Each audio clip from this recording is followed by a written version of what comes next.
Hello guys, welcome to the channel. Today we are talking about what if Luffy and Zoro went back in time. Part 1. Luffy and Zoro awaken in two different parts of East Blue, both with the same thing on their mind. Protect the crew. There would be no failures this time around. Captain's orders. As bits and pieces of the unknown past that the two comrades share are gradually revealed, the rest of the crew can only speculate. For all their absolute resolve, they're hiding something. If you enjoy the video, please like and subscribe. It will help us make more videos for you. Let's begin. Straw Hat Luffy was awakened by a subtle swaying that seemed to grow more violent by the second as he opened his eyes, blinked, and yawned tiredly. What was he doing before he dozed off? Memories presented themselves as his mind snapped back into alertness. Oh, yeah. He was still drifting. What was that noise? He took a look around him, his eyes focused, and laughed out loud. Damn, how do I always forget these things? He asked with obvious mirth in the face of the whirlpool that threatened to devour his inadequacy of a boat. In the long run, something like this was trivial, laughable really, but Luffy couldn't help but find it troubling that it could have potentially ended his journey before it had even begun. He glanced at the barrel next to him as it rocked back and forth with the waves. Should he try it? It should work, based on past experience. He quickly dismissed the thought though, chastising himself for his careless nature. If it didn't work, he wasn't coming out of the water unless a miracle happened. In his experience, miracles happened often, although they could only help you so much. Regardless, he didn't want to risk it. It would not do for the future Pirate King to die at the hands of a tiny-ass whirlpool like this. It wasn't his own fate he was worried about as much as the fate of the lives he would come to affect. In the beginning of his journey, he had easily resigned himself to the risks of his foolish dream, but as thoughts of those that he had to protect gradually piled up on his conscience, that mindset became increasingly difficult to maintain. In the eyes of many, he would always be a careless idiot, and in some respects this would always hold true. But what some didn't realize was that there were some things he had an ingrained intelligence for from the beginning, and other things he had forcefully willed himself to learn along the way, with some help. He made a quick decision. He had already resolved to play an active role this time around, and that meant not leaving himself at the mercy of a barrel if he could help it. So he took a quick leap off the boat, propelling himself over the waters with a force that almost sank it. Any sane person would have wondered if he was losing it with this recent action, but sane people didn't last very long where he was going. After reaching the highest point of his jump, he took another step, and the air below him responded in turn, propelling him higher and further. He took more steps until he was cruising through the air at a comfortable speed. Now, to get down to business. It should be Koby. He reached out with his observation haki, and more than a few dozen weak auras flickered to life within range of his senses. He also sensed slightly stronger auras approaching them. He predicted that they were all on a collision course, but then again he already knew that it was an ambush after all. He accelerated quickly and made his way over to the slightly stronger auras in the distance. One in particular dwarfed them all in power, but in other aspects that were far more important at this stage, it paled in comparison to another that Luffy instantly recognized. The shockingly humble presence brought a nostalgic smile to Luffy's face. Wait for me, old buddy. He reached the pirate ship with the Jolly Roger that confirmed Luffy's already solid guess and touched down after quickly decelerating. The two pirates that were guarding the deck looked at him in shock, but shock quickly turned to malice. If they gave any more thought to the fact that they hadn't even noticed his approach until he had landed right front of them, they may have been a bit more cautious. As it was, they were inclined to ask who the hell he was and charge at him with swords at the ready before waiting for an answer. Luffy was in deep thought, but spared them a glance as he punched both their lights out. Leaving the unconscious fodder on the deck, he made his way through a door and caught sight of the person who he had come to find. At first glance of the bright pink hair and pudgy appearance, he had to resist the urge to laugh out loud. He compared this timid boy to the quiet, confident Marine he would one day grow up to be. There were some similarities other than appearance, most notably in his aura, but it was nonetheless difficult. The boy was being relentlessly harassed by a small group of pirates who were too busy taunting him to even notice Luffy's approach. Excited yet, Koby? This is gonna be a big haul. You looking forward to some good old-fashioned pirating? The boy weakly glared at him, causing him to laugh. The others followed suit. Is that even a question? One thug asked. Here's a better one. Are you looking forward to hiding below deck like a little bitch and then cleaning the captain's shoes just to avu a beating? They all howled with laughter. Cody turned red before he, to Luffy's disappointment, looked at the ground and let out a resigned sigh. We'll have to work on that, Luffy thought, as he mentally willed Koby to drop kick their asses through the floor, knowing full well that he wasn't capable of it. Yet, as he stepped in front of Koby, the unobservant idiots who by all rights should have been dead by now, mercy was not common on the vast seas, even if a minority of pirates made a habit of exercising it, finally took notice of his presence. Who the hell is this guy? I've never seen him before, one said suspiciously. New recruit maybe, another piped up. The one who had been taunting immediately before Luffy stopped and glared at him. Who are you? Identify yourself. Luffy looked him dead in the eye and grinned. Well, I'm the guy who defeated your crew, kicked your captain's ass, and sunk your ship. That's all you really need to know. The pirates gaped at his audacity, but hesitated to attack. Something about this guy was holding them back, but they weren't smart enough for it to last very long. Luffy scratched his head at his own phrasing. To them, he was simply speaking from a future perspective, but it was technically true, minus sinking the ship. He had left that to the Marines last time. Before they could charge, Luffy spoke. You'll wake up in about 10 minutes. Try not to drown, I guess. This stopped them in their tracks as they stared in confusion upon hearing the cryptic statement. Then they dropped to the ground, foaming at the mouth. Luffy observed Koby carefully. The blast, although weak to the point where he had to consciously control himself, was directed at everyone in the room. Koby was kneeling on the floor, sweating profusely and panting for breath, but he was still conscious. Not bad. Luffy smiled to himself, realizing that even this crybaby Koby, who had zero confidence and next to zero mental discipline, was still much stronger-willed than your average East Blue pirate. That wasn't saying much, but it was something. Hey, you. You're Koby, aren't you?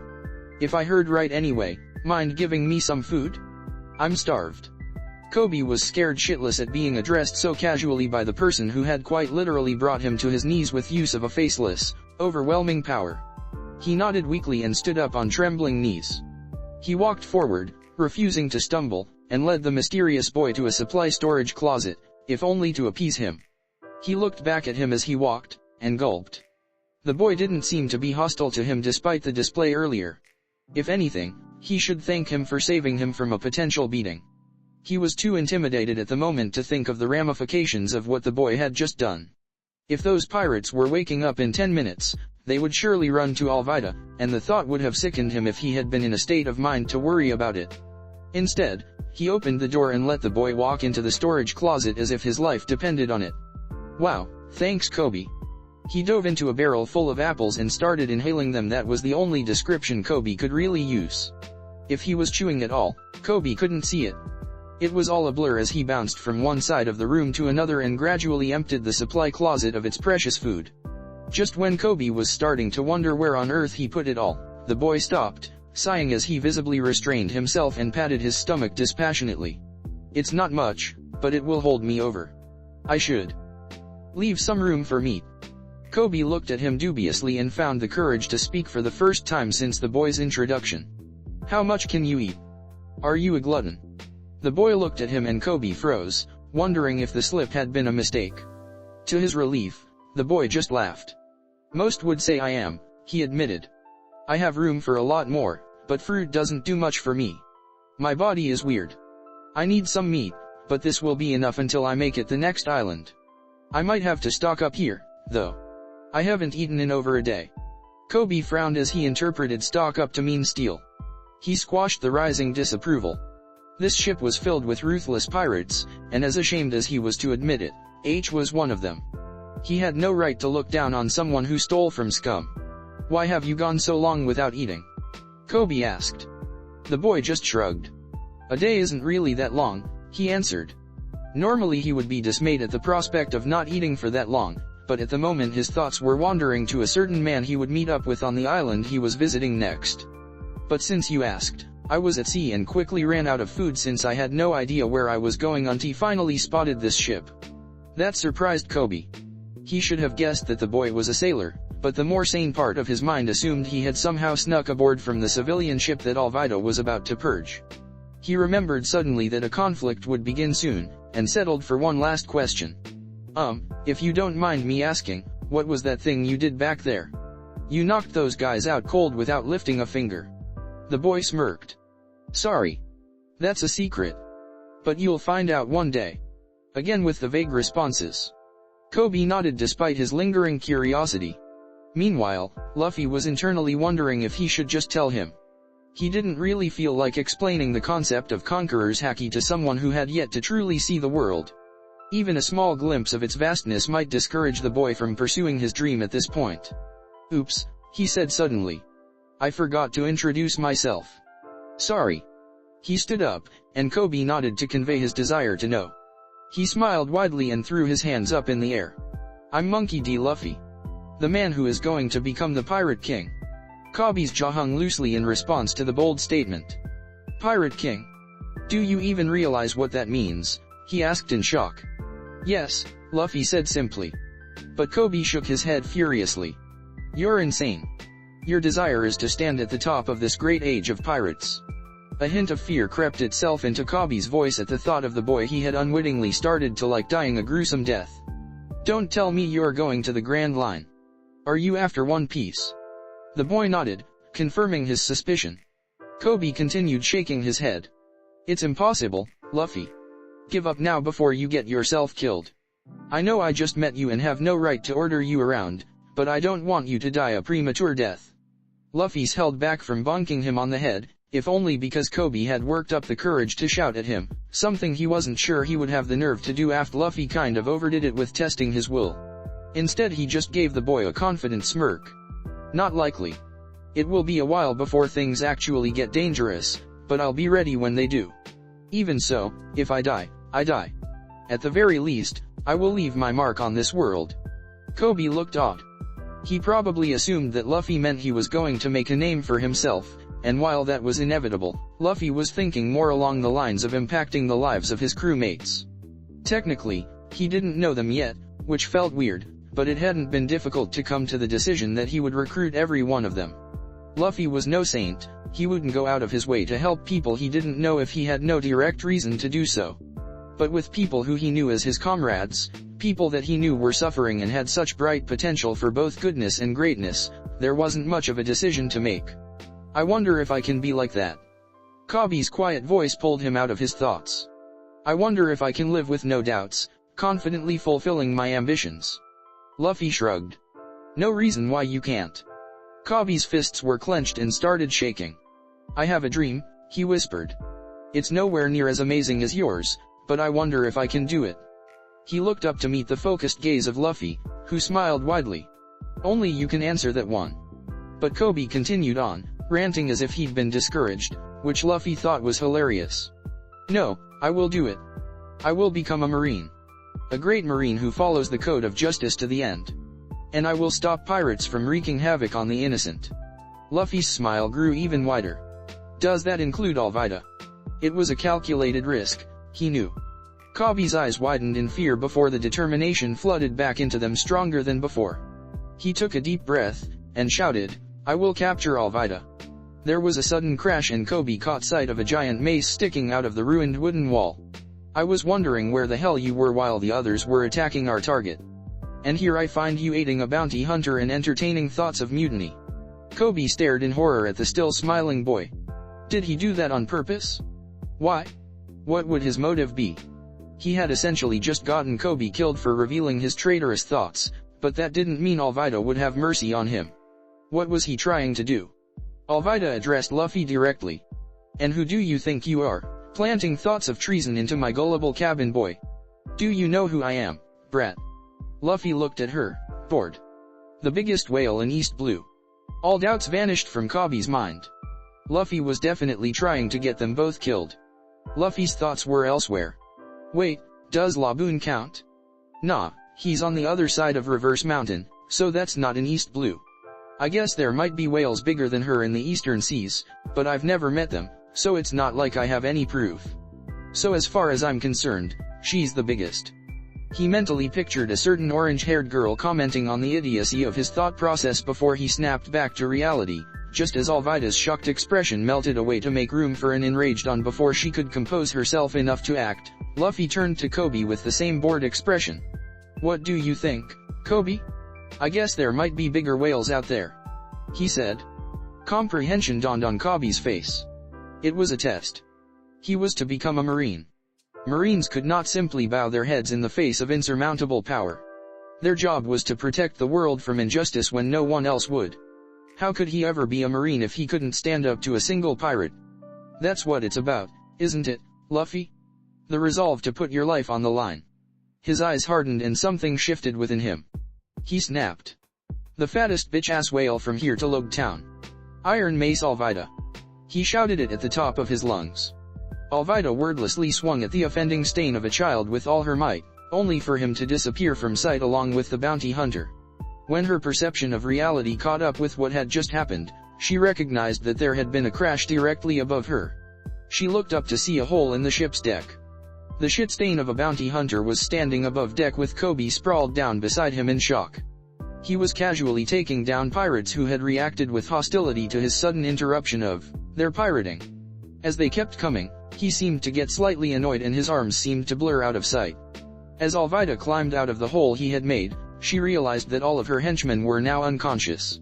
The rational part of her brain told her to be wary of this boy, the same part that was ruthlessly stomped into submission by the part of her brain that desperately wanted to process the image of his bloodied body dead at her feet. She screamed in frustration as she jumped into the air and came crashing down behind the boy, swinging down with her mace. Koby's eyes widened. He didn't even have time to shout a warning before the iron mace came crashing down on Luffy, and shattered upon contact with his head. Alvida started to back away as her brain registered that perhaps she wasn't a match for this boy at all. These insinuations, which were normally silenced by the part of her brain that dealt with treasonous thoughts, seemed to be roaring through her mind all of a sudden, unable to be suppressed. She continued to back away until the boy disappeared from her sight once again. A fist collided with the back of her head, robbing her of her consciousness. Koby watched as his preconceptions of the world were shattered right before his eyes. He knew Luffy was strong from what he'd shown so far, but to defeat the pirate that had plagued his existence for so long so effortlessly, it left him feeling oddly inadequate. Luffy was frowning. He had meant to demonstrate the practical use of his rubber body, but his reflexes had chosen a much more sophisticated method of defense. He was so used to fighting New World pirates. Should he even try to explain what just happened to the awestruck boy? He decided against it. Devil fruits were one thing. But he wasn't sure how he would explain something like armament haki to Koby so early on even if he wanted to. He was no Rayleigh. He sucked at explaining things. Instead, he addressed another issue. The Marines will be here soon. You can try to join them, but it would be suspicious in this situation. In fact, they might just arrest you. Koby nodded sadly at that. It was an accurate assumption. Why don't you come with me for now? I'm going to a certain island to meet up with someone, but I honestly don't know how to get there. He laughed sheepishly while saying it. But there's a Marine base on that island. It would be a good starting place for you. Koby smiled and nodded with enthusiasm. It was then that Luffy realized he didn't have a boat. He had abandoned his to its fate at the hands of the whirlpool. The thought saddened him. It was no going merry. It hadn't even come close to developing a consciousness from what he could tell, although admittedly he wasn't exactly an expert on the subject. Still, a pirate should look after his ship when he can. He idly considered stealing the ship he was on while avoiding the Marines, but he didn't want to risk Koby being cited as an accomplice. And anyway, he had a threat to follow through on. He lifted his foot up above his head and brought it down in an axe kick. The effect was instantaneous. The ship's hull split right down the middle and it began to sink. Koby, who wasn't that surprised at this point, decided not to comment on the pointless destruction. The Marines would have sunk the ship anyway. Wondering what he was going to do now, Luffy reached out with his senses and froze. His eyes widened. This presence, how had he missed it until now? A quick scan with his observation haki revealed who she was. For all her stealth skills, she couldn't exactly escape his sixth sense. Only someone with similar training could attempt that, and this girl had none, for now. Her aura was radiating fear.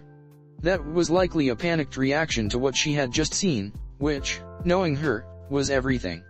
It's good to see you again, Nami, he thought, as sadness and nostalgia welled up inside him in equal proportions. He grabbed Koby and nonchalantly jumped off of the ship and onto her boat. Nami's eyes widened comically and she gasped. She had been planning to get away while she still had a chance, but he had found her somehow. This guy, he was dangerous. Hello, the boy greeted. Sorry for the trouble, but we're kind of stranded. Would you mind giving us a ride to Shell's Town? We have some business there. Nami calmly assessed the situation. She knew Shell's Town was on the same island as the 153rd Marine Branch. She was planning to go there herself to investigate a lead she had acquired. Perhaps it would be best to take this guy there to appease him long enough to get out of danger. He just single-handedly defeated a notorious pirate crew and trashed their ship. She had taken down one of Alvida's cronies herself, but only because she'd been spotted. She would never attempt something so outrageous and stupid. She wondered if this guy was a pirate, but decided against asking. She simply nodded in response to his request. The obvious signs of fear Nami was showing saddened Luffy. Her faith in him had never faltered even a bit after the events of Arlong Park, so this was kind of difficult for him to digest. He didn't want Nami helping him out of fear, but he needed to meet up with his other crewmate as soon as possible. Gaining Nami's complete loyalty was a bitch the first time around, and he didn't blame her, but he wasn't at all deterred. He resolved to turn this fear into a deeply ingrained trust, and not just in him. He owed her that much. Keeping the hurt off his face, he flashed her a smile and thanked her. This was his second chance. A new beginning. Bring it on. On June 25th, 15, to those who have just begun reading this story, welcome, thank you, and above all, hope you enjoy it. It is also my hope that the edits I've made will prevent new readers from getting repelled by writing mistakes that are easy to fix but nonetheless make the chapter difficult to interpret. I'm sure you have better things to do than read my. As her ship sailed towards Shell's Town with the two unexpected passengers, Nami was desperately trying, for the sake of her own safety, not to comment on the stupidity of a person actually trying navigate the sea without a map, compass, or general sense of direction. But as Luffy casually estimated the chances that he would have made it to the island on his own without dying of hunger or thirst and washing up on shore as a corpse, and his estimation was very low, Nami couldn't contain her sentiments anymore. Koby was sweating in exasperation. She abruptly turned to him with a scowl on his face. That's not something to laugh about, you dumbass, she screamed. Luffy stopped laughing and looked at her. Nami recoiled and covered her mouth with her hands. Crap, she thought as Luffy stared at her for a few seconds. Then the strangest thing happened. A fond smile broke out across his face, and then he chuckled. No, I guess it's not, he said. Nami recovered, confused. Had she completely misread him? So far since they set out he hadn't made any move that could be considered hostile. He had just been chatting amiably with Koby the entire time. The only time the two of them had interacted was for introductions. When asked her name, Nami replied that it was no Jiko. Luffy nodded and accepted this without further question, and Nami concluded that he was a bit dense, which was good to know. There was no point giving him any information that he could potentially use to find her, and the chances he'd ever set foot on her home island were slim, so the name she had picked was irrelevant. But now she wondered if she had simply misjudged him. Sure, he was unnaturally strong. In fact, she was pretty sure she'd seen her do a couple things that were 100% impossible, but it was hard to see from that angle. But strong people didn't necessarily have to abuse their strength, even if most did. She concluded from this that he wasn't a pirate at least, but she still had to be cautious around him. Nevertheless, she was now comfortable enough to ask some simple questions. Luffy. He turned to her. Hey, what's up? He replied. Why are you heading to Shell's Town? What business do you have there? She wouldn't tell him that she herself was going to steal a map of the Grand Line, of course. That was something he really didn't need to know. Luffy smiled brightly at the question. Oh, I'm meeting up with a friend. Maybe you've heard of him. His name is Zoro. Two sets of eyes widened at this new information.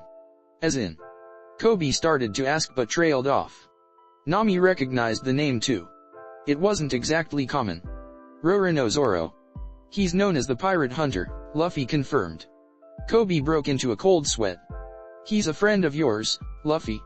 Luffy nodded to him. The thought of the Pirate Hunter having friends sounded very far-fetched to him. Nami was thinking the same thing, but now she was also wondering if he was a bounty hunter. That would explain his strength, but then why didn't he turn in Alvida's bounty? Was it not high enough for his tastes? Nami started to frown at the raw stupidity of that notion, while Koby silently wondered how someone who was aiming to be Pirate King had ever end up friends with the most infamous bounty hunter in East Blue. That just sounded like a betrayal waiting to happen. When they finally arrived on the island, Luffy locked onto Zoro's aura.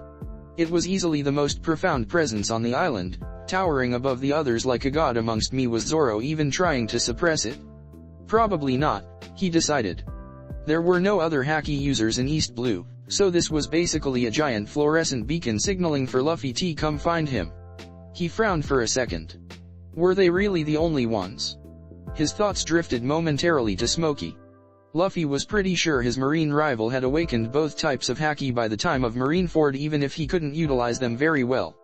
He had done the same even if he didn't realize it, starting with Conqueror's haki in Sabayati and Amazon Lily, Armament haki in Impel Down, and finally Observation haki in Marineford. He found it interesting that they manifested in the order of his eventual proficiency with each of them. But he couldn't exactly tell when haki users had awakened th ability if they had achieved it before him. On the way to the bar, he listened in on some conversations as he walked down the street, gathering information on recent events, one of which seemed to be the topic of almost every conversation he eavesdropped on. He pretty much knew what happened from the moment he sensed Zoro in a civilian environment rather than the marine base, but what he heard confirmed his suspicions. Zoro had managed, or more accurately, decided, to escape from the Marines and raise hell in the base, plowing through unfortunate Marine soldiers with his sword sheath and finally knocking an enraged Marine Captain Morgan out cold. The entire town had been stunned by the news. This marked the end of Morgan's reign of tyranny, and it had happened so fast. While the Marines were grateful, they were also slightly disconcerted at the level of strength he had so casually displayed, as if he had just been putting up with their crap the entire time. Luffy knew that in reality he couldn't have escaped from the beginning, but Morgan's fate had been sealed the moment Zoro's mind had been flooded with the memories of his future self. When they asked him what he intended to do while in the town, Zoro had replied that he was waiting for a certain man to arrive, and couldn't leave until then. It seems Zoro caused quite the ruckus here, Luffy said smugly. Koby and Nami had taken to following him silently, and now looked at him with confused expressions. Luffy continued. Apparently Marine Captain Morgan, who was in charge of the Marine base here, was abusing his rank to oppress the town's people. Koby looked baffled and somewhat angry while Nami just narrowed her eyes, not really surprised. His idiot son, Helmeppo, or something like that, also used his influence to gain special privileges, and when Zoro put him in his place for harassing the townspeople, he threatened to start executing them. Zoro agreed to be locked up for a month in the Marine base without food, avoid having civilian deaths on his conscience, but Helmeppo never intended to let him go. When he found out that they were planning on executing him anyway, he escaped and beat the crap out of Captain Morgan. The Marines decided to apprehend Morgan right then and there. Koby looked outraged now. Luffy didn't really want to destroy the kid's admiration of the Marines, but the sooner he came to terms with reality, the better.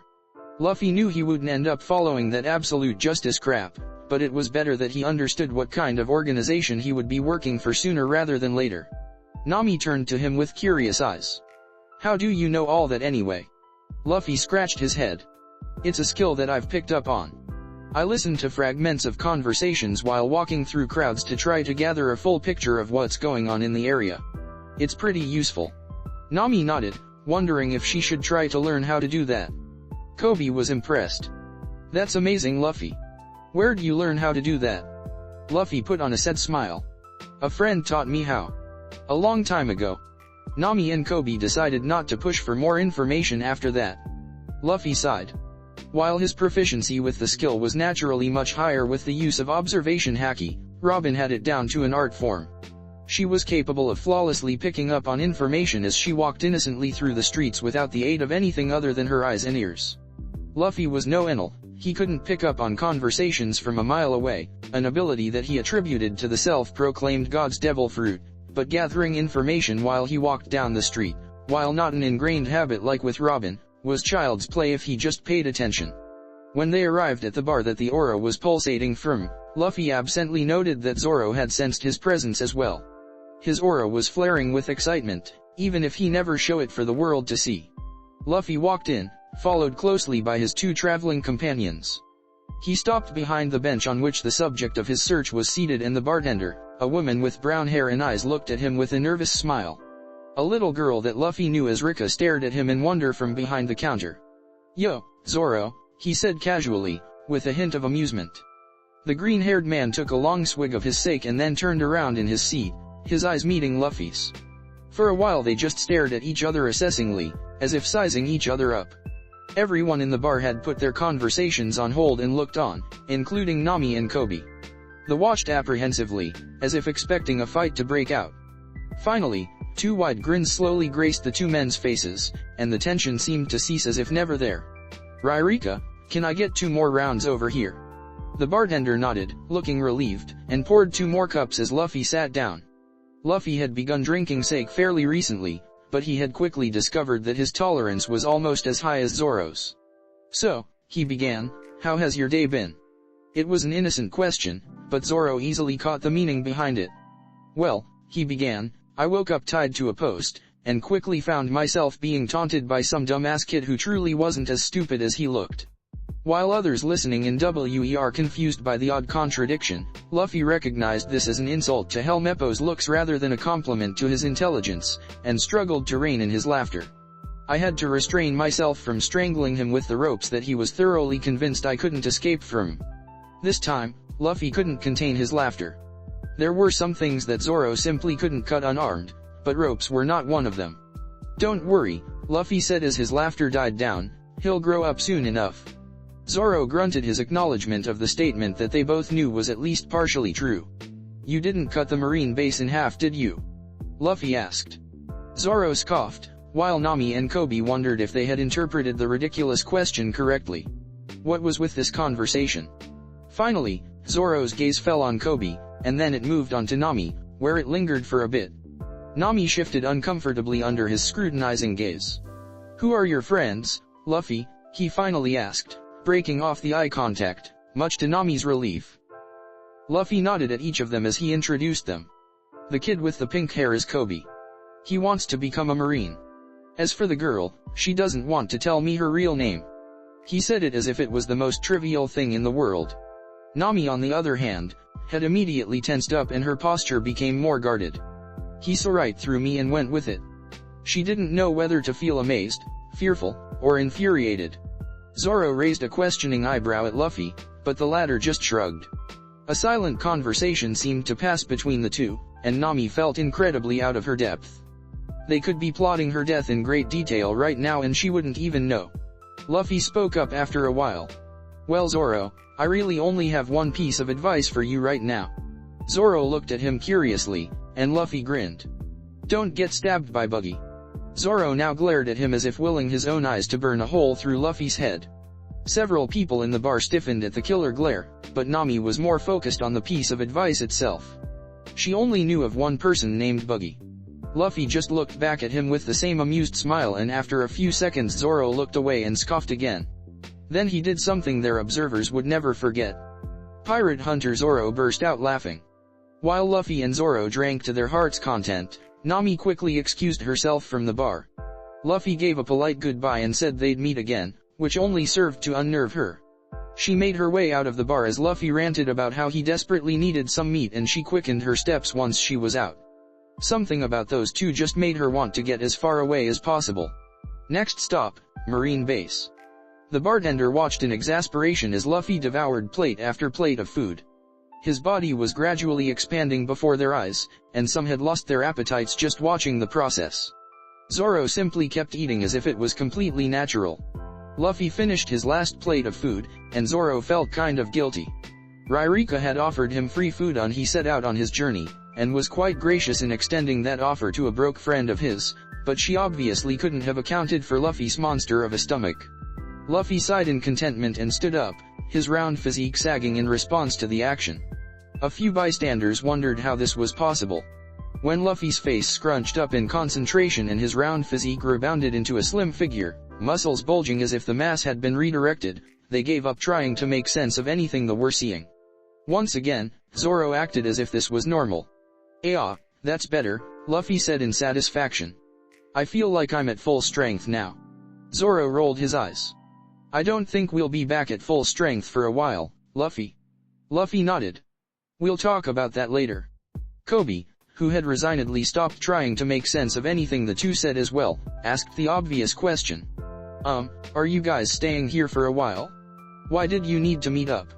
Luffy glanced at Koby and grinned. Actually, we're going out to sea. Zoro is gonna be my first crewmate. Koby gaped. You mean, as a pirate? Luffy nodded, seemingly amused. Yeah, what else? Koby tried to wrap his mind around the pirate hunter becoming a pirate. Mutterings broke out through the bar, and one of them turned to Zoro, confident due to his drunken state. Whoa. The pirate hunter Zoro is going to follow a pirate? Is that true? Zoro, rather than addressing the question directly, turned back to Luffy. So, when do we set sail, Captain? They both ignored the increased volume of the mutterings. Just as soon as we get a ship that can take us, Luffy replied cheerfully. Zoro face-palmed. Not this shit again. He really should have expected this. Some things never changed. Hey, fellas. If it's a boat you need, I run a business selling small ones. You're welcome to take one. It's the least I can do after what you've done for our town. Zoro turned to the voice and nodded gratefully. Thanks, that'd be really helpful. After that, they finished the last of their booze and said their farewells to Koby. Luffy told him to become a great marine and always follow his own sense of justice, and he vowed that he would. Luffy and Zoro got their boat from the man who had volunteered his services and led them to his shop at the coast of the island, and without further ado, they set sail for the place they knew to be called Orange Town. Getting there, on the other hand, was a different story. Luffy and Zoro marveled at the fact that they were able to get there once before, remembering that they had basically been wandering around aimlessly in search of a navigator, and by some stroke of luck, happened to find Nami. Zoro assured Luffy that Nami would go there and that her presence the first time wasn't completely random. While he was raising hell in the marine base, he found a memo from Buggy the Clown in a safe that he knew wouldn't escape Nami's notice. They knew where Buggy was, and they didn't doubt that Nami would find him, so logically Orange Town was their next destination. However, they were getting increasingly frustrated by the second in the execution of actually getting there. Zoro was holding the map and compass, which should have immediately rung alarm bells in Luffy's head, but he wasn't much better at this, so he was rowing for now. He watched in awe as Zoro confidently pointed in the direction they needed to go. Luffy was impressed for a moment, wondering how on earth he'd done it, before turning skeptical. Wait a minute. How did you come to that conclusion? Zoro looked at him like he'd grown a second head. What? It's not that hard. This map says that Orange Town is to the west. That means that we need to go to the left, he said patronizingly. Ah, Luffy said, hitting his palm with his fist as his face lit up in realization at the sound logic. You're right. Okay, let's go. He picked up the oars and happily started rowing, continuing for about 10 seconds before he face-faulted. He quickly got up, placing his arms above his head in the shape of an ex-Nua. Ruin. Zoro looked at him as if he was sporting 3 heads now. What's your problem, Luffy? He asked, annoyed. Influenced. I was put under the influence. That's not how navigation works at all. For the way Zoro was looking at him now, he might as well be a fully grown Hydra. He pointed accusingly at Zoro. You didn't even use the compass. Zoro sighed. What do you take me for? He asked in exasperation. Of course I did. He pointed in the direction that they had been going in. The compass is pointing that way, so that's the way we need to go. Are you satisfied now? Luffy was stunned. Zoro really had been navigating with a map and compass. Suddenly he wanted to kick himself for doubting his comrade. He flashed Zoro a sheepish smile, and Zoro accepted the unspoken apology without comment. They rode in silence for 10 more minutes before the extent of the fallacious reasoning hit Luffy with all the force on his crazy-ass grandpa's mountain-crushing fists. Fuck. Luffy and Zoro argued back and forth until they agreed on their best course of action, which basically involved reaching out as far as they could with their observation haki. If they found any human auras, then they found an island. Simple enough. As they wandered around aimlessly for a while just to cover more area, Luffy was the first to sense them. They were faint. 3 auras just a little beyond the horizon. Zoro couldn't sense them yet, his observation haki was weaker, but as they got closer he confirmed Luffy's findings. As the island came into sight, Zoro spoke up. I still say I had that under control. We just had to keep going left in the end. Luffy let his blatant disbelief show on his face, not really caring anymore. You know Zoro, I've been thinking about this for a while, but if we continuously went left, wouldn't we just be going in a circle? Zoro scoffed. As if I'd go in a circle trying to go in a straight line. What do you take me for, Luffy? Rather than dignifying this with a response, Luffy instead opted to jump out of the boat, hovering in the air using Jeppo as he faced Zoro. Try to keep up, Luffy said, grinning as he knew that Zoro could not perform the technique, having never bothered to learn it. He shot off in the direction of the island as Zoro developed a tick over his eye and started rowing furiously. He reached the town pretty quickly, and skywalked around a bit, taking in the sights. He was high enough so that civilians weren't likely to take notice. Then again, he knew TH Island was the one they were searching for by now, and he also knew that there were more than just civilians in town. As if reacting to this revelation, a cannonball came into H's peripheral vision. It was aimed right at him. He could have maneuvered out of the way pretty easily, but he quickly came up with a better idea, a devious smirk adorning his face. This seemed familiar, so if his timing was right. He took the cannonball head on and got shot down, landing with a crash onto the ground and making a hole in the pavement. 4 witnesses stopped running and looked at his unmoving form, 1 in curiosity, and 3 in slight sympathy. Captain Buggy must have targeted the guy, whoever he was. Well, never mind that. The 3 armed men turned to the 4th person, who was by no means armed unless you counted the map in her hand. She prepared to run again when the alleged corpse stood up and dusted itself off, attracting their attention again. Shoot first, ask questions later, huh? I guess I shouldn't expect anything less from that clown, the man who was very much alive said to himself. The girl's eyes widened as SH immediately recognized him. Now she really couldn't stay. She had enough troublesome people to deal with at the moment. Boss, she shouted with feigned glee. The pirates looked from new arrival to her and back to the new arrival. You're here, she continued. Great. Mind taking care of these guys for me? I got the map, so I'll head back to the ship. Luffy watched, amused, as she hastily retreated without giving him time to potentially refute her words. Not that he would. Actually, he was planning on hold her to the statement that he was her boss now. He honestly wasn't surprised that Nami had beaten them here despite the fact that they had left first. She had no doubt gone in an actual straight line to get here. Still, this was pretty lucky. The pirates quickly rounded on him, completely missing the sharp turn that Nami took as she sprinted behind the houses to their left. So you're her boss, huh? I guess we can just take you to Captain Buggy, then. Luffy scoffed. Sorry, I already have an appointment with Big Nose, and I'd rather only make one trip. The pirates looked outraged and slightly fearful at the disrespect the man showed, before falling into unconscious heap on the ground. Nami climbed one of the rooftops to get a better view of the fight, which was over. The 3 men had been beaten easily. She smirked. If she could get a monster to fight her battles, why shouldn't she? Hey, you, she called. He looked up at her and she waved. Nice job down there. You kicked their asses. She hesitated, then added, mind if I treat you to some food? I have a proposition for you. Luffy nodded in agreement. Despite knowing what this would lead to, he wasn't about to turn down free food. As Nami led her an abandoned house, Luffy frowned in thought. He knew what he could say to get Nami to join them, but he wanted her to follow him out of loyalty and trust, not out of mutual need, and he didn't even entertain the thought of manipulating her. Taking advantage of what he knew about his future crewmates would make him feel like T-scum of the earth. No, Nami needed to follow him out of her own free will and he needed to provide her with a place where she belonged. Anything less would make him no different than Arlong. So it was with that line of thought that Luffy sat down and resigned himself to the plan that was forming in his mind. It was a reckless plan, but Luffy was a reckless person, and he could hardly imagine that they'd be in any danger even if Nami repeated her exact actions from the previous timeline. And so far, she was doing just that. The only difference was that she still hadn't told him her name. She suggested that they work together for a while. She had navigational ski he needed, and he could really throw a punch. When Luffy asked if she would join his crew, she hesitated, and said that she would only join temporarily. Satisfied for now, he mentioned that they were pirates. He didn't miss the hardening of her eyes, but she went on as if the information didn't matter. Her proposition was to infiltrate Buggy's base of operations together and split their treasure 60/40ths. Luffy found it pretty hilarious that she would suggest an uneven split of the profits when she wasn't actually planning on keeping her end of the bargain. He wondered if that was just thrown in to make it more believable.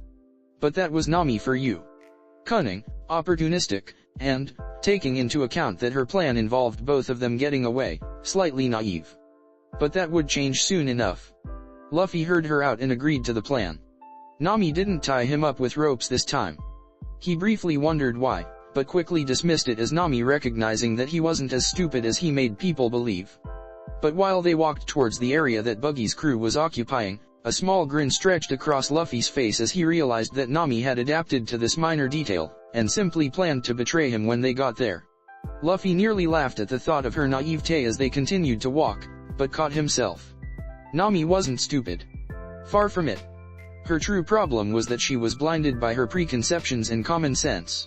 She thought ahead, but she didn't account for all the possibilities like, say, Robin did. Something that she didn't account for could really throw a wrench in her plans, even a trivial detail like her not having the strength to carry that much gold. She also didn't account for the fact that Luffy could beat the crap out of Buggy's crew while tied up and blindfolded, but that couldn't really be expected of her. A few pirates took notice of them as they walked into the plaza, and signaled their captain. Buggy showed up and looked at them with no small amount of hostility.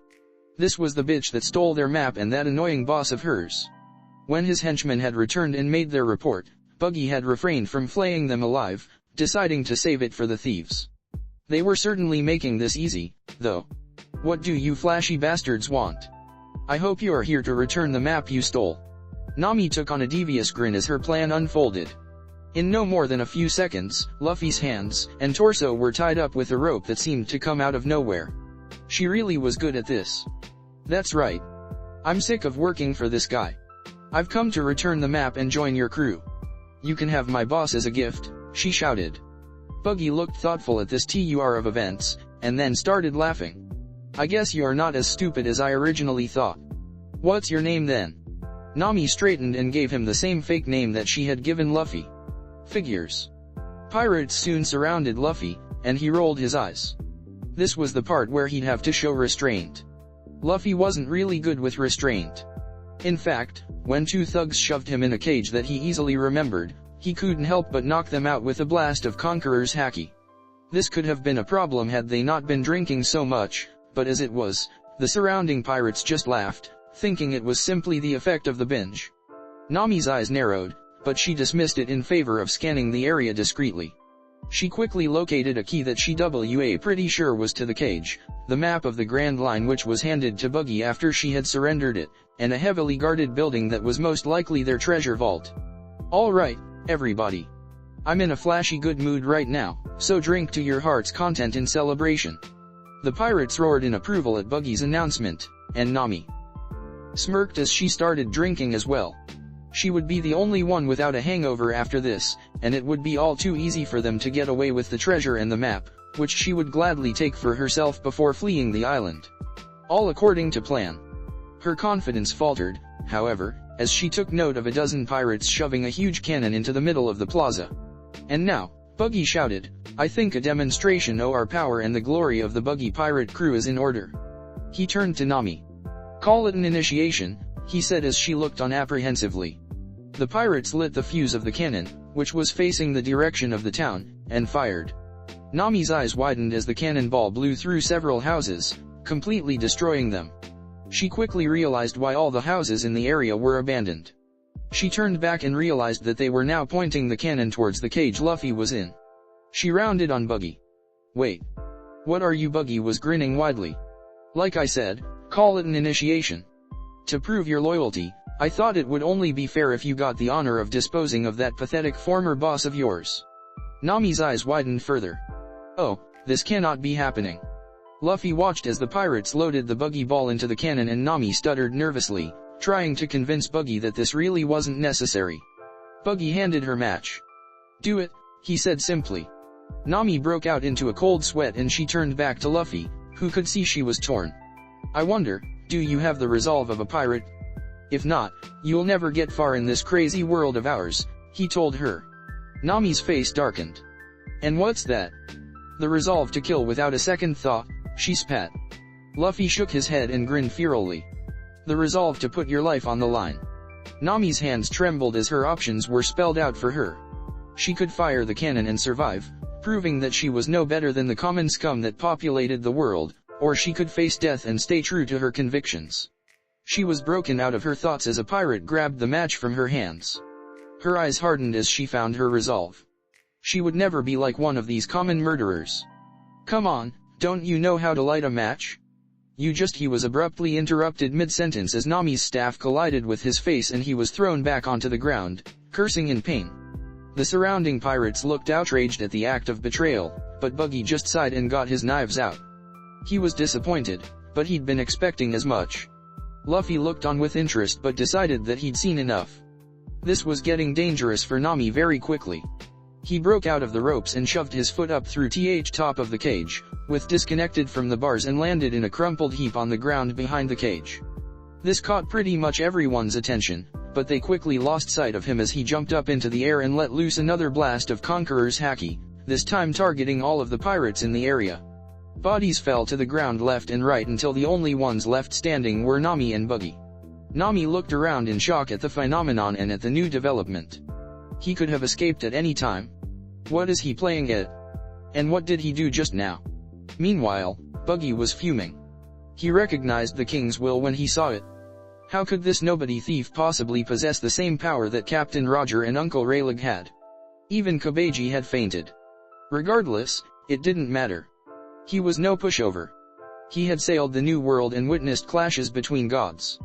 He wouldn't have survived long if he had never gained an immunity to the ability. It would take more than that to bring him down. Hey, Luffy. I finally found you, you bastard. Everyone turned to the new presence that had made itself known, and Luffy laughed. I'm impressed, Zoro.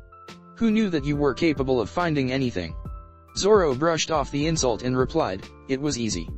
I just went to the noisiest spot on the island, knowing that's where you'd be. Looks like you've caused quite the commotion, he smirked. You know, I half expected to find you tied up and in a cage. Luffy glared at him half-heartedly. Was this revenge? Nami, although frantic by this point, easily made sense of the comment. Had Zoro been there this whole time? How long had he been shadowing them?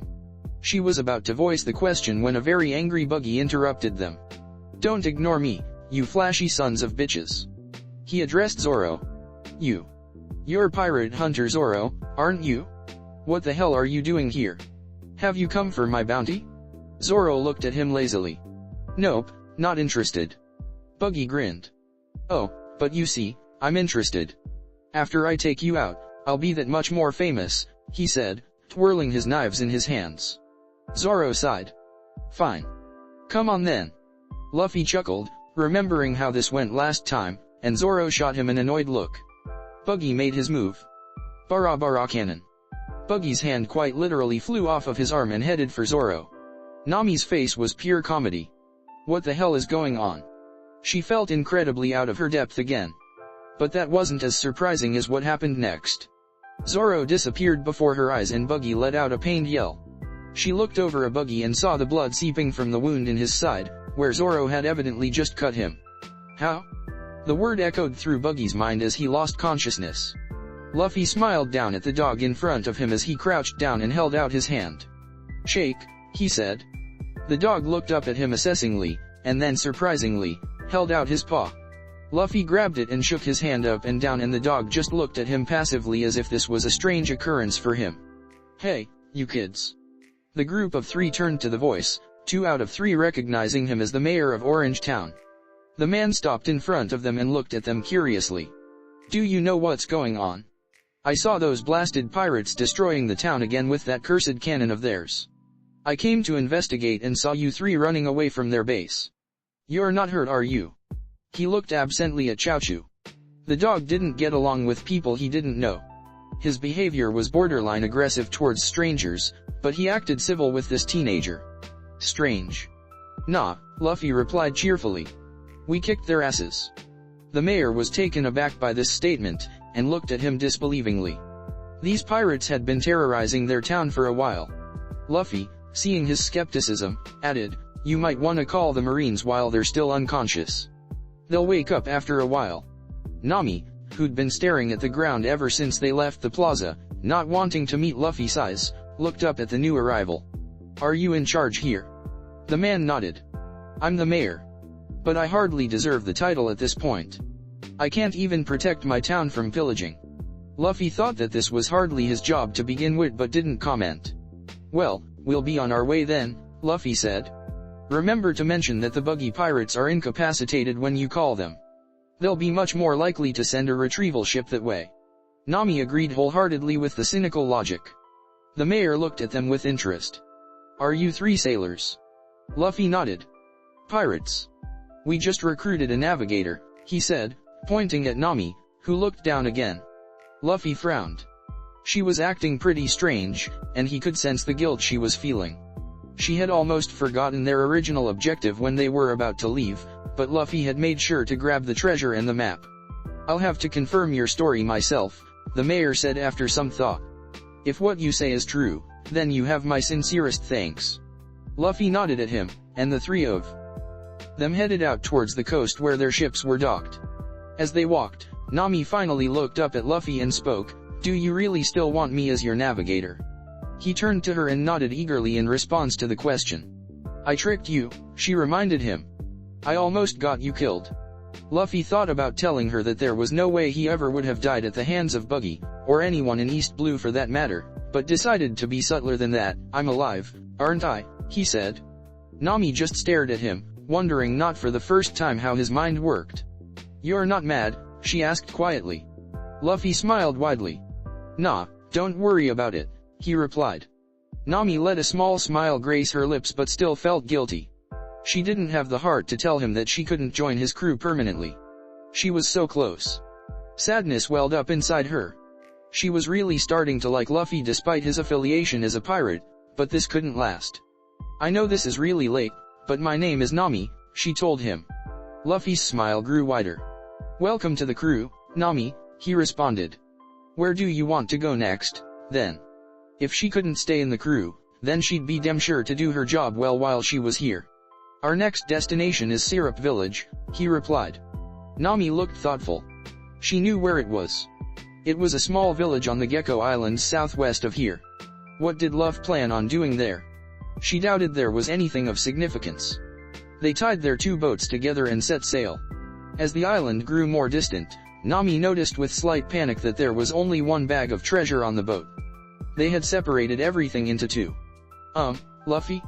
Where's the other bag of gold?" she asked nervously.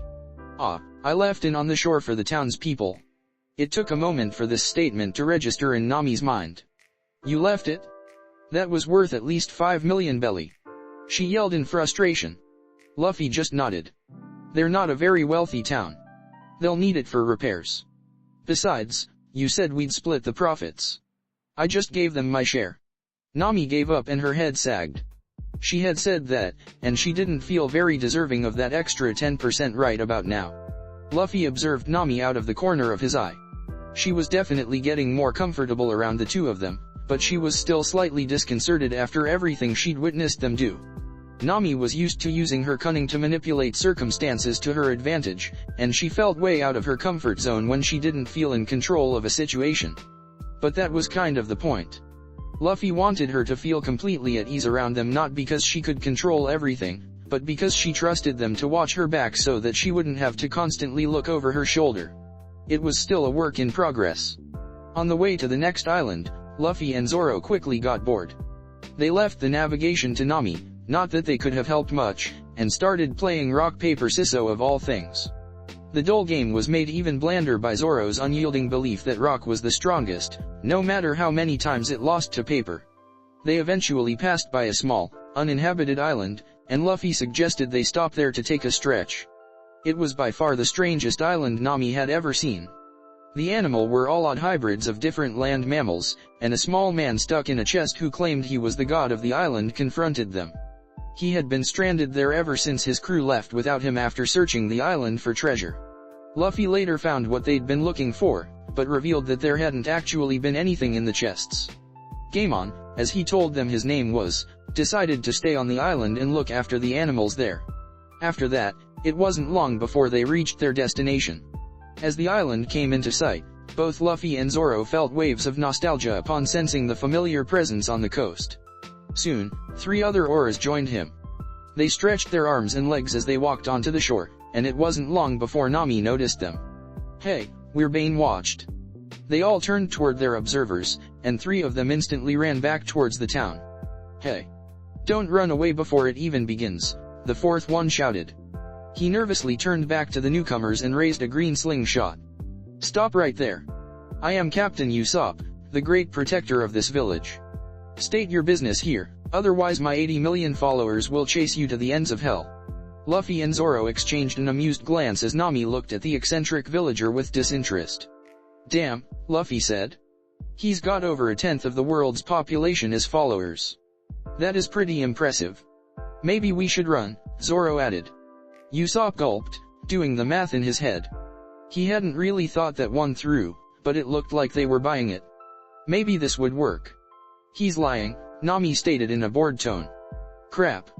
I've been found out," Usopp exclaimed as Luffy burst out laughing. Usopp swayed back and forth comically as he wondered out loud what he was to do now that he'd be discovered. Nami almost looked guilty for what she'd reduced him to. He quickly recovered though. "Don't you dare laugh," he said firmly with his slingshot raised. "I am a man of intense pride. I don't take well to being laughed at. That's why everyone calls me Usopp the Proud." This was another lie. No one called him that, but they didn't have any proof of that, did they? "Hey, calm down," Luffy managed as his laughter subsided. "You're Usopp's son, right? Let's just talk about things over food. We're not here to pillage or anything." Usopp lost his balance and fell off the hill he was standing on, landing face first in the dirt. He got up with an embarrassed expression. "It's true that I'm Usopp's son, but how did you know?" Luffy smiled genuinely. "You remind me of him. Even the way you gloat is the same." Usopp's chest swelled up with pride upon hearing this, and he agreed to talk things over at a restaurant town. He even went as far as to offer to treat them. Nami noted that the restaurant they were eating at had a sign that simply said food. This suggested that it was basically the only restaurant in the area. This really was a SMA village. As they ate, Luffy told Usopp stories of the boy's father and his incredible marksmanship, and Usopp listened eagerly. His eyes bulged out when Luffy mentioned that he was the sniper for the crew of red-haired Shanks. He always knew his father was amazing, but it felt good to hear someone confirm it. He soon excused himself from the restaurant, though, saying that he had somewhere to be soon. They continued eating after Usopp left until the 3 kids from earlier rushed into the restaurant, almost falling over each other. "We're here to defend the village, Captain," one shouted with newfound resolve. He then looked around confused. "Where's Captain Usopp?" another demanded, holding up a wooden toy dagger in what he hoped to be a menacing manner. "Ah, that was some good meat," Luffy sighed, patting his stomach in satisfaction. The 3 kids looked at him in horror. "What? No way. Don't tell me you ate the captain," the 3rd one shouted indignantly. Luffy looked at him in obvious amusement. Nami giggled. "About your captain," Zoro said, catching their attention. He put on his best evil grin. He was delicious. Once Nami managed to calm them down enough to convince them it was a joke, Luffy asked if they knew why Usopp took off in such a hurry. One of them, who introduced himself as Carrot, replied that he usually went up to the mansion on the hill to recite his far-fetched stories to the girl that lived there. They explained that she was always sick and isolated, and that Usopp's lies cheered her up. Luffy got up. "All right, let's go then." Carrot looked up at him. "We're actually not allowed to go there," he said disappointedly. "Captain gets in through a secret entrance," the boy that had introduced himself as Pepper added proudly. "All the more reason why we should go," Luffy said casually. Nami wanted to protest the logic, but the 3 boys cheered and took off in the direction of the hill, led by the boy who had introduced himself as Onion. Luffy laughed and trailed after them while Zoro followed wordlessly. Nami sighed as she was outvoted. A tall gate surrounded the mansion, stretching around the full perimeter. The vegetable trio was wondering if they could find the captain's way in when something wrapped tightly around the waists of Zoro, Nami, Pepper, Carrot, and Onion. "Gomu gomu no," Luffy said jovially. The entire group, minus Zoro, looked in shock from Luffy to what WA wrapped around them and back to Luffy. It was his arm. It was coiled around them like a snake. His other arm was also stretched out and had grabbed the top of the gate. Before anyone could question the absurdity of what was currently happening, Luffy shouted, "Sorry to intrude." They tried to avoid the inevitable, but were pulled along with him as he launched himself past the gate and high into the air. Luffy just enjoyed the breeze as the rest of them, minus Zoro, screamed their lungs out. Before they landed, Zoro pulled free of his grip, knowing this would only be painful if his landing was dependent on his captain, who wasn't exactly worried about him dying from a fall like this. He landed on his feet and skidded in a long line before finally coming to a stop. Luffy stuck the landing with his knees bent and one arm wrapped around his captive passengers which were dangling above his head, gasping for breath. He promptly let go of them, his arm snapping back to his side as they fell to the ground in a thud. "Infiltration successful," he said formally. "Like hell it was." Nami shouted, wondering how they were still alive. She was about to ask what the hell he just did, but was trying to find the right words, and the veggie trio beat her to it. "That was awesome." Pepper shouted. "Can we do that again?" Carrot pleaded. "How did you do that?"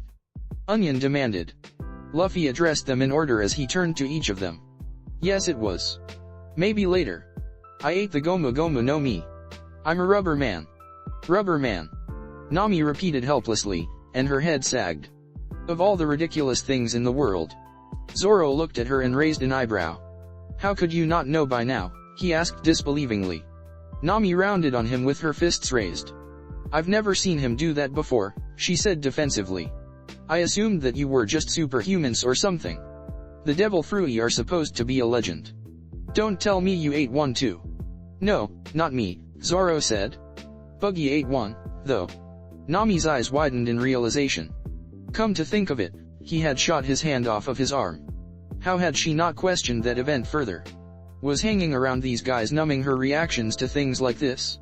Would she soon be taking it in stride every time her conceptions of reality were skewed? The thought dismayed her. "Hey. What the hell are you guys doing here?" Nami turned to the familiar voice. She hadn't noticed Usopp up in the tree until now. He was on a branch level with an open window that a young girl was leaning out of. Nami opened her mouth to respond, but paused. What were they doing here? Luffy grinned widely and pointed at Usopp. "We're here to recruit you." Usopp's eyes widened to epic proportions. Recruit him? Weren't they pirates? Excitement welled up inside him, but we quickly composed himself. He pointed to himself confidently. "Finally, someone recognizes my talent. Tell you what.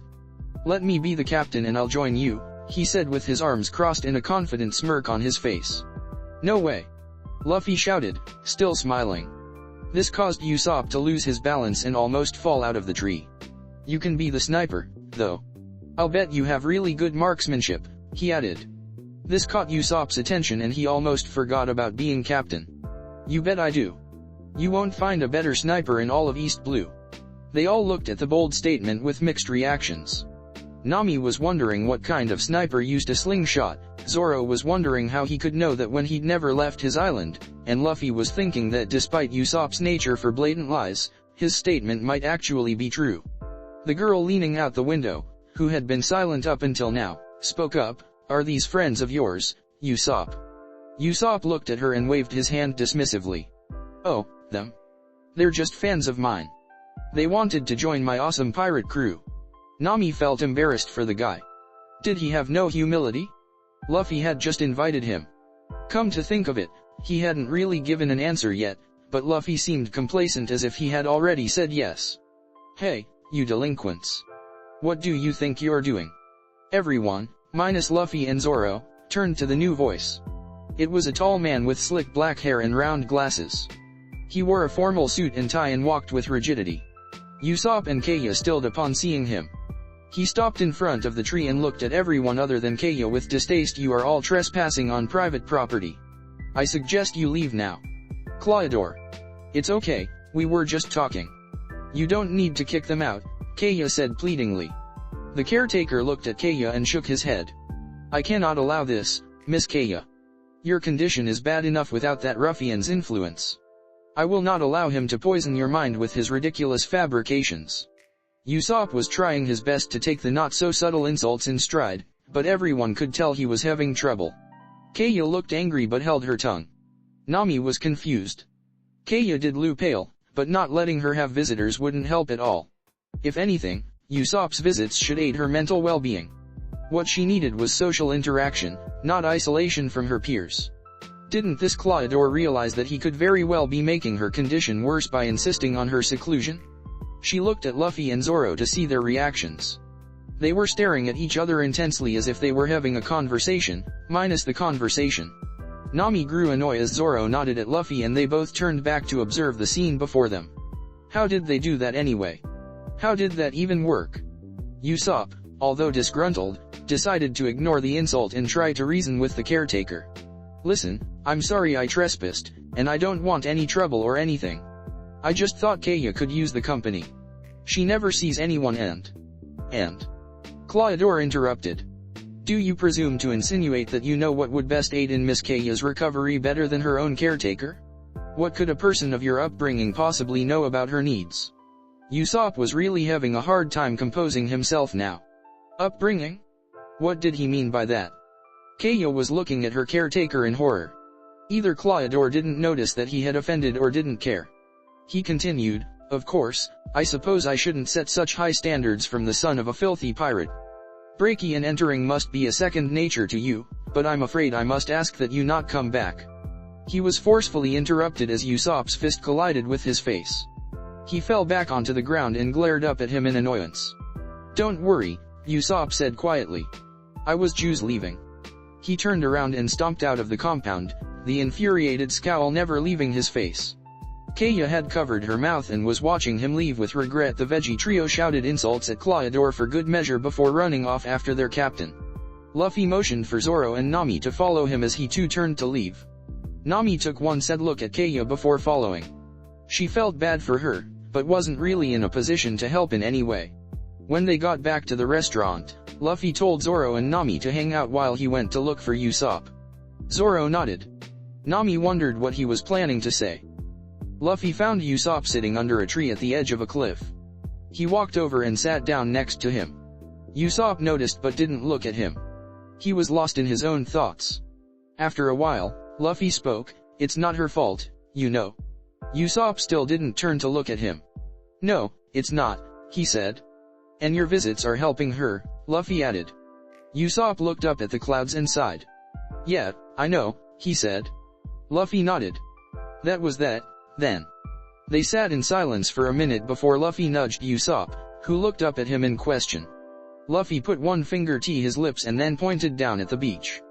Usopp followed his finger and stiffened as he spotted Clawador walking towards an eccentrically dressed man with heart-shaped sunglasses that he had never seen before. Already suspicious, Usopp got down on his stomach and looked over the ledge, and Luffy followed suit. As they listened in on the conversation that was being held below them, Usopp's eyes gradually widened in shock and then narrowed in outrage. Luffy kept a consistent focused glare on his face until the two men below them parted and walked in opposite directions. Usopp waited a few seconds to take in everything he had just heard, and then got up and abruptly started running in the direction of the village. Luffy quick caught up and grabbed him by the arm, stopping him in his tracks. "Let go. I have to warn them," he shouted now that they were out of earshot. "Will they believe you? Can they even help anything if they do?" Luffy asked quietly. Usopp's eyes widened as he realized the obvious answer to both questions. His expression turned troubled and he looked at the ground. "Then what can I do? This is the village I grew up in, I can't just abandon them to their fate." Luffy nodded in acknowledgement and, having been prompted for advice, started brainstorming a plan out loud. Usopp kept a focused expression and nodded every now and then, as well as throwing in his own suggestions. By the time they met up with Zoro and Nami, the veggie trio was nowhere in sight. Luffy and Usopp filled them in on what happened. Nami looked mildly disturbed but kept calm, while Zoro's expression conveyed nothing of his thoughts. With the plan decided on, the four started making preparations for the following morning. Usopp walked towards the beach with a stern expression, contemplating what was about to go down. He always lied to the townspeople, claiming that pirates were coming. He would ensure that it remained a lie. The sun was rising, and Usopp was fidgeting in anticipation of the coming conflict. There were two slopes that led up to the village from opposite ends of the island, and Zoro suggested that they split into two pairs to cover both sides. Luffy and Usopp covered the coast where they had eavesdropped in on Clawador, or rather, Captain Kuro, Usopp reminded himself, while Zoro and Nami covered the opposite side. Usopp had asked how they would signal each other when one group engaged the pirates, and Luffy cryptically stated that he and Zoro had it covered. As the sun completed its ascension above the horizon, Usopp wondered how much longer they should wait. Suddenly, Luffy's head perked up. "They're here. They're coming fro the other side." Usopp's eyes widened. "How do you know?" he asked skeptically. "Zoro signaled me," Luffy replied. He grabbed Usopp's arm. "Hang on. It's gonna be a rough ride." He then used his legs to launch them both high into the air, and started using Geppo to get them to the other side quickly. Zoro had been suppressing his aura enough that Luffy hadn't been able to sense it from across the island, until it had suddenly erupted from his location once again. That was their signal. It was simple yet effective, and no one other than the two of them could interpret it. Usopp's eyes would have widened comically if they weren't shut tightly in response to the wind rushing at their faces. Okay, this was ridiculous. He had overheard that Luffy had eaten a devil fruit and was a rubber man. To his credit, he had only blinked when he heard that. But that didn't explain why Luffy could fly. Was he even human? It was about a 6 kilometers stretch between the two coasts, and he crossed it in less than a minute. Usopp was a good runner, but it would have taken him at least 10 minutes to go that distance. Zoro took notice of them as they touched down on the slope leading down to the north shore. Nami spotted them and frowned in curiosity. Zoro had said he was signaling Luffy minute ago. How did they get here so fast? It wasn't long before a large ship with the mark of the Black Cat pirates pulled onto the shore, and the roar of pirates itching to pillage the village became discernible. They rushed off of the ship and flooded onto the path, running up the hill before stopping when the unexpected sight of their opposition reached their eyes. They looked at each other in confusion, having been told that no one would be expecting them. "Hey, Django," one of them shouted back to the ship. "There are a bunch of teenagers in the way. I thought this was supposed to be a surprise attack." Django looked a little confused as well, but shouted back, "Does it matter? If they're in the way, just kill them. We're in a rush. Captain Kuro told us to meet him by morning." Before the pirate that had given his report could turn back to address the four of them, he felt a painful sting in his back and fell over onto the ground. The other pirates traced the path of the projectile back to one of the teenagers, who had a small green slingshot raised. They scowled, having been robbed of first blood. Zoro grinned in approval. First hit wins. Usopp's legs trembled as the pirates charged in on him.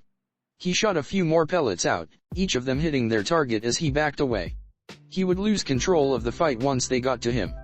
Unfortunately, his shots weren't lethal, and once the fallen pirates got past their pain, they got up and continued their charge with renewed vigor. They eventually reached him, and blades surrounded him as he rushed to reload another pellet. He wasn't going to make it. He flinched as the swords bore down on him. The blades were halted mid-swing, however, and Usopp looked up to see several pirates desperately pushing against a single sword with all their might. Usopp watched his savio with awe as the swordsman held back the blades that he had intercepted with deadly precision without budging an inch. He pushed them off balance with a quick swipe of his weapon and began cutting them down one by one with cold efficiency. Not a single blade reached him. The pirates chose to ignore Usopp for now and swarmed the swordsman like wasps.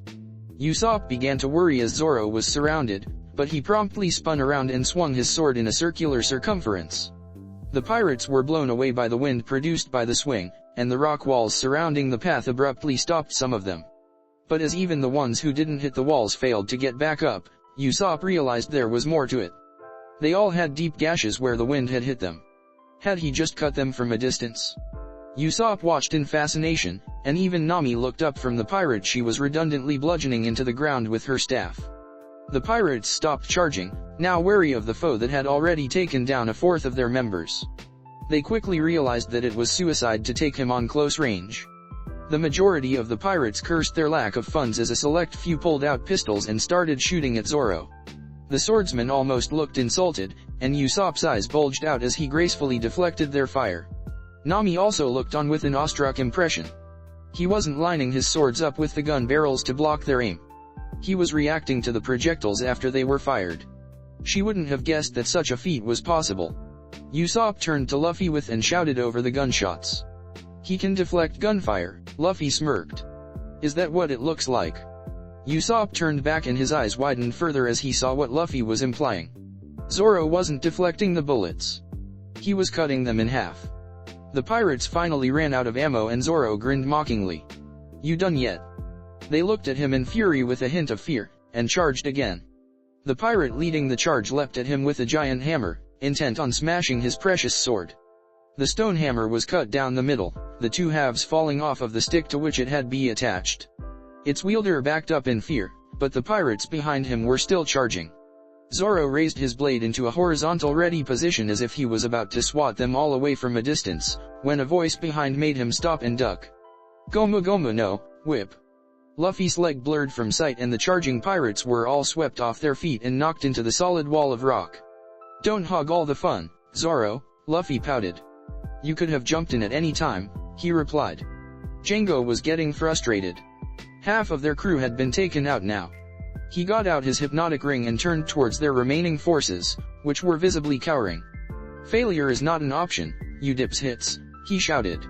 When I say 1, 2, Django, your cowardice will disappear and you will become stronger. 1, 2, Django. The men's eyes hardened and their muscles bulged. As if they had completely forgotten the slaughter that had just occurred, they let out a battle cry and charged forward with their fists in the air. Luffy grinned and threw his fists above his head as he dashed forward, yelling, in mocking imitation. The pirates were not deterred at all under their hypnot influence. Gomu gomu no. Luffy's fists seemed to multiply for a second before they blurred out of sight, much like his leg earlier. Gatling. The Black Cat pirates, for all their miraculous mental steroids, dropped like flies as they were mowed down by the invisible assault. Django cringed. If this kept up, Kuro would have their heads. Sham. Butchie. Come show these fools what happens to those who mess with the Black Cat pirates. Two more pirate jumped down from the ship.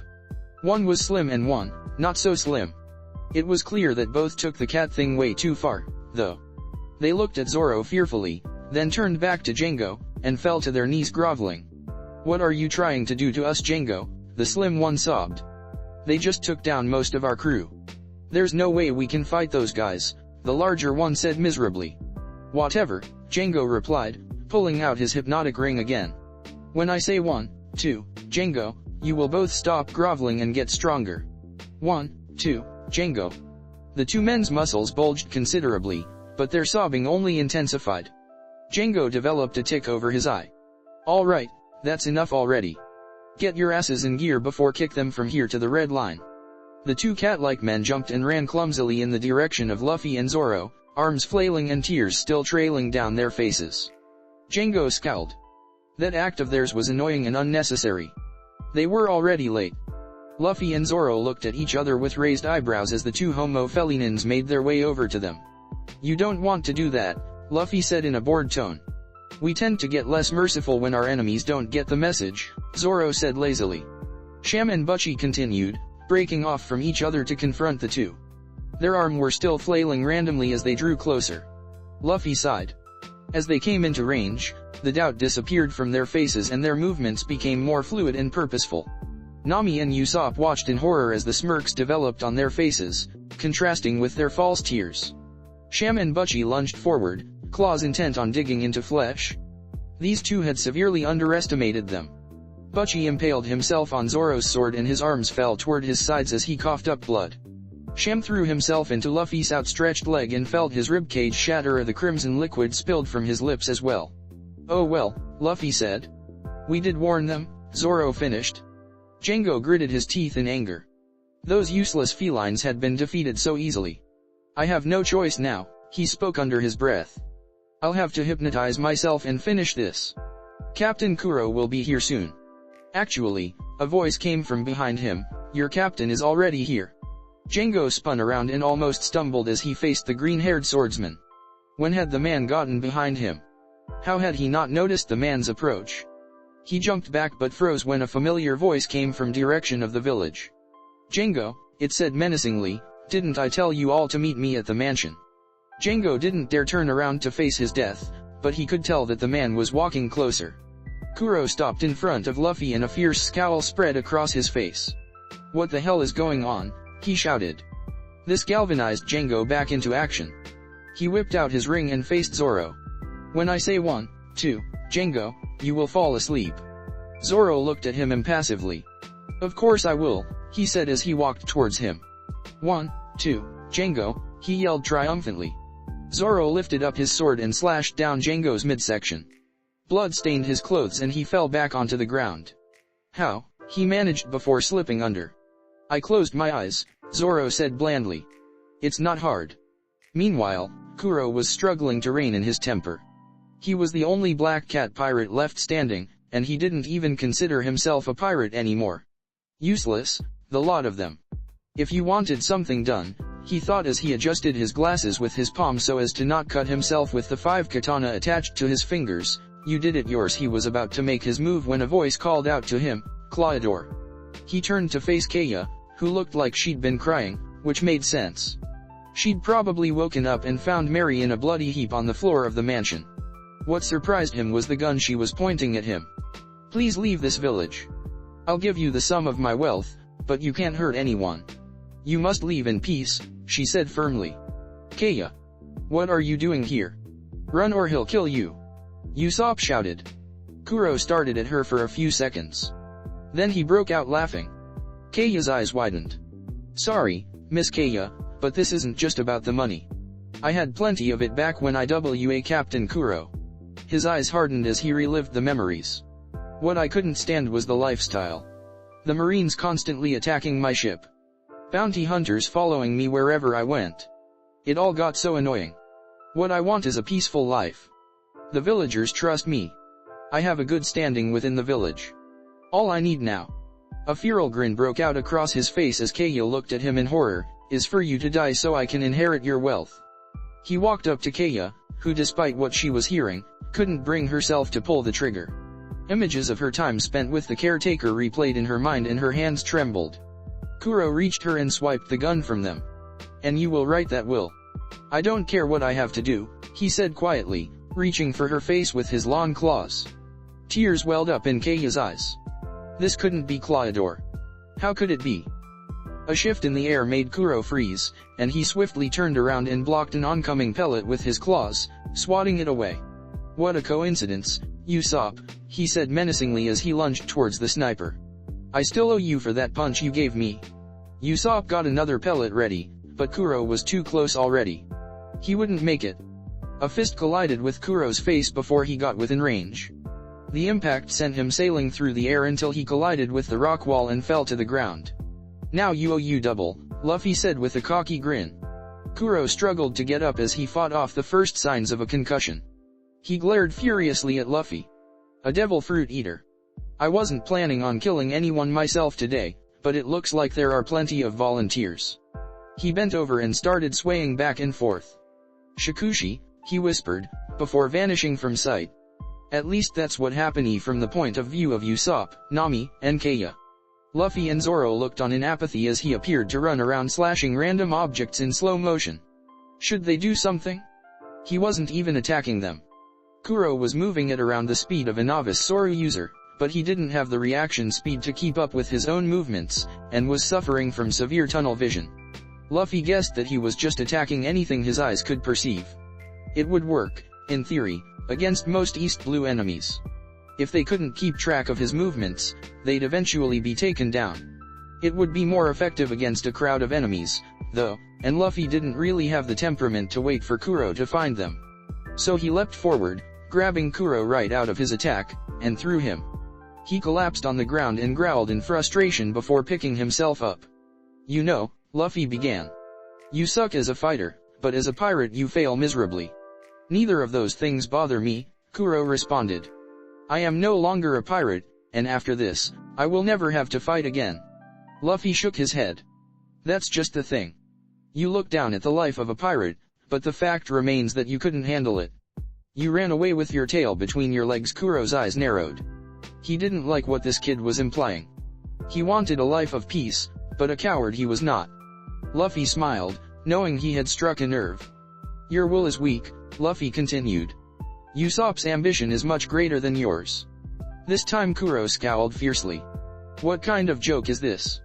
You're comparing me to that pretend pirate. Luffy shook his head. Did you even hear me? Like I said, you can't compare to him. You're nothing, just a butler with a get-rich-quick scheme. There's no one in my crew whose ambition doesn't shit all over yours. Kuro was really getting frustrated now. Enough. Just how am I inferior to that play-pretend pirate? Fame? Power? Intellect? Tell me. And don't give me that willpower bullshit. Foolish ambitions will get you nowhere in this world. Luffy's grin grew positively bestial. Would you like to test that out, then? Let's see who will get farther between you and my crew members. Luffy raised one hand to his straw hat and let loose the most powerful blast of Conqueror's haki that he had used so far in this timeline. Kuro immediately fell to his hands and knees, his eyes widened to epic proportions. He looked up at Luffy with an infuriated and terrified glare. He gritted his teeth and sweat poured down his face as he tried to fight off the darkness that was claiming him, but after a few seconds he gave in and his head fell to the ground with a thud. Zoro felt the pressure from the blast on his psyche, and raised an eyebrow as he brushed off its effects. Why had Luffy even bothered aiming it at him? Had he just decided to bombard the entire area? His eyes widened slightly at the thought, and he turned toward Nami and Usopp. They were both kneeling on the ground, eyes open but unfocused. Beads of sweat trailed down their faces and their jaws were clenched, as if they were fighting off some unknown foe. After about 10 seconds they both recovered, panting for breath, and looking around frantically. Luffy looked a little guilty as he looked back at them proudly. Zoro snuck a glance at Kaya. She had been unaffected, wondering what was going on with everyone. At least Luffy had left her out of it. Zoro didn't think a whiff of the king's disposition would help her condition. Zoro speculated briefly about what Luffy's motive was. The obvious answer was that he wanted to expose them to the effects of the king's will. Fighting off its effects naturally strengthened one's willpower if done successfully. It was like exercising a muscle. The next time Nami and Usopp encountered a blast of that magnitude they would have a significantly easier time with it. But why so early? Zoro was confident that Luffy was the only awakened conqueror in East Blue. Even in Paradise they were scarce. It wasn't until one sailed the New World that the power became somewhat common and resistance to it became a must. Was Luffy just getting a head start with their crewmates? That was assuming, of course, that Luffy wasn't just trying to prove a point. He'd always had a lot of faith in his comrades. What should we do with the Black Cat pirates? They'll just wreak havoc when they wake up, he said as Luffy walked by. They won't be waking up for a while, Luffy replied. The Marines will be here before they do. Zoro nodded. If Luffy had aimed his haki at the entire area, then it wasn't just Kuro that would be out for a while. Nami and Usopp had fully recovered and walked over. What the hell was that just now? I felt like death was looming over me, Nami said shakily. Usopp voiced his agreement. Ah, sorry. That was me, Luffy replied. Nami rounded on him, infuriated. What the hell do you mean it was you? What the hell did you even do? And whatever the hell you did, why the hell did you do it to us? She yelled with her fist raised. Ah, come on Nami, it was just to prepare you. And it builds character, he said cheerfully. You still haven't told us what it was, Usopp said curiously. Luffy thought for a moment as if having an inner debate with himself. What the hell, he thought. It's called Conqueror's Haki. 1 in a million people in the world are born with it. It allows you to forcefully overpower the minds of those with weak wills. Traits like self-confidence and mental discipline help one resist it, but the most important factor is willpower. A person with an unbendable will won't even bat an eye in the face of the most powerful conqueror. Not doubting. That is true power. Nami and Usopp took in the explanation with thoughtful expressions, and then they both nodded. Who knew that such a thing existed? The world truly was vast.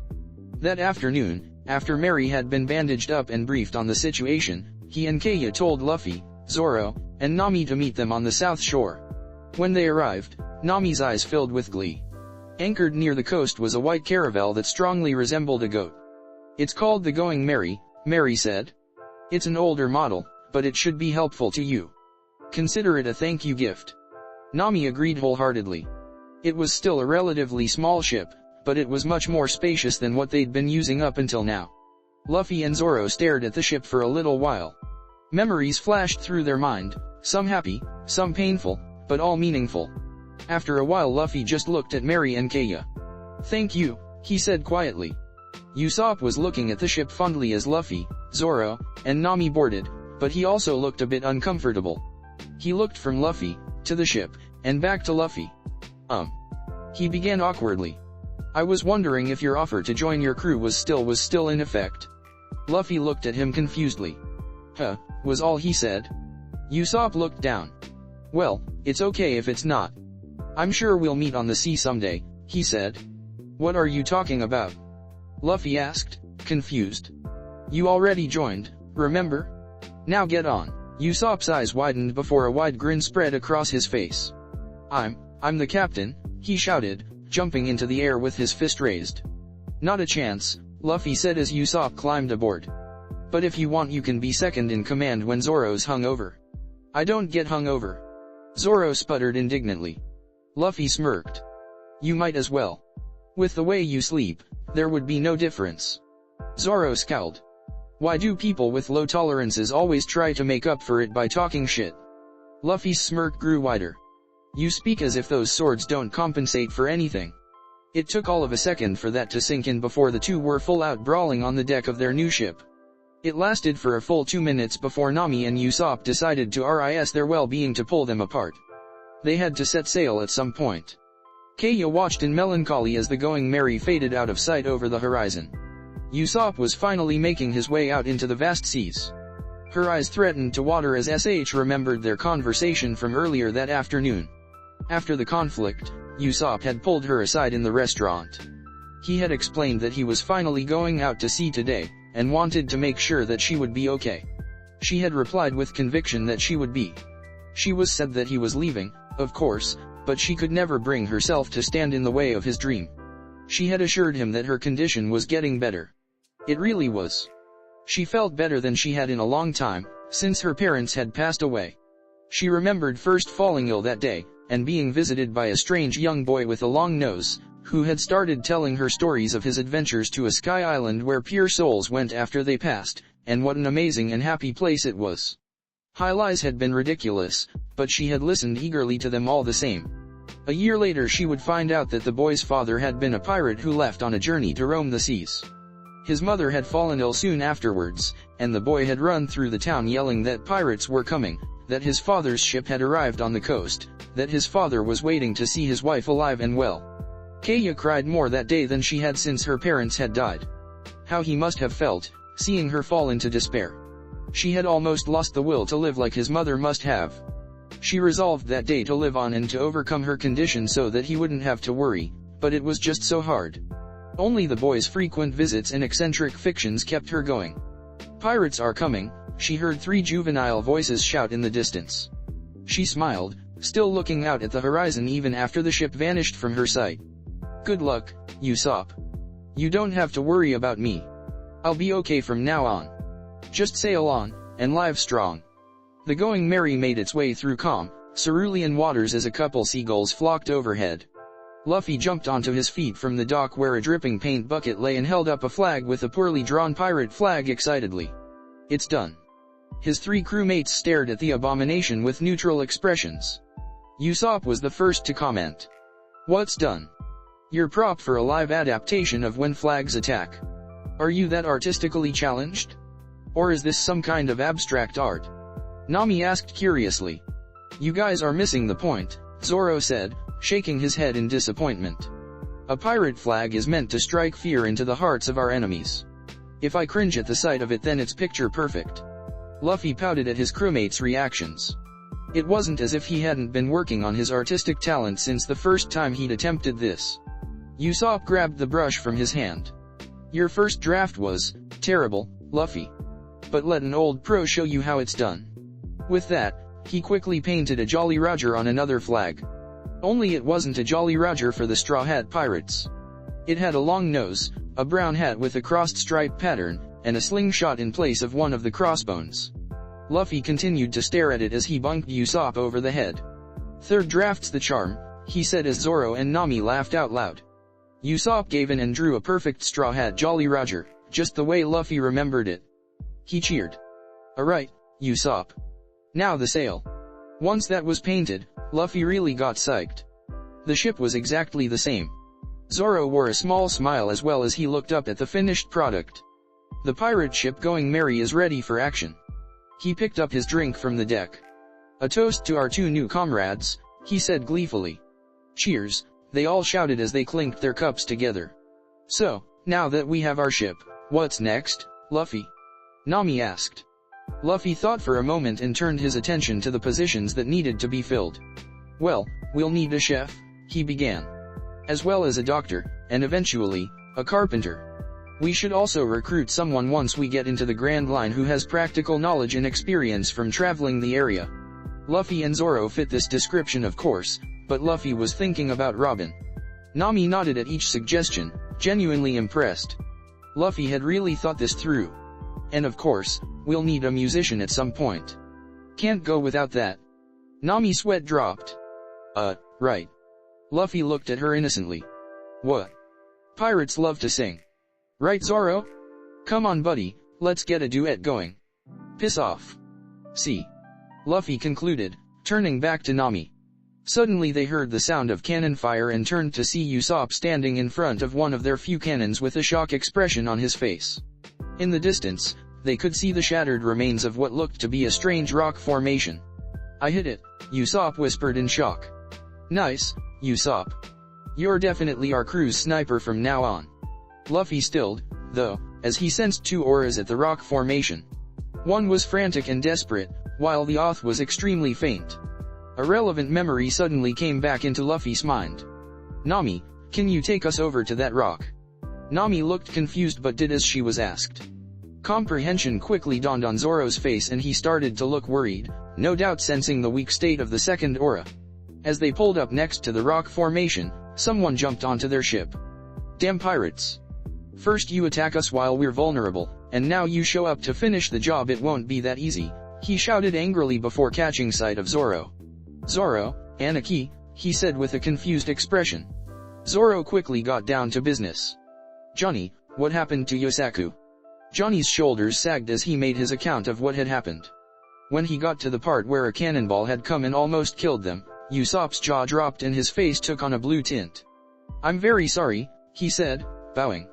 Before Johnny could respond, Love cut in. Bring him onto our ship. We'll see what we can do for him. Johnny quickly obeyed, his mind filling with hope. He brought the sick man onto the Going Merry carefully, and Nami's face took on a focused expression at the sight of him. Is he gonna be okay, Anarchy? Johnny was on the verge of tears. Zoro turned to Nami. Scurvy, he asked sternly.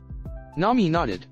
Usopp, can you go get some limes from the fridge, squeeze the juice out, and bring it here, she asked.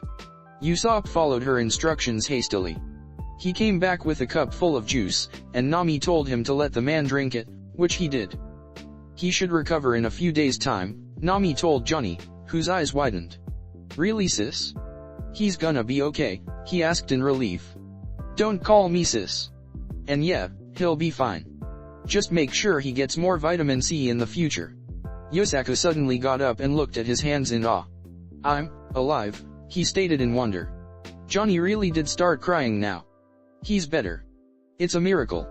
Both men cheered and started dancing around the ship. Luffy and Usopp joined in. You don't get better that quickly, Dips hits. Lay your ass back down. Nami screamed in frustration. Yosaku unwillingly did as he was told, passing out in the process. She signed, let this be a lesson to all of us. Things like this can happen on the open sea. We have to be prepared for long journeys. Luffy nodded. I guess our first goal is to get a chef then, he said matter-of-factly. If you're looking for a chef, I know a place around here that sounds promising. Of course, actually getting one to join you is a different story, but you should head to Baratie, floating sea restaurant. A restaurant at sea? Usopp asked curiously. There certainly were a lot of strange things in the world. Sounds like fun. Let's go, Luffy said jovially. You should be able to get there in a couple days, Johnny said. But you have to be careful. This place is kind of close to the Grand Line, so there is no shortage of dangerous adversaries. He turned to Zoro. I heard Hawkeye Mihawk was sighted in the area as well. Zoro let a small grin cross his features. 2 days later, the excited voices of Johnny and Yosaku echoed across the ship. Zoro Anarchy. Luffy Anarchy. Nami Anarchy. Usopp. We've arrived. Why am I Anarchy? Nami grumbled. Why am I not Anarchy? Usopp grumbled. So, what do you think? Johnny asked once they made their way out. He observed their reactions. Zoro kept a blank face. Nami smiled and let out a low whistle. Usopp looked on in awe. Luffy wore a wide grin. It's a huge fish. So cool. I'm getting psyched, he said enthusiastically.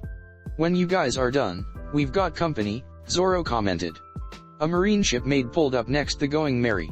Nami, Usopp, and the bounty hunter duo all stiffened as someone walked out onto the deck of the by default enemy ship. Hey, you pirates. I've never seen your flag before. I am Marine Lieutenant Iron Fist Full Body. Who's your captain? Identify yourselves. I am Straw Hat Luffy. Luffy shouted as he stepped forward. I am Honorable Liar Usopp. Usopp shouted, stepping up beside him. Luffy shot him an annoyed look, but turned his attention back to Full Body. Our mark was just made a couple days ago, he shouted. I was the one who made the mark. Usopp added. He was about to shout something else, but Zoro walked forward and bonked him over the head, causing him to bite his tongue. Zoro then proceeded to drag him away, telling him to come make himself useful. Well, I'm just here to eat at the restaurant. Consider yourselves lucky. But the next time we meet, consider your lives forfeit, Full Body shouted. Come on darling, our food is waiting for us. But as their ship pulled up towards the entrance to the restaurant, Full Body turned to the Marine on duty and pointed his thumb down. Their ship is an eyesore, sink it. Hey, the bastards are firing at us. Yosaku yelled frantically. Luffy was ready for the cannonball that flew towards their ship and batted it away with his fist. It exploded when it hit the water, but their ship was unharmed. What the hell did you just do? Yosaku asked. I punched it, Luffy said as if it was obvious. You don't just punch a cannonball away. That's not possible, you know. Johnny chimed in. Well, I just did, so it clearly is, Luffy said sensibly. The enemy Marines, who had been ordered to sink their ship, not just fire at it once, scrambled for the second cannonball they didn't think they'd need, and fired again. This time, Luffy kicked the cannonball up into the air where it exploded again without leaving a mark on the ship. Yosaku and Johnny watched with awestruck expressions. Could he do this all day? Suddenly, the sound of a cannon went off again, but this time the cannonball flew from the Going Merry. It hit the marine ship dead on through the hull and exploded. The large marine ship started to sink after one shot. All eyes turned towards Usopp, who looked shocked himself. Okay, this definitely makes up for earlier, Luffy decided. As the Marines panicked at the sight of their ship slowly sinking, the Straw Hats entered the restaurant. Zoro wondered what kind of dumbass Marines weren't prepared for an enemy ship to fire back. Idiots. A waiter with a large build met them at the door. Hello, you horrid scumbags. My name is Patty, and I'll be seating you. He said it with a practiced voice and a blindingly fake smile, and yet he gave off a tone of sincerity despite himself.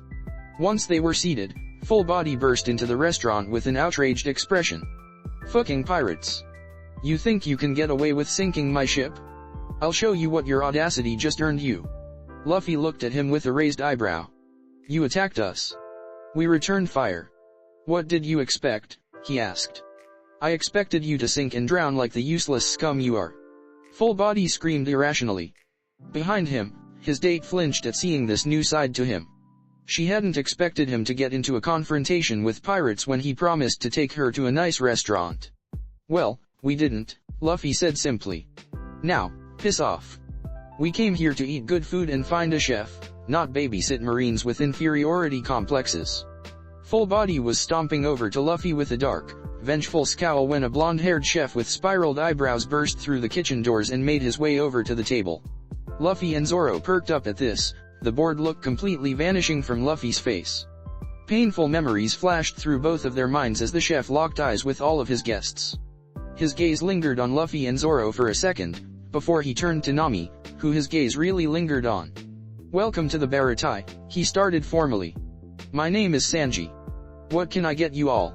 Food. Luffy yelled excitedly, his mouth watering. That much is implied, Sanji replied nonchalantly. You're going to have to be more specific. Meat. Luffy yelled excitedly, his mouth watering.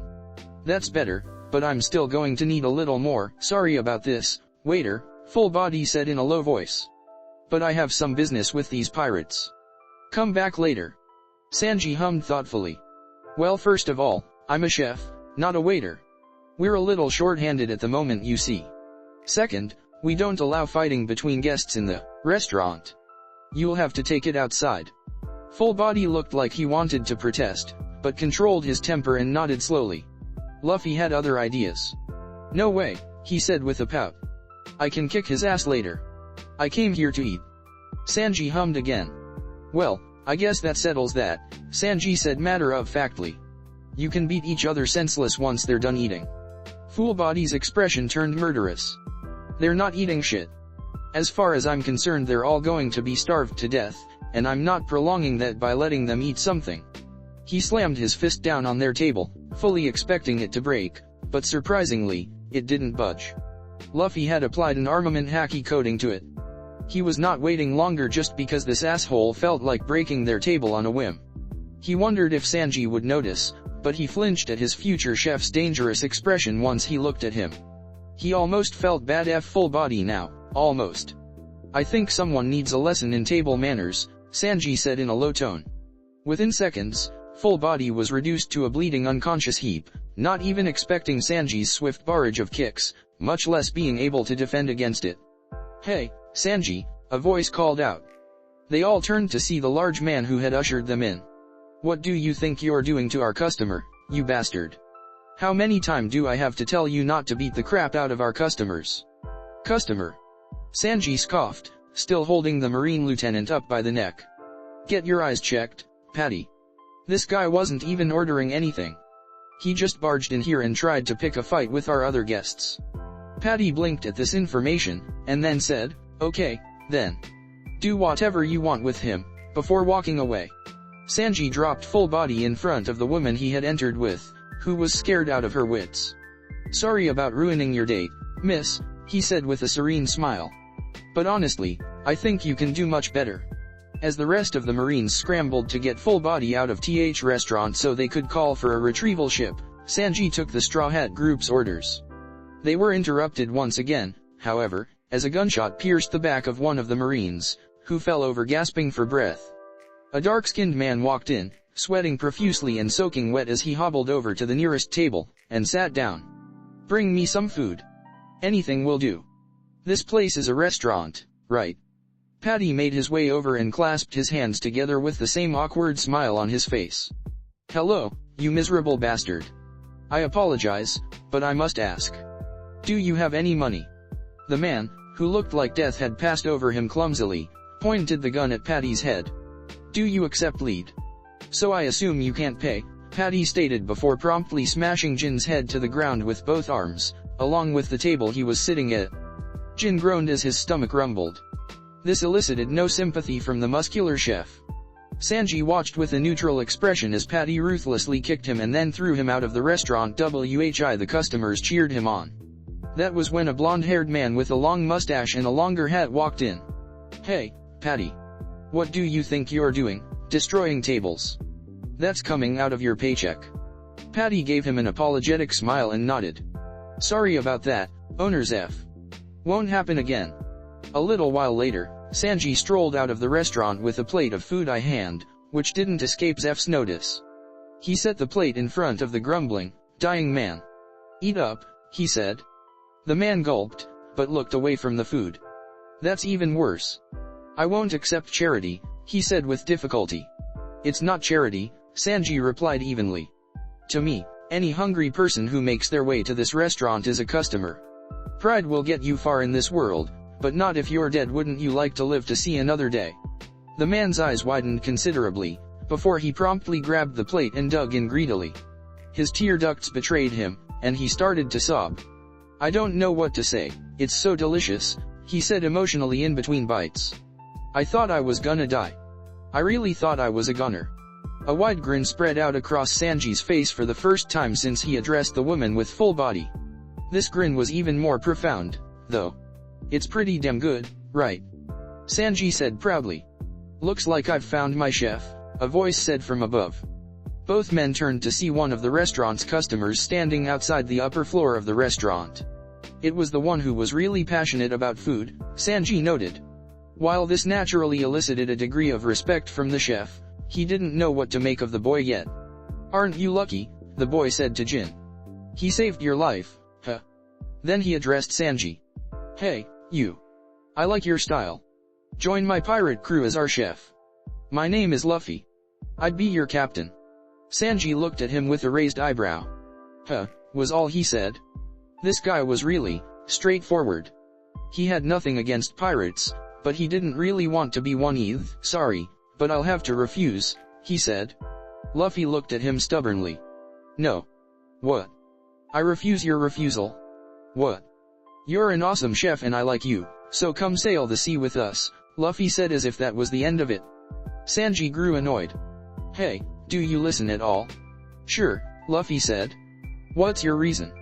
I don't need to tell you, Sanji said in frustration. I meant you should accept other people's decisions, you shitty straw hat. Oh come on, Luffy whined, letting the shitty straw hat comment slide. Being a pirate is awesome. The open sea is the best place to chase one's dreams. Don't you have dream you want to fulfill? Sanji thought on that for a moment. I do, he admitted. But I'm not ready to pursue it yet. I still have unfinished business here, and I can't leave until I'm done with it. I see. Luffy said, looking down sadly. I'll give up then. Your hand's not giving up. Sanji shouted, freaking out as he tried to tug away from Luffy's outstretched arm. How the hell are you stretching like that? What kind of human are you? A rubber man, Luffy said in a downcast tone as he let go. I ate a devil fruit. Sanji seemed to accept this easily enough, and the man, having found his strength again, spoke up. Sorry to interrupt. My name is Jin. If you're a pirate, may I ask what your dream is, he said. To be the pirate king, Luffy answered. One Piece, huh? You're going to the Grand Line, then. Jin said slowly. He hesitated, and then went on, let me give you some advice kid. Give up on the Grand Line. You're st young, there's no need to rush it. There are plenty of other amazing places out there on the open sea. Luffy frowned. He remembered the story of what happened to Krieg's crew. To put it bluntly, they had had the worst luck. They had run into a very bored Dracula Mihawk on the first week of their journey. The Grand Line was treacherous by East Blue standards. That much was certain. But Mihawk? He wasn't exactly the norm in paradise. Luffy knew that Don Krieg didn't have the mindset needed to get through the first half. He wasn't just reckless. He was extremely overconfident and thought himself invincible. This would most likely lead to him pissing off some relatively powerful Grand Line pirate and getting thrashed despite his superior forces. Luffy shuddered to think what would happen if Krieg ever miraculously made it to Sabaody Archipelago. If his god complex was to crash with those of the celestial dragons, and Luffy was sure it would, Krieg would come up short. Luffy honestly thought that Jin had what it took to survive paradise with a little luck once he got some experience behind him, but he'd never make it through with Krieg leading him.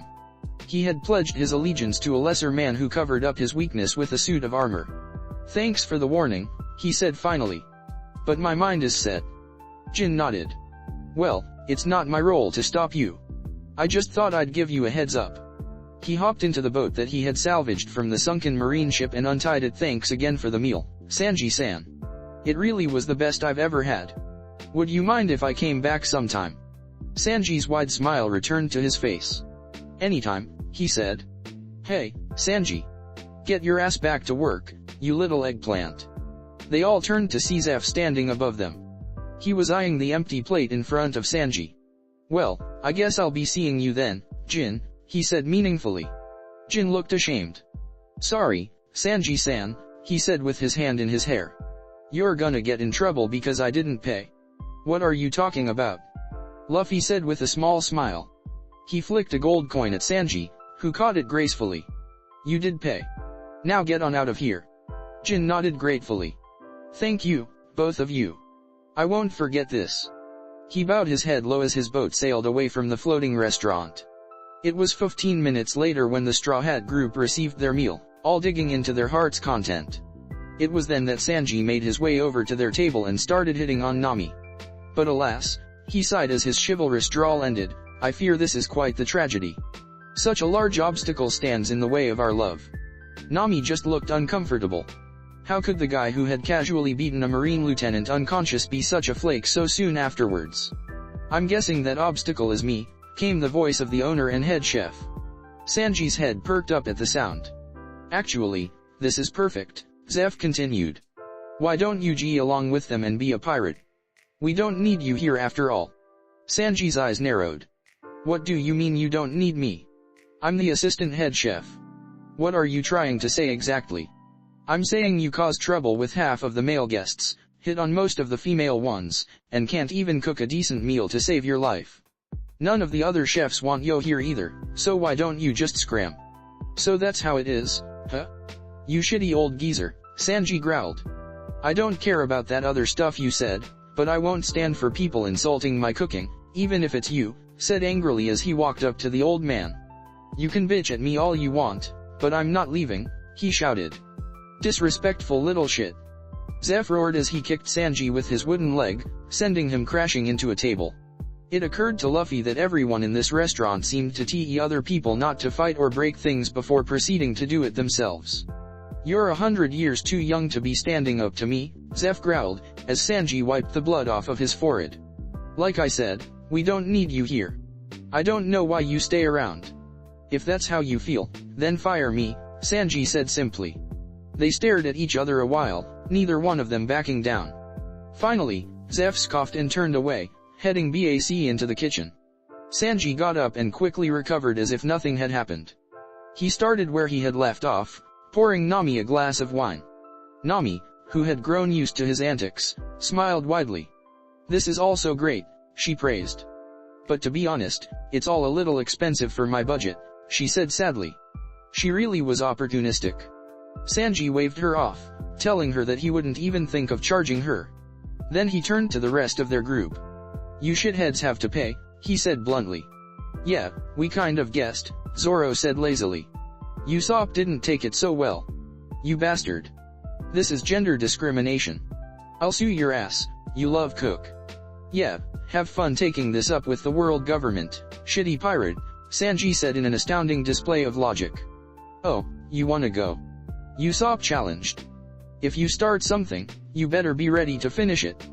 He pointed at Sanji. Get him, Zoro. All you, Usopp, Zoro replied as he continued eating. Usopp's jaw dropped. That was cold. Hey, boys. Please don't fight over me, Nami said with an innocent expression. Yes ma'am. It's just so tempting, Sanji replied. Who the hell is fighting over you? Usopp raged. Zoro questioned Luffy about the search for their chef. Luffy responded that they should stay there for a while and keep looking, giving Zoro a meaningful look, and Zoro nodded. It was 2 days later when a large, run-down ship bearing the mark of the Krieg pirates was sighted making its way towards the sea restaurant. Luffy sat in silence, oblivious to what was happening around him at the moment. He was in deep thought about the conversation he had just had. Johnny and Yosaku had grown restless during their stay, and came down to the restaurant to ask why they were staying so long. Luffy told them to relax and wait a bit longer. They conceded and sat down at a nearby table, getting out their bounty posters and discussing bounty heads that were within their reach to pass the time. Luffy watched as Nami caught sight of one of the posters. Arlong's. Her entire body tensed up, and her breathing became heavier. Luffy looked away as she scanned the area, pretending to do her own thing. When she came to the conclusion that no one was watching, she quietly made her way out of the restaurant and headed towards the Going Merry. Luffy followed after her silently. Only Zoro noticed them leave, but he stayed seated. When the restaurant doors closed, Nami took one last look behind her to make sure no one was following. Satisfied, she climbed on board the Going Merry, and froze. Luffy was on deck, looking at her with an unreadable expression. When had he?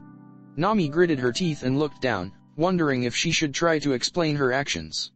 Somehow, she really didn't want to lie to him. Luffy saw her discomfort. It's okay, he said quietly. Nami looked back up at him in surprise. What are you? Who is it? He interrupted. She stared at him, not quite comprehending the question. The one who's hurt you, he elaborated. She stiffened, her posture becoming guarded. This seemed to sadden him. Not a single thing she was doing escaped his notice. His eyes seemed to bore into her, as if he could see right into hers, piercing through any barriers she put up around herself. At that moment, she was an open book under the scrutiny of a scholar. He had seen right through her from the beginning. She hated it. As if sensing her discomfort again, he closed his eyes and sighed. Luffy, She started but stopped. What could she say? That she couldn't be their crewmate anymore? That she was abandoning them here? Her heart ached at the thought of losing this sense of belonging that she hadn't felt since the day her mother had died. We can help you, he said, breaking her out of her thoughts. If you'll just let us. Nami's eyes widened at this, and she shook her head frantically. I can't. She said, her voice breaking. I can't get you involved. Luffy looked disappointed at this, but walked up to her slowly. Nami closed her eyes. What did she expect? That he'd just let her steal the ship that they had acquired because she was involved in something she couldn't get out of? Sympathy only extended so far. The last thing she expected was for his arms to wrap around her as he pulled her into a tight hug. She opened her eyes in shock. It's okay, he said again. You're free to go where you wish. I can't stop you from leaving, just like you can't stop us from following you. He pulled away. And we will follow you, he stated firmly. He started walking away. If you're going to leave, I'd do it now. It's going to get crowded out here soon. He turned back to look at her. And Nami, if even for a second you think that this guy is going to hurt you again, just say the word, and I'll introduce him to a new world of pain. With that point made, he jumped off the side of the ship. Luffy was pulled back to the present by fearful screams. He looked around. The customers were backing up in terror as Don Krieg made way through the entrance, being supported by Jin. They were taken aback by the state he was in. He looked as if he was about to keel over, but they were fearful nonetheless. The only ones who weren't visibly cowering were Sanji, Zeph, and the Straw Hats, although Usopp looked pretty shaken. Please. Krieg began, could I have some food and water? If you want money, I've got plenty. He spoke humbly, panting in between words, and had a miserable look on his face. People were starting to realize that this man wasn't a threat, and some were whispering to each other in doubt that this was really Don Krieg. Suddenly, the man toppled over, hitting the floor face first. Jin panicked. Please. Give him some food and water. He'll die at this rate. Patty started laughing hysterically. Oh, this is great. Seeing that scumbag in such a miserable state just warms my heart. Jin turned toward him angrily. We have money this time. We're paying customers. Like I care, Patty shrugged. Hey, contact the Marines, he commanded, pointing to another chef. This is a good opportunity to get that guy behind bars. Don't even give him scrap of food. The customers all shouted their agreement. Who knows what he'll do if he gains his strength back, one chef said. We can't risk giving him anything. Don Krieg bowed his head low to the ground. I won't try anything. You have my word. Please, just give me something. I don't care if it's just scraps. Anything. He groaned. G tried to convince him to stop groveling, but he continued. Anything. He repeated. Patty looked like he was having a hard time keeping up his heartless attitude, but stood firm, trying to earn sympathy. You won't get any, he said. Out of the way, Patty, a new voice said. Patty was suddenly kicked away from the entrance. Here, Jin. Give him this, Sanji said, holding up a plate of food and a glass of water. Sanji-san. Jin exclaimed, taking the food and handing it to his captain. Krieg started eating immediately. One of the chefs, Karn, started shouting his disapproval, saying there was no way he'd just back off after eating. The customers and the rest of the chefs looked terrified. Sanji had turned his attention to Karn, and Luffy noticed the tensing of Krieg's muscles. Hey, Sanji. You might want to pay attention, he called out. Sanji turned back in time to see Krieg swinging his arm out in a lariat, and was able to bring his knee up in front of his neck to block. The blow sent him flying back, but he landed on his feet and regained his balance. Krieg looked slightly annoyed that his surprise attack had failed, and Jin looked horrified. Don. This isn't what you promised. You said you'd leave these guys alone if I brought you here. Jin let out a yell of pain as his shoulder was gripped tightly in Krieg's hand. Ah, that's better. I feel like my old self again. He looked toward the chefs, who were watching in terror. Nice ship. I think I'll take it, he said calmly. They looked at him with incredulous expressions, and he continued, my old one got ruined. I have 100 men who are dying of hunger and thirst. Prepare food for all of them, and then get off my new ship. The chefs all shouted at him in response to the outrageous request, saying they refused. Refuse, repeated Krieg. Don't misunderstand me. This isn't a request. It's an order. And no one disobeys my orders, he said with a menacing glare. Jin knelt on the ground with a pained look on his face. I'm sorry, Sanji-san, he said with regret. I didn't intend for this to happen. Sanji ignored him and started walking toward the kitchen. Patty rounded on him. Hey. Where do you think you're going? It's your fault we're in this mess. I'm going to prepare food for 100 people, Sanji said simply. Jin looked at him in shock. After all this, he was still feeding them. The other chefs quickly surrounded Sanji on the sides, pointing guns at him threateningly. Who the hell do you think you are, Sanji? Krieg's double agent, one asked. You're not taking one step into the kitchen, another said. Sanji just held his arms out in a silent challenge. Then shoot me if you want, he said without hesitation. The chefs all stared at him as if he'd lost his mind. I don't care if they're not worth saving. My job as a chef is to feed people. If they come to this restaurant in hunger, I'll give them food. I'll worry about what happens afterwards once they're fed. The chefs were taken aback by his resolve. All except for Patty, who knocked Sanji to the ground with a blow to the head. Sanji, I know you feed customers who can't pay, he began, and I've never had a huge problem with that. But this time, you've gone too far. Your actions are going to cost us this restaurant. I won't let that happen. If you're just going to stand there like an idiot, I'll protect Baratie myself. He pulled the cloth off of the item he was carrying, revealing an odd-looking red bazooka. Hey Krieg, are you finished with your meal? How about some dessert, he said as he aimed the bazooka at Krieg and shot. It hit him dead on in the chest, and Krieg was sent hurtling back against the guardrail outside. That takes care of that, Patty said with finality. You might want to double-check that, Zoro suggested, and Patty looked at him as if he was insane before a familiar voice made him reconsider. That was the worst dessert I've ever had, Don Krieg said as he walked through the ruined entrance. His overcoat and cape had been blown off, and what remained was a gold-colored suit of steel armor. The chefs all got over their shock and charged, intent on taking out the pirate captain who was threatening their way of life. This proved to be a mistake as his battle armor produced a multitude of guns from hidden compartments and started shooting at them. They would have been skewered had it not been for a sudden wind blowing the bullets course. In front of the chefs stood a single green-haired man with one sword out of three raised, one of their customers. Krieg looked at him in slight surprise. You're that pirate hunter guy, Krieg said in apathy, taking note of his other two swords. I was, Zoro replied. Their conversation was interrupted as Zeph calmly walked in front of Zoro and set down a large white bag. This is food for 100 men, he said. Bring it to your crew. Owner Zeph. Patty shouted. Have you gone crazy? If his crew recovers as well, they'll take this restaurant for sure. Krieg's eyes widened. Did you say Zeph? That's only if they have the guts to take it, Zeph responded evenly. He turned to Krieg. Isn't that right, Grand Line Dropout? Mutterings broke out throughout the restaurant. Even the King of East Blue couldn't make it through.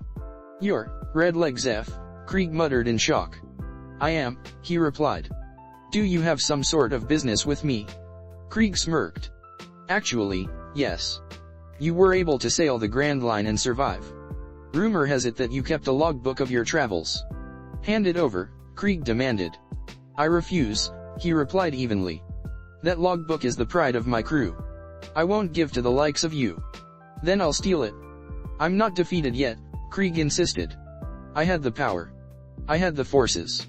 I had the ambition. The only thing I lacked going into that sea was information. If I GE that logbook, I'll easily be able to conquer the Grand Line. The only thing you need to conquer is your own ego.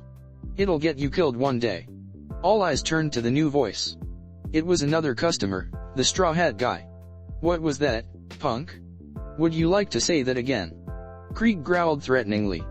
I'm not gonna repeat myself just because you're too stupid to understand simple words the first time, Luffy said in a bored tone.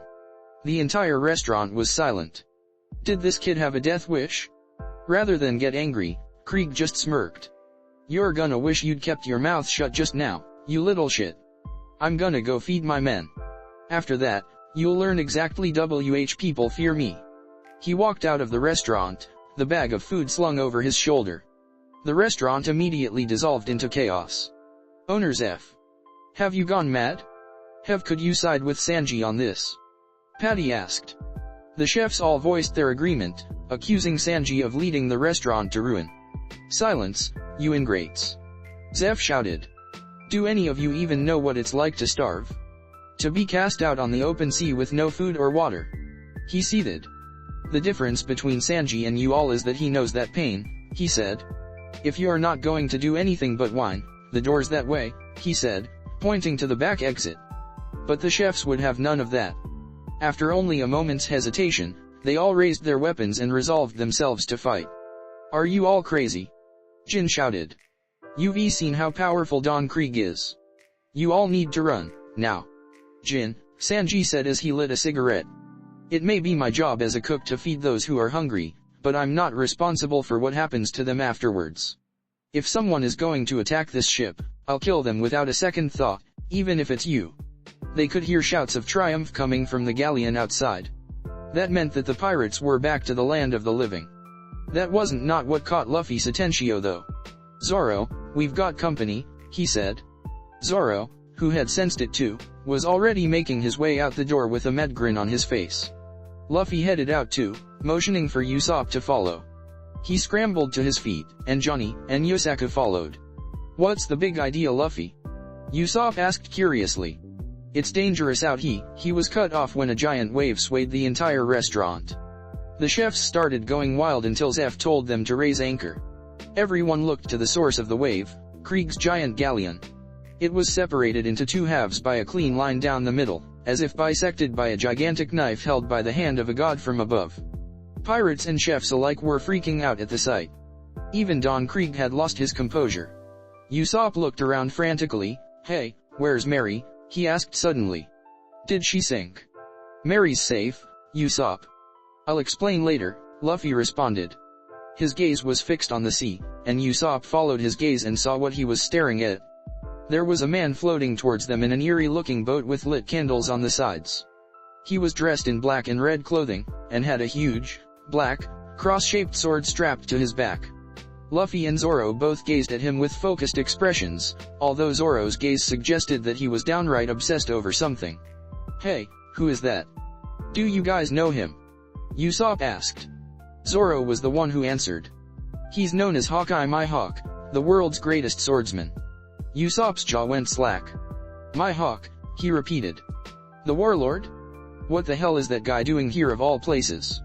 The Krieg pirates voiced the same question, yelling in outrage at the man who had ruined everything for them. You bastard. What do you want from us? Why did you follow us here?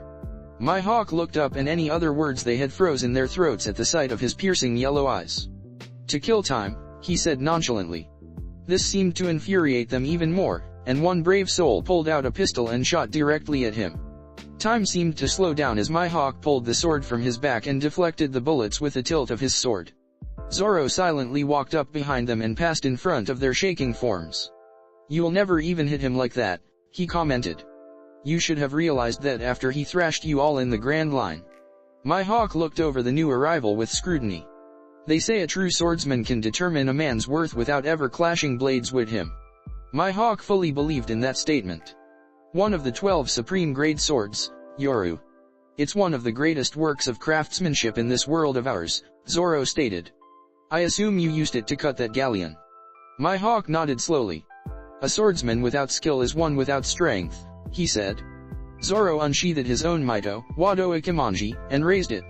Indeed, he replied, before bringing it down and cleaving the galleon in half at an angle perpendicular to the first cut. The waves were less profound this time, but that didn't mean the chefs or the Krieg pirates, or Usopp, appreciated Zoro's actions. Mihawk stared at the man with a calculating glint in his eyes. Cutting a ship of that size was well outside the level of skill expected of an East Blue dweller, or anyone who lived outside of the Grand Line, really. But there were always outliers. What caught Mihawk's attention was the man's aura. It was pulsating. With excitement, with respect, and with nostalgia? Mihawk blinked at the unexpected emotion but filed that away for later. He focused on the fact the man's unsuppressed aura was simply too great for someone he ain't never seen or heard of before. He radiated power. Him as well as, Mihawk's eyes shifted towards an unassuming kid in a straw hat, who was watching the encounter with open interest. The man's aura was not as great, but that was only because he was suppressing it heavily. He assumed that the two were comrades. He estimated that the kid's aura, if he stopped hiding it for whatever reason, was as great, if not greater, than the man before him. He turned back to the swordsman, who after having given him his few moments of contemplation, spoke up, "You said you're killing time, right? How about a swordsman's duel, then I'd be honored." Mihawk continued to stare silently, as he was never one to speak unless he had something good to say. It wasn't carelessness or ignorance that prompted this man to challenge. There was silence as Zoro stood up. They both faced each other as Zoro sheathed his Mito, which had survived the clash. "I've lost," he acknowledged. He then held up his arm on both sides, giving Mihawk an opening. Mihawk was taken aback. "What? Wounds on the back are a swordsman's shame," Zoro recited as if it was second nature. "Well said." Mihawk agreed before slashing at Zoro's exposed torso. Blood splattered from the new wound and Zoro fell back. Luffy had been expecting it, and winced all the same. "Anarchy!" Johnny and Yosaku screamed. "Zoro!" Usopp yelled out worriedly. "That fool," Sanji muttered under his breath, which didn't escape Zeph's notice. Mihawk's sword was now pointed at Zoro, who was on the ground bleeding. He was deep in thought. This man had resolved himself to die. Would it be disrespectful to let him live? Not just disrespectful, he thought. Stupid. He has so much potential for someone just starting his journey. I don't doubt that he may very well take my title and possibly life one day.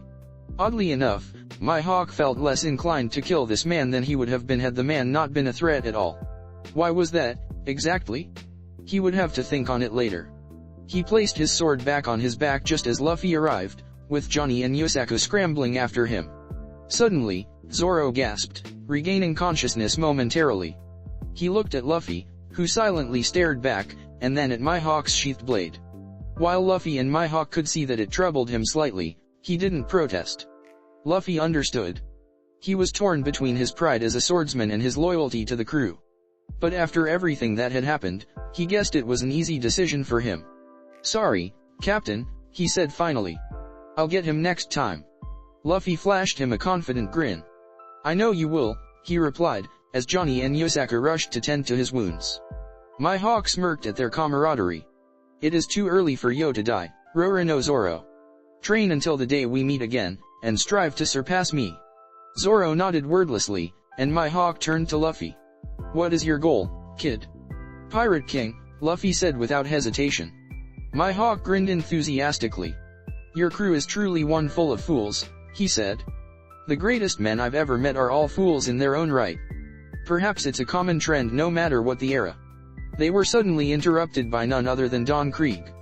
"If you shitbags are done ignoring me, I have some business with both of you." He turned towards Mihawk. "I stop you for destroying my fleet. Payback is going to be painful," he roared. His subordinates were pleading for him to stop, and even Jin secretly thought he was insane, but he ignored them all and aimed his guns at Mihawk. "Then again, some fools are just fools," Mihawk stated. He swung his sword in a circular motion, and a whirlwind came to life around him. When it died down, he was gone. Luffy noted that the boat he had come in had disappeared as well. "Cool. How did he do that?" Krieg looked stunned, but immediately recovered and rounded on Luffy.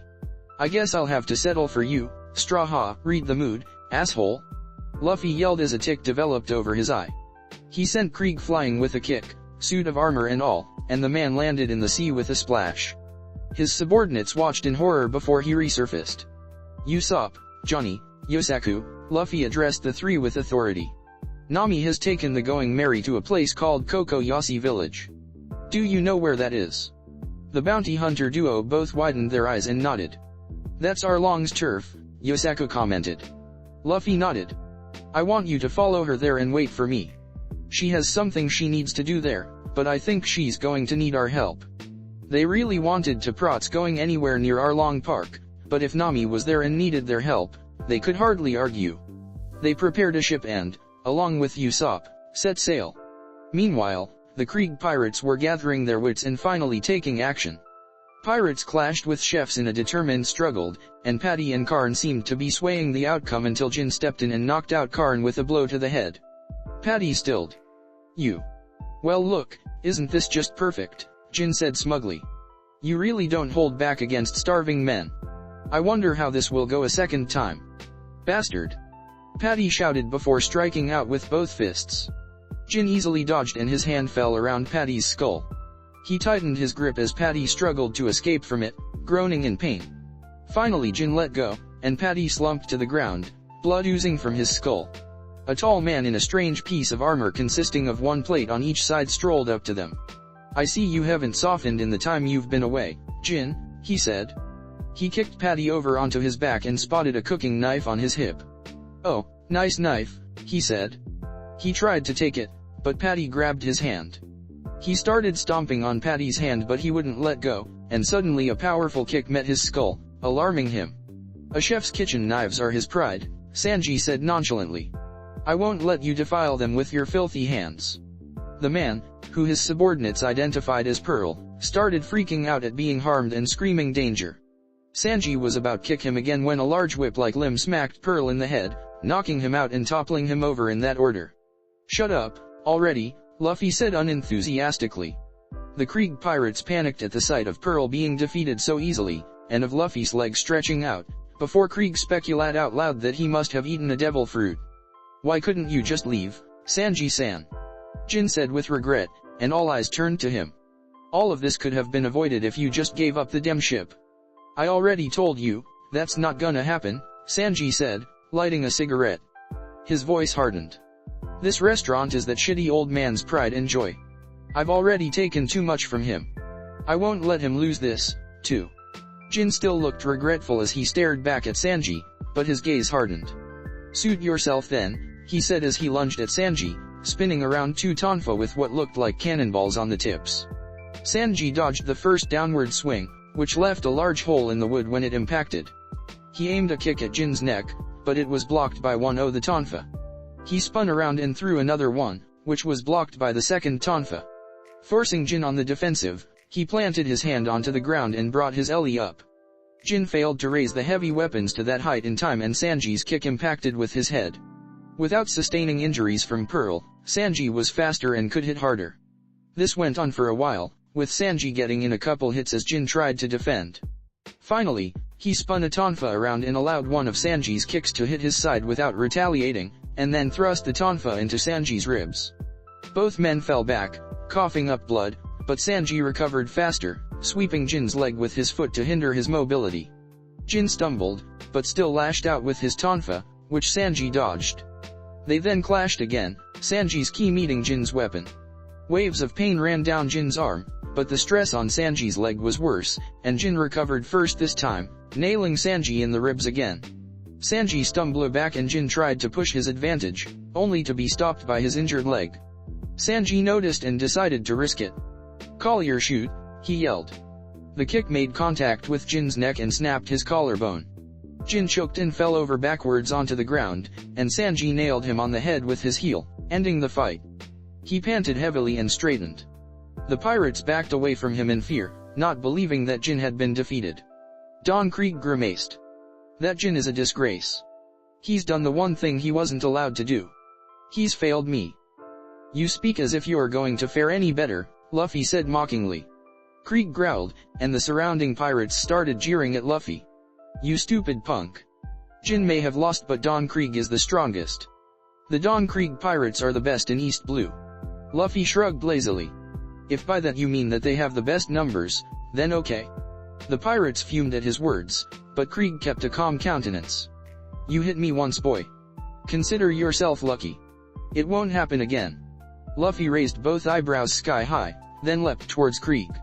Before he could pull out his spiked cape as he had planned, or even react, Luffy sank his fist into his gut, denting the steel armor considerably. Krieg fell to the ground gasping for breath. The armor had caved in and was crushing his torso, cutting off the air that was trying to flow into his lungs. He tried to suck in air, but to no avail, and only gained a wheezing fit for his efforts. Finally, he groaned out. Take it off. Please. He managed. Luffy was disgusted. That's the great Don Krieg for you, he said with a chuckle.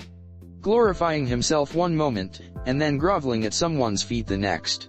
He waved his leg in a swift rankyaku, which cut Krieg's armor in two. The man gasped for breath, letting sweet air fill his lungs, and then glared up at Luffy in fury. I don't suppose you'll leave in shame knowing that you received help from your enemy? Luffy asked. Krieg responded by lunging at Luffy in a reckless rush. Luffy met him with a backhand to the head, feeling the crack of bones in Krieg's face. Krieg fell onto his side, defeated. Jin had woken up and watched in shock from where he lay. The Don had been defeated. The impossible had just happened. A small part of his mind that was gradually expanding criticized his naivete and chastised him for ever believing that his captain was unbeatable in the first place.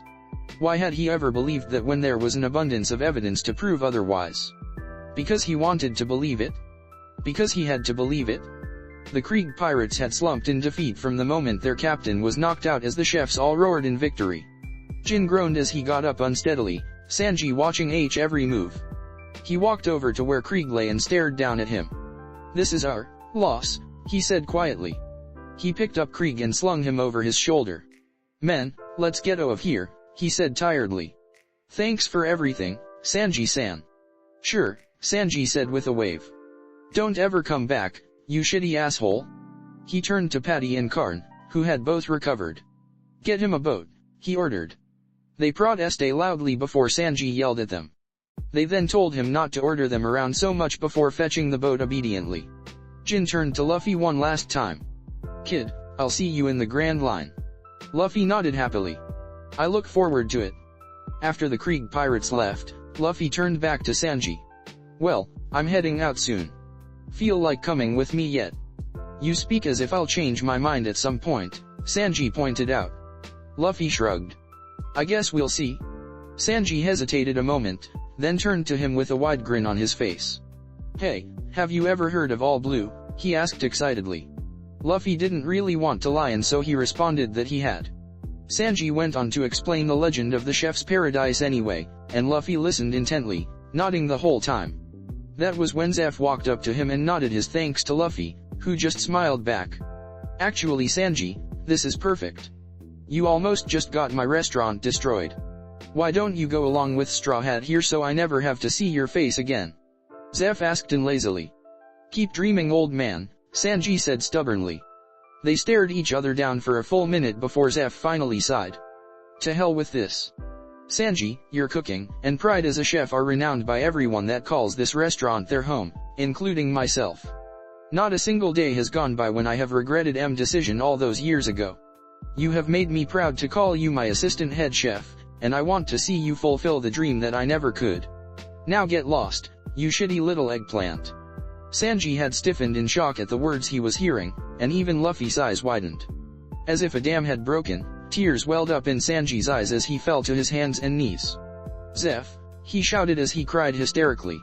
For all you've done for me over the years, I know I owe you a hell of a lot, and I'm going to spend every day from here on you continuing to make you proud. This was too much for the other chefs, especially Patty and Karn, who all broke down crying as well. Sanji stood up, and Luffy burst out laughing. Man, that was great. I'll never forget that. So, what do you think? Wanna come along now? Shut up, you rubber bastard. Sanji yelled half-heartedly as he wiped the tears from his eyes. Let's go already. You and I both have foolish dreams, Sanji. I can't wait to see how this plays out, Luffy said mirthfully. As they got yet another boat ready, the cooks shouted out their goodbye to Sanji. You son of a bitch. Patty yelled in between hiccups. We're gonna miss you. Karn yelled in between sobs. I'll see you around, you shitty bastards. Sanji shouted. Zeph couldn't help himself, and his eyes teared up as well as their small boat sailed out to sea. So, Captain, mind telling me where we're going? Sanji asked when it started to seem like they were wandering. We're heading to a place called Cocoyasi village. It's Nami's hometown, he replied. Sanji's face lit up at the mention of the orange-haired girl, but Luffy's voice turned serious and he found himself straightening. Her hometown was taken over by the Arlong pirates 8 years ago, he continued. They're an all-Fishmen pirate crew whose strength is said to be unrivaled in East Blue. Sanji pondered this for a moment.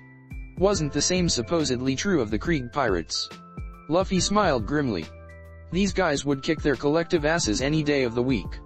But you're right not to believe everything you hear. Luffy paused. Sanji, I told you they were an all-Fishmen pirate crew, but there is one exception. Nami is involved with them. Sanji's eyes widened and he was about to question this when Luffy continued, her motives are complicated. But let's think about it for a moment. The same pirates that she's supposedly involved with are holding her hometown hostage. Can you think of anything? No one ever accused Sanji of being slow on the uptake. So the question is, what do they want from her? And whatever it is, why has it taken 8 years to resolve? He said slow. Luffy nodded. The only way to find out is to go there. The only problem being.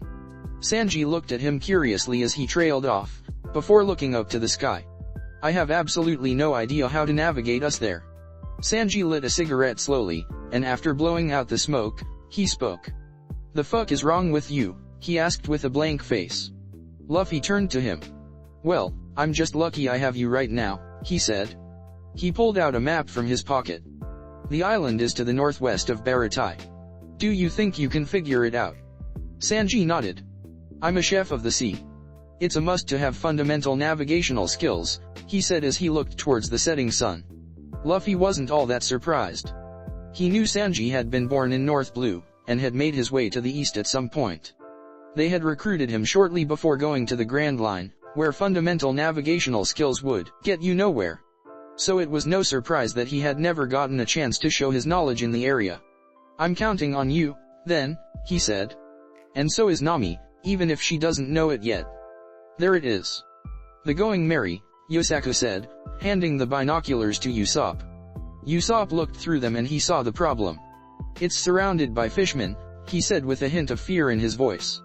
Zoro had already explained about the fishmen after he had somewhat recovered on the way there, as well as his theories as to why Nami was involved with Arlong. The subject was still shrouded in mystery, but they were determined to ask Nami themselves. This is bad, Johnny said. How are we going to dock the ship? The coast is being heavily guarded by those fishmen. It's fine, Zoro said. I'll cut them. Let's go. The 3 other occupants of the ship immediately protested. Are you kidding? Usopp asked frantically. Those are fishmen. You said it yourself, each of them is 10 times stronger than the average human. He's right, Anaki. Your wounds still haven't healed. What do you plan on doing? Johnny asked. Like I said, I'll just cut them, Zoro repeated. He started to bring them closer to the coast. Usopp, Johnny, and Yosaku all took one look at each other before nodding. Suddenly they produced 3 hammers seemingly out of nowhere, and each whacked Zoro upside the head. Zoro's head sagged from the impact. He stood there for a moment with his head facing the deck and shadows covering his eyes.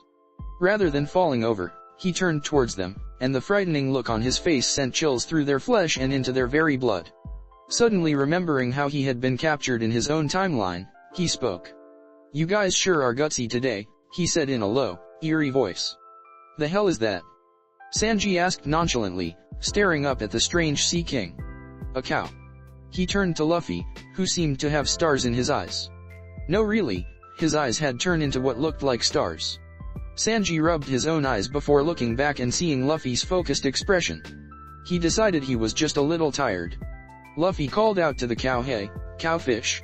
We need to get to Arlong Park, give us a ride, he commanded. Sanji was really starting to wonder what kind of dipshit of a captain he had decided to follow. Suddenly the cow leaned forward, offering his head to Luffy, who patted him with a chuckle. Luffy then tied a rope around his horns, and the cow pulled them forward at a great speed than they had been going, seemingly knowing which way to go. I'm not gonna ask. I'm not gonna ask. I'm not gonna ask. I'm not gonna, shit, I'm gonna ask, aren't I? What the hell is happening? Sanji shouted at the top of his lungs, causing Luffy to burst out in hysterical laughter. Usopp, Johnny, and Yosaku screamed in terror as they ran for their lives from a very vindictive Zoro, with Usopp in the lead. Several fishmen had stopped and taken notice, but were either too shocked to act or too slow to keep up. Eventually the fishmen that were chasing them lost sight of them, panting heavily and wondering who the hell they were. Whatever, they'd have to report this to Arlong. Usopp and the bounty hunter duo eventually caught sight of a blue-haired woman, who yelled for them to stop. Panting heavily, they did. Zoro wouldn't kick their asses too hard, hopefully. The woman asked who they were and what on earth they thought they were doing, but was cut off when a fishman showed up and caught sight of them. Usopp screamed but got his slingshot out and stood in front of the bounty hunter duo. "Run, you guys. The brave and honorable Usopp will hold him off," he said as his legs trembled. "Stop," the woman yelled. "You can't harm the fishmen, no matter what." That was when Zoro caught up to them. He grinned fearfully at his three prey, and walked up to them slowly. Zoro, wait." Usopp stuttered. "Fishmen." Surprisingly, this caught Zoro's attention. He turned to the fishmen and his gaze turned focused as he remembered why they were here. "Stand back," he said, putting one hand on the hilt of his sword. "I'll cut him." "I said, don't fight the fishmen," the blue-haired woman yelled as she whacked Zoro over the head with a hammer. His head was tilted forward for a long while as he stood there motionless. Eventually, he turned back toward all four of them, and Nojiko felt a chill creep down her spine at the sight of that insane look she was faced with. Usopp and the bounty hunter duo had frozen in place, wondering what they were in for. "You're all being pretty gutsy today with your fucking hammers," he said in a low voice. "Do I look like a mole, do you people? Huh? Hey, you damn humans. Stop ignoring me and identify yourselves. This is Arlong Park, where fishmen reign supreme, so if you don't want to be taken to Arlong, I suggest you beat it, you fish-faced fucker." Zoro yelled as he spun around and back-fisted the fishman in the jaw, sending him crashing into a house to their left. There was silence as Nojiko wondered who the hell this guy was. Johnny and Yusaku started clapping slowly, before Zoro glared at them and they stopped. "If you're all done pulling hammers out of your asses, we can go find Nami now," he said in irritation. "Nami?" Nojiko asked in confusion. "What business do you have with her?" Zoro looked at her. "She's our navigator," he said simply. This only confused Nojiko more before she remembered that Nami had a tendency to infiltrate pirate crews and earn their trust before robbing them penniless. "If that's the case, then I fear you all have been tricked. I suggest you give up on Nami being in your crew any longer," she replied. Zoro looked at her with a piercing gaze and, never one to shit around, got right to the point. "Arlong Park falls today," he said before walking away, leaving Nojiko speechless. All she wanted to do was scream at the guy, ask him who the hell he thought he was, and hit him in the head with a hammer a few more times. Was he trying to make every sacrifice they had made for the last 10 years be in vain? She gritted her teeth. His three friends looked back at her for a moment before falling into step behind him silently. She cursed under her breath and followed after them. Genzo grunted as Arlong lifted him off the ground by the scruff of the neck. "Possession of weapons is a clear sign of rebellious intent," Arlong said with a toothy grin. "I can't you let this slide, now, can I? I'll just have to kill you as an example of what happens to rebels." "Stop this, Arlong. We won't stand by and let you do this," a civilian shouted. Shouts of agreement broke out through the crowd of citizens from Cocoyasi village. Genzo silenced them, however, saying that if they rebelled now, everything would have been in vain. They struggled to accept this, realizing that his intention was to martyr himself now. Arlong laughed at their indecisiveness before bringing Genzo up above his head and preparing to slam him head first into the concrete in order to end his life. Shouts echoed through the plaza, and Genzo closed his eyes. Certain death. Exploding star. A concussive force stopped Arlong mid-swing, and Genzo slipped from his grip, relatively unharmed. Everyone looked in shock at the new arrival. The kid trembled as he stood on the roof of a small house, holding up a green slingshot. Suddenly, a green-haired, sword-wielding man walked into the plaza, flanked by two other men who also carried swords. The villagers' eyes widened. What was this? A goddamn revolutionary army? They were going to ruin everything. "Gen-san," a new voice yelled. They all turned to see Nojiko running over to Genzo with concern written all over her face. She had come with these strangers. Who were they, exactly? "Sorry, Luffy, I know you probably wanted this one to yourself," Zoro spoke in a low voice as he walked into the middle of the plaza and stopped in front of Arlong. "But I'm ending this. Now." Arlong roared in anger at the sheer audacity. "You dare attack me, you pathetic humans? Even though your entire race is inferior, you dare to challenge me?" Arlong stomped over to him angrily. All Zoro thought of was the memory of Nami's desperation, an emotion that he never wanted to see on a single comrade's face ever again, as he raised his sword. He never completed his swing. A large object shot down in front of him, impacting with the ground and leaving a large crater. He recognized said object immediately. In his Ange he hadn't sensed him before. Luffy. What are you? He never completed his sentence, either.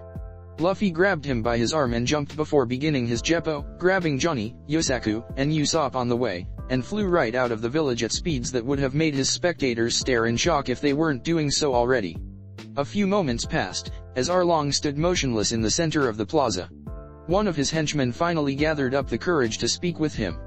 Arlong-san, are you, find those humans, he said simply. All of them. I want to rip their flesh open myself. He walked right out of the village, all thoughts of petty rebels and examples forgotten. Nami was waiting impatiently in front of the water at Arlong Park when Kurobe finally showed up. It's about time, she said in an annoyed tone. What's going on here? Where is Arlong? Kurobe studied her for a moment, and then responded. Arlong is on a hunt right now. A few humans managed to upset him, and he's determined to find them. Nami stiffened. Who had been stupid enough to challenge him after all this time? Who was it? She asked quietly. A kid with a straw hat, another with a long nose, and a green-haired man that we believe to be pirate hunter Zoro. Nami felt her heart contract in fear. They were here? How? How could they have followed her? She had gotten out before anyone would be able to know where she was going. W will follow you. The words echoed in her mind and she felt like puking. Those idiots. Kurobe studied her reaction carefully. She hid it well, but she was clearly uncomfortable. He concluded that she knew these people. Had they just been more of her victims? Or was something else going on here? His eyes narrowed in thought. Suddenly there was a ripple in the water, and Arlong shot out of the sea and landed next to Nami. Kurobe turned to him. Any luck? He asked gently. Arlong shook his head, seething. Whoever these guys were, they had managed to get away quickly. Kurobe came closer and started whispering in his ear, and his eyes narrowed. Nami, he said. She turned to him. Just so you know, we're looking for 3 humans. One with a straw hat, one with a long nose, and one with green hair and 3 swords strapped to his hip. He watched as her posture showed obvious signs of stress. Yeah, Kurobe told me, she said, more weakly than she would have liked. Is there something you'd like to tell us, Nami? He asked. Nami turned to him again and scoffed. They're just pirates that I stole from. I'm upset that they managed to follow me here, Nami replied. Yes, that is pretty surprising, Kurobe said. Of course, an easy explanation for that is that you led them here. Nami glared at him. You think that after all this time I'd try something? When I'm so close, she asked.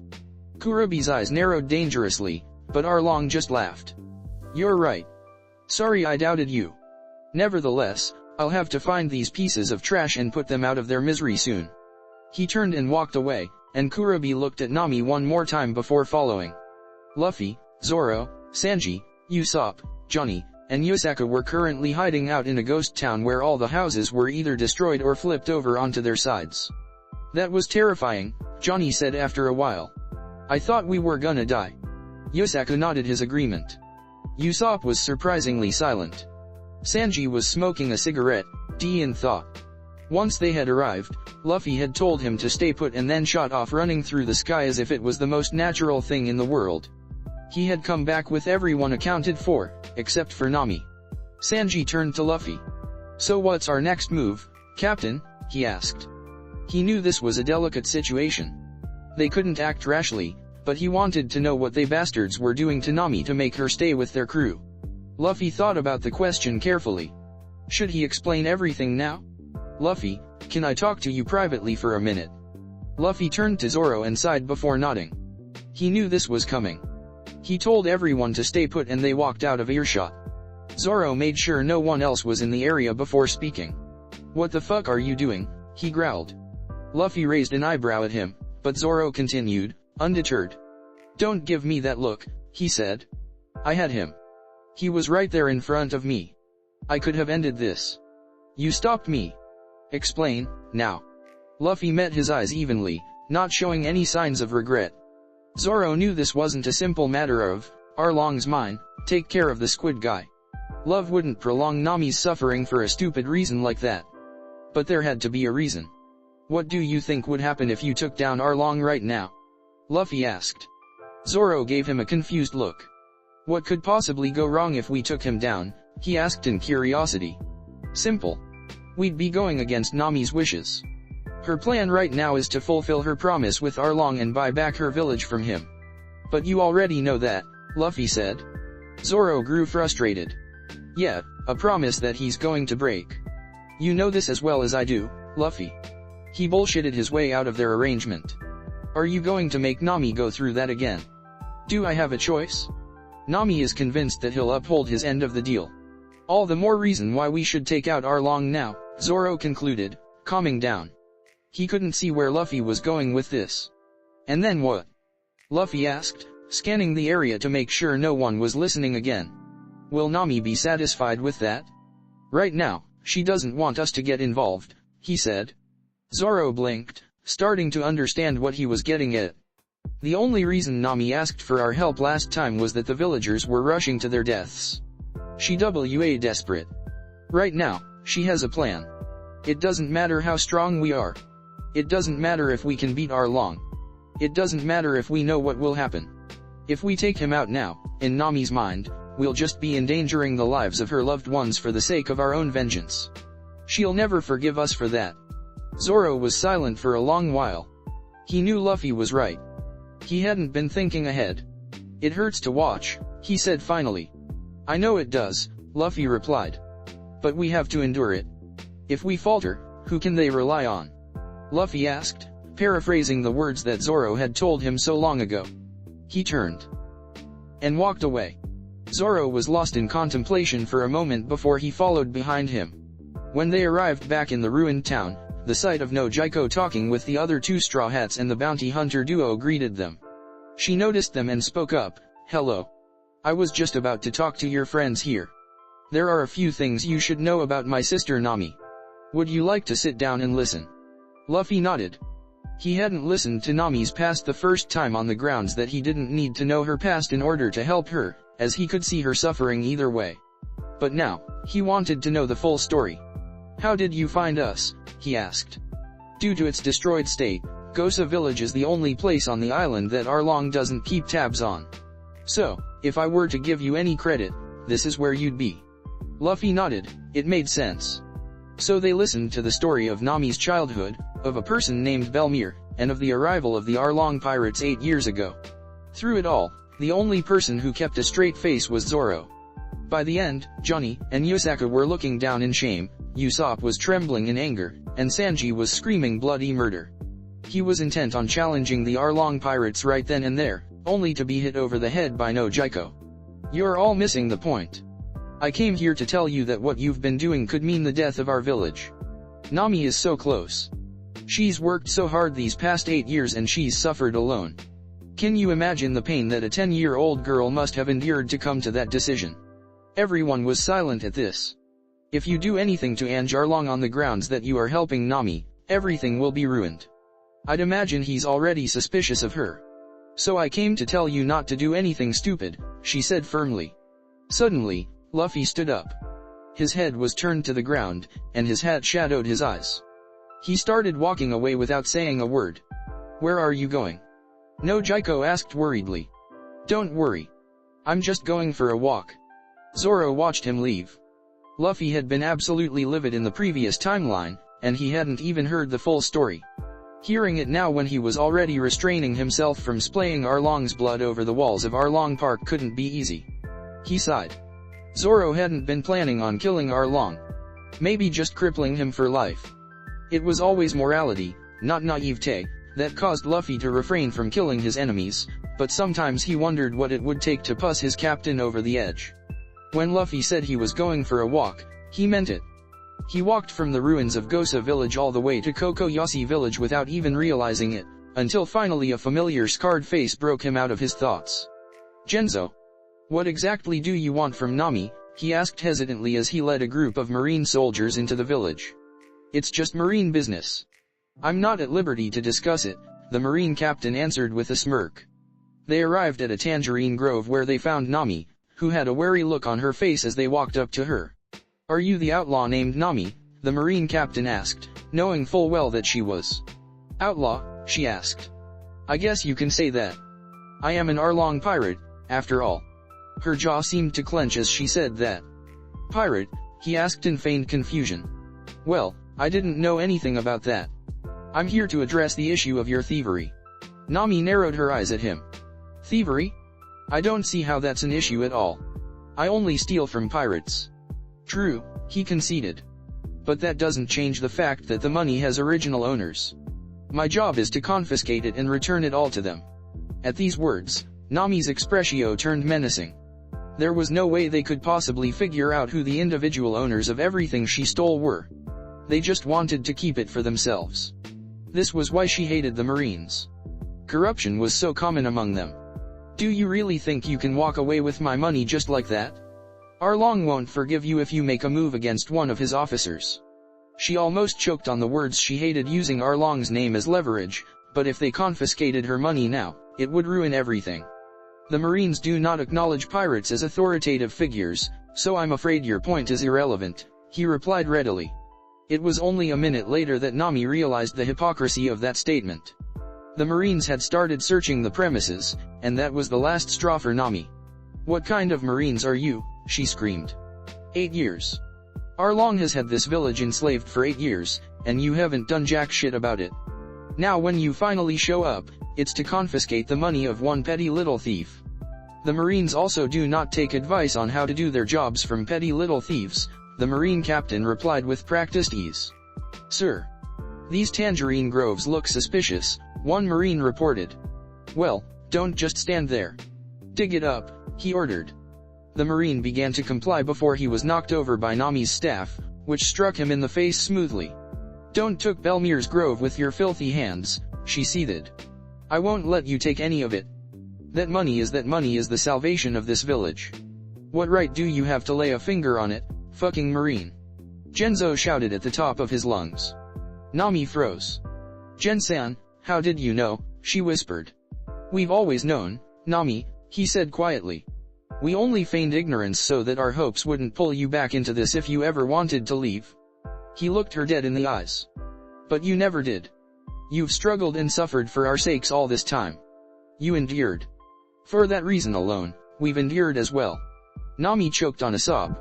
Oh, so you're saying you're all accomplices, then? Captain Nezumi asked. He was taunting them now. We're saying that we've had to fight by ourselves all this time because you Marines can't do your jobs, a new voice shouted. No Jaiko. Nami was having trouble keeping her composure. If you didn't come here to arrest Arlong, then you all better get off this island, she continued. Arlong will sink your ship if you don't. I wonder about that, Nezumi responded lazily. Nami's blood froze. Hey. Haven't you found it yet? I'm not asking you to find a needle in a haystack. This is 100 million belly we're talking about. Genzo and no Jaiko both wore the same horrified expression. You, how did you know it was that much? Genzo asked quietly. Nezumi scratched his head, noticing his slip-up. Oh, that. I just had a hunch that it was in that ballpark, he said with a devious smirk. Nami trembled with rage. This transcended corruption. She couldn't even think of words to describe this. She slowly made her way towards the Marine, oblivious of everything else that was happening, as Nezumi ordered his men to make sure they didn't interfere with the search again. She didn't notice the resigned yet resolved look that manifested in Genzo's eyes. She didn't notice as no Jaiko scrambled up behind her to hold her back. She didn't notice the pistol that one Marine pulled from his holster and aimed at no Jaiko. The gunshot never went off, though. Genzo and no Jaiko, as well as the villagers that were starting to gather around, watched in shock as every single Marine fell over onto the ground, unconscious. What was all no Jaiko could say. She had just realized the danger they were in when one Marine aimed a gun at them when they collapsed. What on earth just happened? Muttering broke out between the villagers. The hostile fishmen all rounded on Luffy, dozens of them running at him. 2 more men stopped them. One had blonde hair and wore a black button-down suit and tie. The other was the swordsman who had challenged Arlong in Cocoyasi village. The 2 men started ruthlessly beating down the fishmen until finally 2 of Arlong's officers, Haki and Kurobi, confronted them. A few of the weaker fishmen were still standing, but Johnny and Yosaka were keeping them busy. Sanji took a look at his opponent and hummed before looking to Zoro. Which one do you want then? He asked casually. Zoro turned to him. Actually, you can take both if you want, he said. Sanji stared at him, thinking that it really didn't seem like his style to sit back and watch. "Your injury?" he finally said. "Hurts like a bitch," Zoro finished. "But that doesn't matter. I just want to see what our newest recruit can do." Sanji grinned. "Well, don't get too comfortable. This'll be over quick." Suddenly, there was a crash in the building Luffy sent Arlong into. The shark fishman walked out slowly. He clutched his arm awkwardly, the scowl on his face even angrier than the bruise on his arm. He walked up to Luffy. "That's quite the grip you have there, human. I hope you're prepared for the consequences of what you've just done."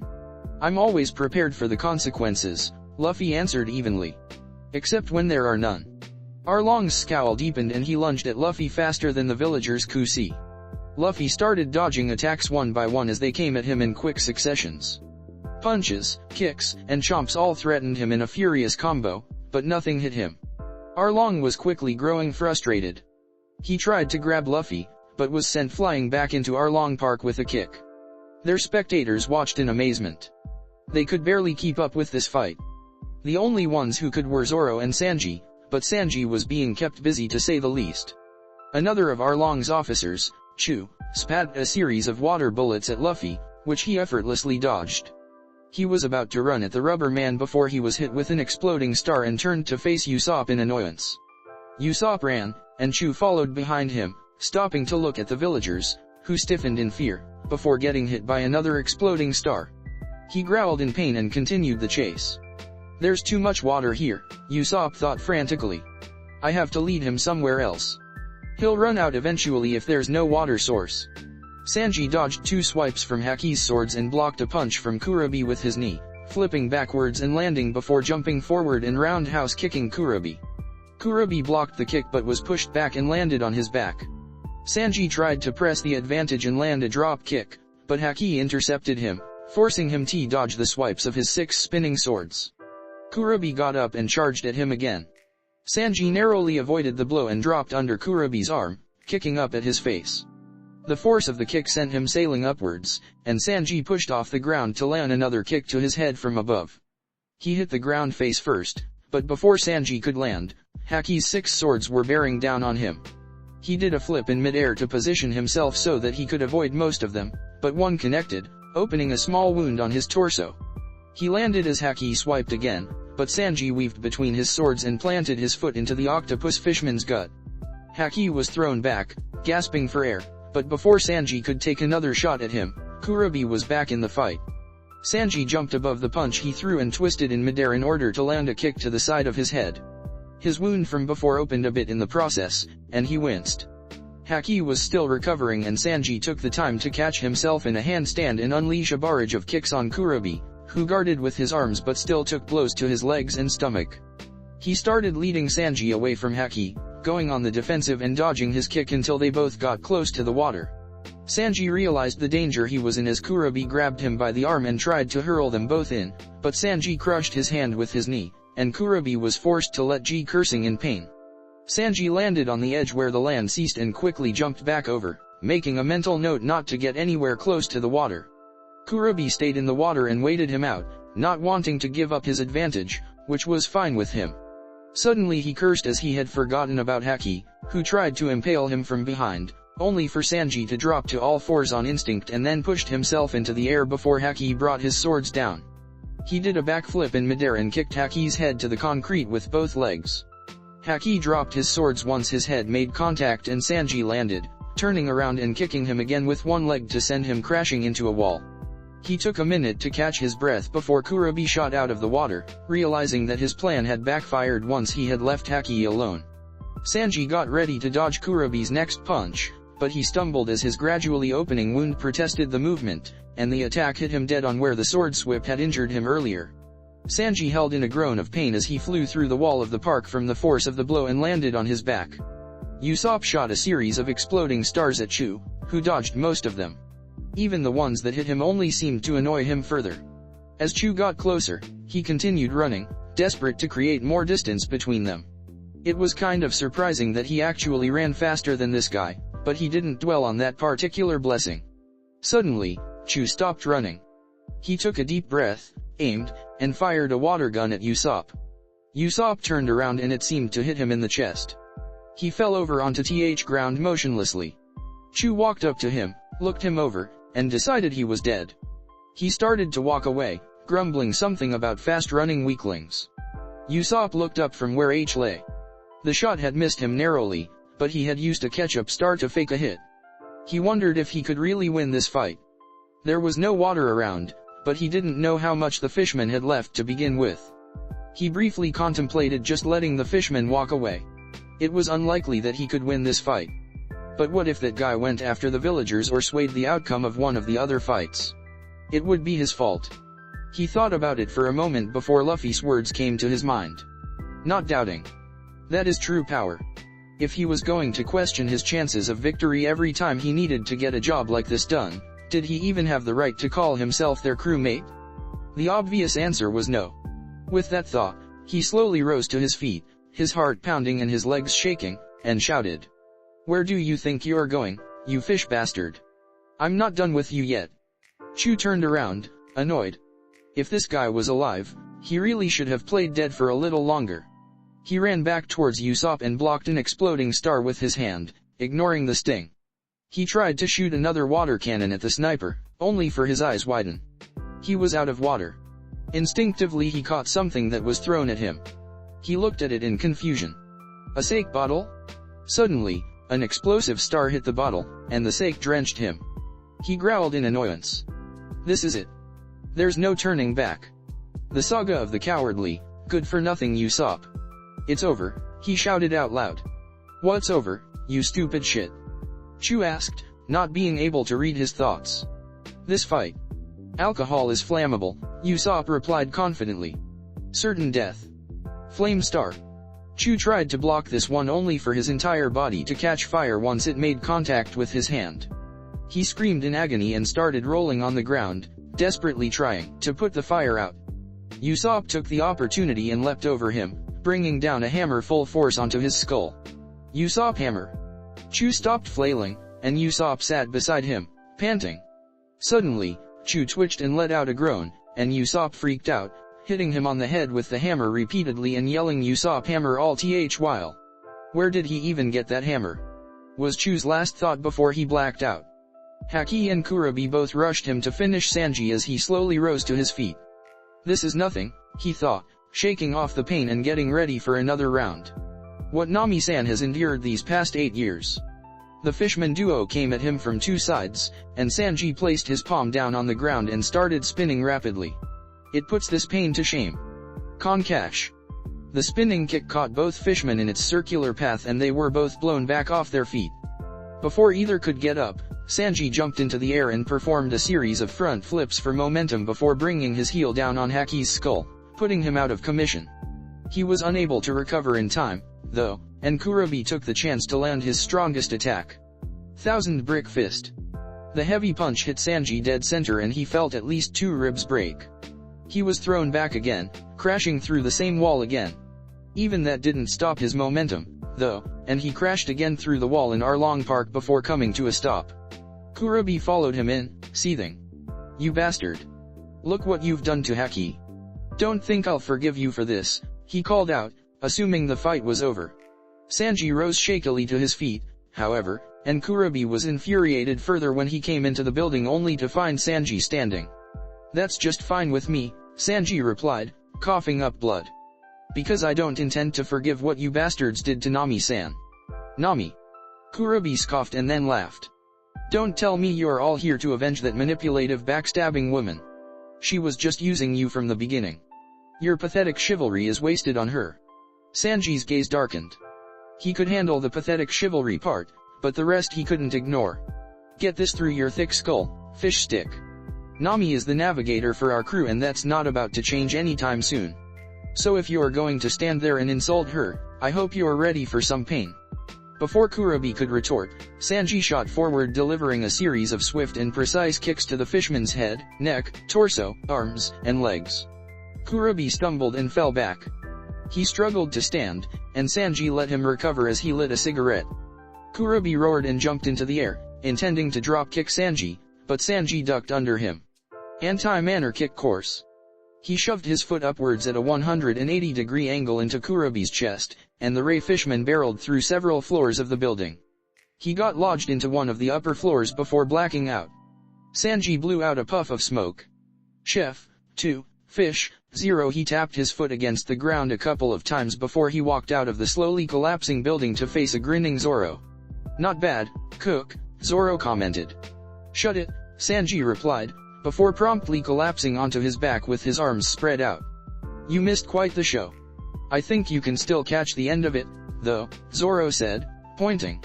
Sanji followed his finger to the crowd of villagers. Among them was Nami. Whe had she gotten here? They were all staring at something with odd expressions. He leaned onto his arm to get a better view. Luffy was standing in front of a pool of blood. He was covered in it.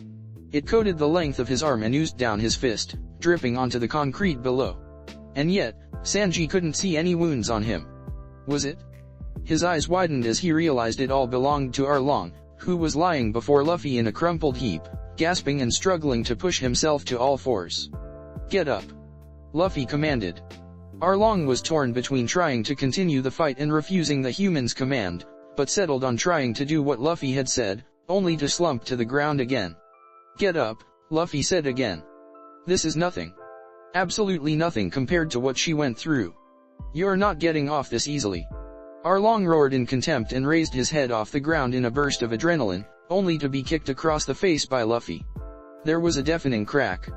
His nose bent at awkward angle and blood flew from his face. He dropped back to the ground, out cold with his eyes rolled back. His audience was silent for a long while, taking in the sight. Finally, one villager, the doctor who had treated him last time, Zoro thought idly, remembered how to speak. Erlone Park has fallen, he whispered. No Jaiko nodded weakly. As if to verify his statement, the building that Sanji had let loose on finally collapsed, crumbling from top to bottom until that was left was a pile of rubble. This was the signal for the villagers to break out in a fit of cheers. They cheered for the end of Arlong's reign, for the end of their enslavement, for the end of Nami's suffering, and for the beginning of their new life. In the midst of it all, Nami walked up to Luffy and pressed his hat back on his head. The tension vanished from Luffy's face at the sight of her, and he flashed her the widest grin he'd worn since arriving on the island before speaking. So, you wanted to draw a world map, right? You're going to have to go to the Grand Line eventually, he said matter-of-factly. Nami smiled. What do you mean, eventually? How long are you planning to wait, Captain?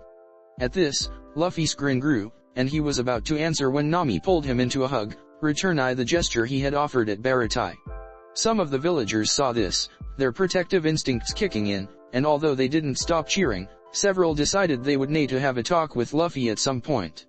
Genzo was among them. But for now, they just continued celebrating.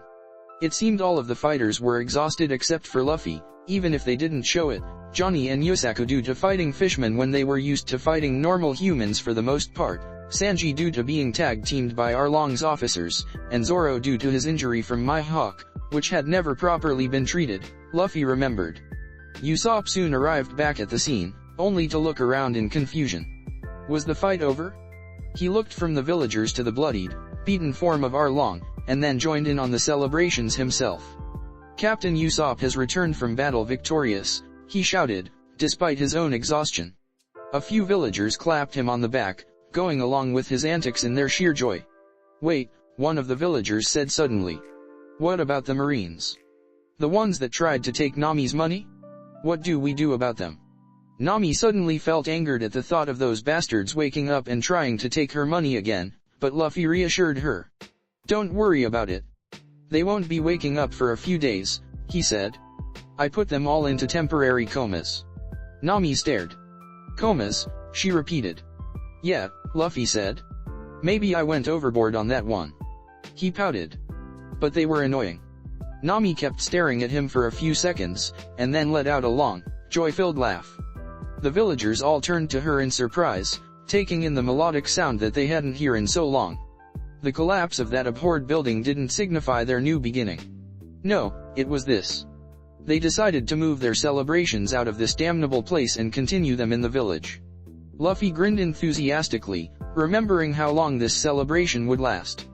He always loved a good banquet. When they got back to the village, Luffy's head perked up. "There's a marine ship on its way," he said, drawing everyone's attention. "How do you know?" Genzo asked worriedly. "I can tell," he responded cryptically.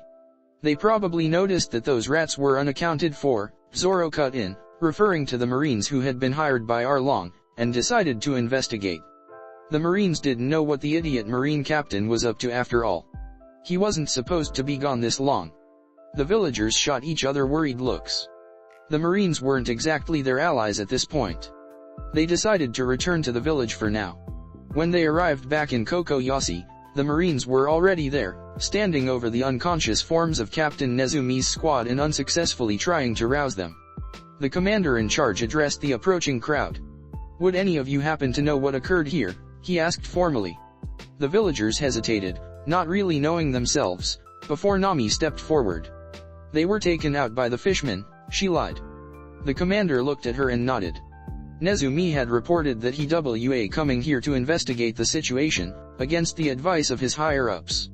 It wasn't surprising that the Arlong pirates had subdued them upon their arrival. Commander Kodo gritted his teeth in frustration.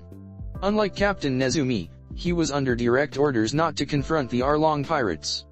The higher UPS were insistent on this after hearing that the Marine captain hadn't returned. Kodo was one of the few higher-ranking Marines that believed they should commit their resources to bring down the powerful Fishmen pirates, despite the adamant refusal of his superiors. Now he was under orders to retrieve Nezumi, if possible without engaging said pirates, which meant that he had to tell these villagers to their faces that he was leaving. Luffy could sense the conflicted emotions radiating from this Marine. The man was clearly torn. He turned to observe Nami, whose gaze had softened, no doubt coming to the same conclusion. "It's okay," Nami finally spoke quietly. "Arlong Park has fallen." The Marine looked at her in shock. "Fallen?" he repeated dumbly. "Who?" He trailed off. "The Arlong pirates were taken down by another pirate crew," Nami said, conveniently leaving out the fact that said pirate crew was standing right in front of him. Luffy stepped forward.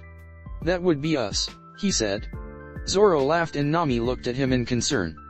The commander just stared at him. "And who would you be?" he asked carefully. "Monkey D. Luffy," he replied. The commander's eyes widened slightly at the name, but then he looked down and placed his hand over his eyes in shame. They had been so indecisive. They had appeased Arlong so long, and the people of this island had finally been forced to rely on a grudge match between pirates for salvation. Then he looked up. There was only one thing he could do at this point. If the Arlong pirates had time to recover, it would start all over again. He was arresting them right here and now. His orders hadn't accounted for the fact that Arlong would be incapacitated, after all. He signaled to his squad and they split into two groups, one bringing Nezumi's squad back to the ship and the other heading in the direction of Arlong Park. Once the Marines left, the celebration really began. Other villages had been informed of Arlong's defeat and Cocoyasi soon became one giant festival. Luffy ran through the streets in the direction of Sanji's aura. He stopped when he spotted him taking the last bite of a melon. "Ah, that hit the spot," Sanji said in satisfaction. "Cooking is great, but sometimes it's nice to just sit back and do the eating." "Hey, Sanji!" Luffy yelled. "What was that melon you were eating just now?" "Ah, that was ham melon. They basically take a melon and then cover it in smoked ham. It's really weird you get it." Luffy interrupted in desperation. Sanji's sweat dropped. "Someone was walking around with it, but I doubt you'll find them in this crowd." Luffy dashed off into the crowd, eager to prove him wrong. "This time I'm eating that ham melon for sure," he thought with determination. He reached out with his observation haki, trying to find the aura of someone who was walking around with ham melon. God damn it. What the hell did that even feel like? "He sure is enthusiastic," Sanji commented. "Oh, Luffy? He's usually like that," Zoro said plainly. He had suffered through the excruciating pain of having his wound sewed up properly after leaving it alone for a while. That was not pleasant. At least he was looking less pale and livelier now, Sanji noted. Sanji stood up and stretched. "Well, now that I'm full." He ran off towards the crowd. "Time to flirt," he yelled unashamedly. Zoro leaned back and yawned. "Time to sleep," he said before dozing off. In the middle of the crowd, Usopp stood on top of a tall stack of tables and yelled into a megaphone. "It is I, Captain Usopp, the proud warrior who triumphed over an officer of the Arlong pirates. Let's all sing a song in honor of my bravery. The drunken crowd cheered and applauded before submitting to the ludicrous request. Usopp sure knows how to work a crowd, Sanji thought as he sat in the middle of several women who were asking if he really took out both of Arlong's best officers. He leaned his head back in bliss. He wouldn't mind staying here for a couple days himself. Luffy walked up a hill in a mix between satisfaction at the ham melon he was currently chewing on and exasperation at the villagers that kept pulling him aside. He had already had a talk with 6 of them, each of them asking what his intentions toward Nami were. He had replied to each of them that she was his navigator and his close friend, and they had all accepted this after making the same request: take care of Nami. He had promised each one that he would. As he reached the top of the hill he spotted Genzo in front of a grave. He walked up and stood beside him, reading the name on the grave. Belmere. Genzo glanced at him and nodded. He returned the gesture before speaking. No, Jaiko told us about Nami's mother. She was a strong person, he said. Genzo looked back at the grave. She was, he agreed quietly. They were silent for a while before Genzo spoke again. I know Nami is going with you on your journey. Luffy looked at him and nodded. After the lengths that you've gone for her, I feel like I can trust you, he continued. But know this. If you ever rob Nami of her smile, I will hunt you down and kill you myself. He looked Luffy dead in the eyes as he said this, and Luffy stared back. He knew he would never take away Nami's happiness. She had been smiling right up until the end. The ship of the Straw Hat Pirates had been her home. So he didn't hesitate when he responded. It's Genzo, right? You have my word that I will take it upon myself to preserve Nami's smile every chance I get. Genzo kept staring at him for a few seconds, and then a grin broke out across his face. That's good to hear, he said, before handing Luffy a bottle of sake. They both drank contentedly and watched the sunset as Genzo laughed heartily at Luffy's stories about Nam during the time they had sailed together in East Blue. Luffy himself learned why Genzo always wore a pinwheel on his hat. That was an interesting tale. So, she told you her name was no Jaiko? Genzo asked in amusement. Yeah, Luffy answered. I don't think she counted on me ever coming here. Genzo continued to laugh uncontrollably. Luffy could tell the alcohol was getting to him. You sure you should be drinking this much? He asked, amused. Ah, don't worry about it. Today is an exception, he said jovially before taking another long swig of sake, emptying the bottle and tossing it into the growing pile. Luffy shrugged, and continued drinking himself. An hour later, he chuckled and threw Genzo's reeking, unconscious body over his shoulder before walking back in the direction of the village. The next morning, Luffy, Zoro, Usopp, and Sanji got the Going Merry ready for their departure. Johnny and Yusaku informed them that they would return to pirate hunting, and after saying their goodbyes, set out in the small boat that Luffy and Sanji had arrived in. Sanji looked around at the coast worriedly. Where is Nami-san? She is coming, isn't she? Don't worry. She'll come. She probably just wants to make a grand exit, Zoro said with a smirk, remembering how she had left last time. I hope so. She's half the reason I'm here, Sanji stated with a straight face. Luffy turned to him. Oh, Sanji. I finally found that ham melon. It was delicious, he said with enthusiasm. No Jaiko was arguing with the villagers over Nami's decision to leave the 93 million belly with them when they heard a voice shout in the distance. Set sail. Nami came running towards the ship, weaving through the villagers as they tried to stop her, asking why she was leaving without saying goodbye. Genzo was indignant at her audacity. After all this, she was leaving without hearing their thanks. Hey, what's she doing? Usopp asked. Luffy just laughed. You heard her. Set sail. As the ship started to pull away from the coast, Nami weaved through the last of the villagers, which were all screaming for her to stop. She jumped from the coast high into the air, grabbed hold of the railing of the Going Merry, and flipped herself over onto the deck. She looked back at the villagers and smirked before pulling the bottom of her shirt up. Dozens of wallets fell onto the deck, and the villagers suddenly brought their hands to their pockets with horrified expressions. You rotten thief, they all shouted. Nami simply smiled and waved before holding something up in her right hand. It looked like a belt. Genzo's eyes suddenly widened and he looked down in horror before his pants fell to the ground around his ankles. Nami. Luffy laughed uncontrollably. That was a nice touch. Are we gonna be alright? Usopp asked. Get back here, you thieving cat. Give us back our wallets. Relinquish my belt at once. Thank you for everything. Stay safe. Come back anytime. The shouts grew distant as the Going Merry drew further from the coast, setting out once again. The Going Merry sailed smoothly through calm seas as seagulls flocked overhead. Just a typical morning in the life of the Straw Hat Pirates. Of course, the Straw Hats themselves would be bored out of their minds if they had to sit through what was considered typical by anyone else's standards. Sanji was kicking Luffy in the face, Usopp was running around like a chicken without its head due to the Tabasco sauce in his eyes, Nami was complaining to an apologetic news coup about the price of the paper, Zoro was experimenting, seeing if he could speed up the ship by sending blunt winds at the back of the sail with his sword, and Luffy was, well, getting kicked in the face by Sanji. Come on, Sanji. Let me have one. They look so good, Luffy complained as his stomach growled. Absolutely not. These are Nami-san's tangerine groves, and it is my sacred duty to defend them at any cost. Thanks a lot, Sanji-kun. Nami called. Luffy turned to Nami. What's your problem, Nami? Just one, he whined. No way. That's what you get for trying to steal them, she said, without looking up from her newspaper. Oh, come on, Nami, Luffy said with a devious smile. If I really wanted to steal one, do you honestly think Sanji could stop me? Sanji was indignant at this, and Nami looked at him curiously. Suddenly, he disappeared from his seated position before their eyes. Sanji blinked before Luffy called out to them from behind the tangerine grove. Nami let out a resigned sigh, realizing he could probably have stolen every single one without getting caught, and relented. I guess you have a point, she said. How so?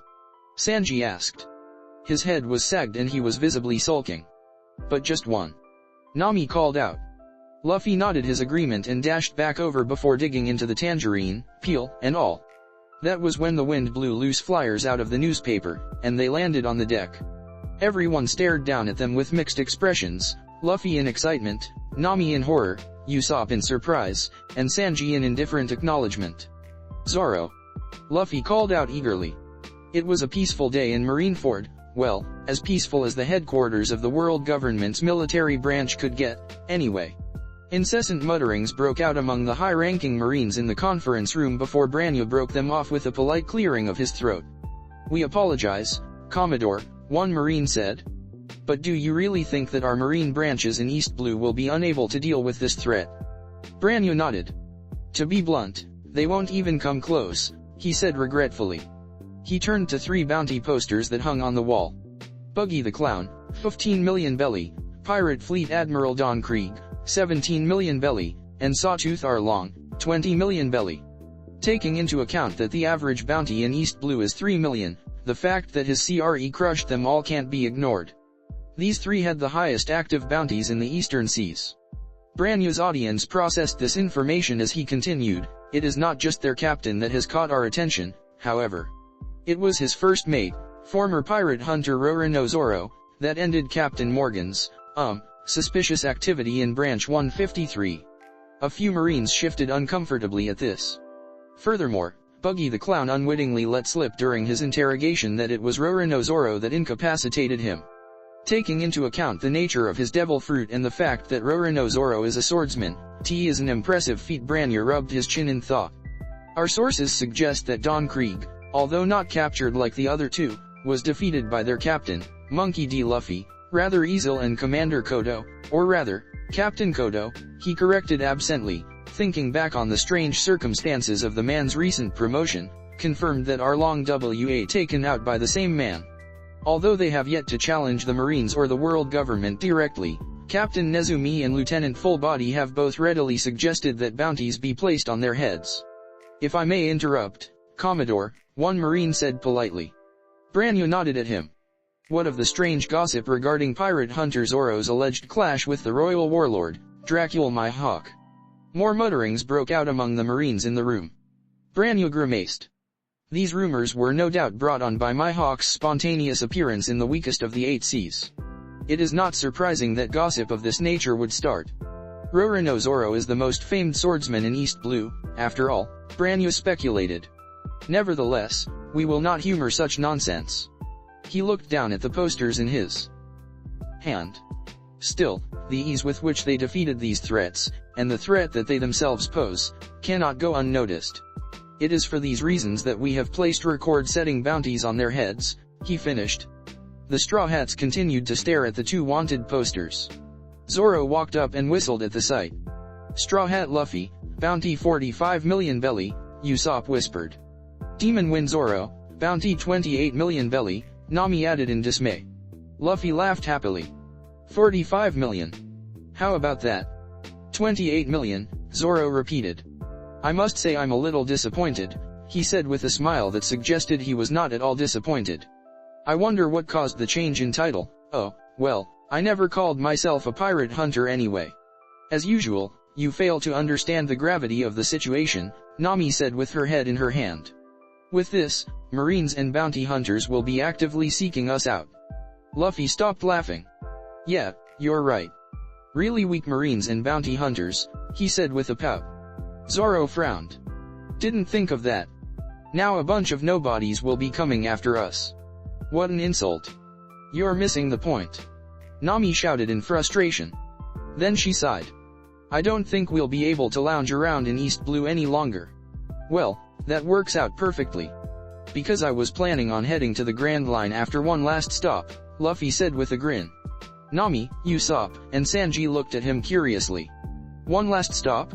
Where did you want to go? Nami asked. Luffy pointed to the horizon. It's that island right there, he stated. They all looked to where he was pointing in surprise. That's... Nami trailed off. There's a place on that island called Loguetown. The town of the beginning and the end, Luffy recited from memory. Nami nodded. You've heard of it? Yeah, he said. From you, he added mentally. He grinned again. The town where the pirate king, Gold Roger, was born and died. Where the great pirate era began. When they arrived on the coast, each of them took in the sights with varied reactions. Well, I'm gonna go find the execution platform. Looks like I can find some fine ingredients here, Sanji said. And some fine women, too. I'm gonna look for some equipment to buy, Usopp added. Okay, don't get ripped off, Luffy said mockingly before taking off without any idea where he was going. I'd like to buy some swords, actually, Zoro said aloud. Oh, and how will that work, Zoro? You don't have any money, after all, she said smugly. You know, I can loan you some, at 300% interest. Zoro just shot her his own smug grin. No, I think I'll be fine. Thanks, though. Nami frowned as he walked away. Shopping without any money? What a weirdo. As Zoro walked through the streets, he caught wind of a familiar aura, as well as a familiar argument. Looks like that monster isn't with you today. This works out perfectly. We send you back to him in pieces. Can't you just let it go? A feminine voice asked. But the pirates confronting her completely ignored her. The crowd broke out in gasps and shouts as they pulled out their swords. Tell that boss of yours that this is what happens when he messes with our dream of getting to the Grand Line. Tashigi idly wondered how they wanted her to tell him that if they were planning on sending her back to him in pieces, but pulled out her sword. The crowd watched in awe as she cut them both down in one swift motion. The crowd cheered and applauded before she stumbled and fell face first onto the ground, her glasses sliding across the pavement. One spectator commented that she was too strong for her own good as Zoro walked forward and handed her her glasses, making sure not to break them this time. In his many coincidental encounters with the marine woman, Zoro had long since gotten over his discomfort at seeing an exact replica of the face of his childhood friend. As Tashigi thanked him politely, Zoro just nodded and walked in the opposite direction. He soon ran into a problem. He couldn't for the life of him remember which shop he had gotten those two swords from last time. Loguetown was huge. He suddenly stopped in the middle of the road, though, as a familiar feeling hit him.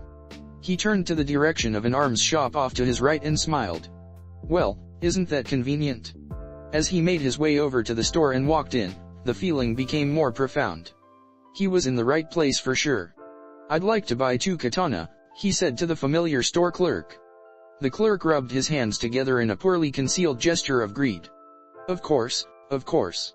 Right this way, sir, he said happily. Suddenly though, he stopped as he caught sight of the sword on Zoro's hip. Zoro inwardly scoffed. Here we go. The man began stuttering nervously as he requested to get a good look at his sword. Zoro obliged and handed it over. The man's eyes widened as he unsheathed it before turning back to Zoro. Listen, he started. I have a good eye for craftsmanship. What you've got here isn't the work of a master, but it's definitely an above-average sword. What would you say to him giving you 300,000 belly for it? If you want 3 swords that badly, then you could buy each for 100,000 without losing a single belly. Nah, Zoro said blandly. It took a moment for it to register in the clerk's mind that his offer had been rejected before he started stuttering again. Then, how about 500,000 belly, he asked nervously. Nope. All right, you haggler. You've got me. I'll pay you 700,000 belly, but that's my final offer. Not for sale, Zoro said in a bored tone, although he was a little disgruntled by the presence that he felt walking into the store behind them. Whoa. That sword, the voice said in enthusiasm. The clerk's face looked even more nervous now. Tashigi flipped through a book on swords and stopped on a page that had an illustration of Zoro's exact sword. That's the Wado Ikemonji. It's a famous Mito that sells for over 10 million belly. Where on earth did you get it? The store clerk was now visibly sulking, but he rounded on Tashigi. Did you really have to open your mouth? I should sue you for ruining my business. Ruining your business? Tashigi asked in an apologetic tone. I'm sorry, did I say something? It's just I've never seen one of the 21 superior grade swords before. Don't blame her, Zoro said in annoyance. I wasn't gonna sell it anyway. The clerk just scoffed. You came for your Shija, right? Here, it's been polished, he said as he tossed the sword at Tashigi. Tashigi caught it, but failed to catch herself, and stumbled right into a she of swords, causing them to all clatter to the floor. Why the hell did you fall that way? Pick those up now, the clerk yelled. Tashigi scrambled to do that as he turned back to Zoro. Fine, you've got a famous Mito. Enjoy it. Now find 2 swords and get out, he said grudgingly. Zoro rolled his eyes and walked over to a barrel of mostly cheap swords. 50,00 belly swords? What, is this guy broke or something? The clerk thought. You seem to really love swords, Tashigi said as she walked up to him. You're carrying 3 of them after all. It reminds me of this one bounty hunter named Roronoa Zoro, she said. I hear the name a lot, Zoro said truthfully, before quickly pulling out the sword that had long since caught his attention. Tashigi stilled at the sight of it before pulling out her book again. That sword, Kaiditsu 3? That should sell for at least 1 million belly. I would buy it if I were you, she said. She turned to the clerk. Are you really selling this for 50,000 belly? She asked. Yeah. The clerk replied reluctantly. Tashigi quickly went into a history of the 3 Kaiditsu swords, commenting that the first Kaiditsu was one of the 12 unrivaled works of craftsmanship in the world, before the clerk changed his mind and shouted that he wouldn't sell it. Tashigi looked surprised and asked why. It's cursed, Zoro said simply. I could feel it before I even walked in here. The clerk's eyes widened. It takes a great swordsman to recognize a cursed blade. Who is this guy? Zoro hummed, taking in the familiar sight and feel of the blade. You know, I like it. Actually, I really want it, he said with a nostalgic grin. What? No way. You idiot, if I sold it to you and you died, wouldn't it be like I killed you, he shouted. Tashigi looked shocked at this revelation, and Zoro just continued smirking. Let's test it out, then. If this sword doesn't accept me as its master, we'll know here and now, he said, before throwing the blade up in the air and holding his arm out. Idiot. Its sharpness is the real thing. You'll lose an arm, the clerk shouted. Tashigi gasped and placed a hand over her mouth. As the sword came down, Zoro's reflexes screamed at him to coat his arm in armament haki, but he ignored them and closed his eyes. The sword fell down and the blade hit high arm dead center before it fell to the ground and embedded itself hilt deep into the floor. Zoro's audience stared in shock as he rolled his arm around in its socket. There wasn't a scratch on him.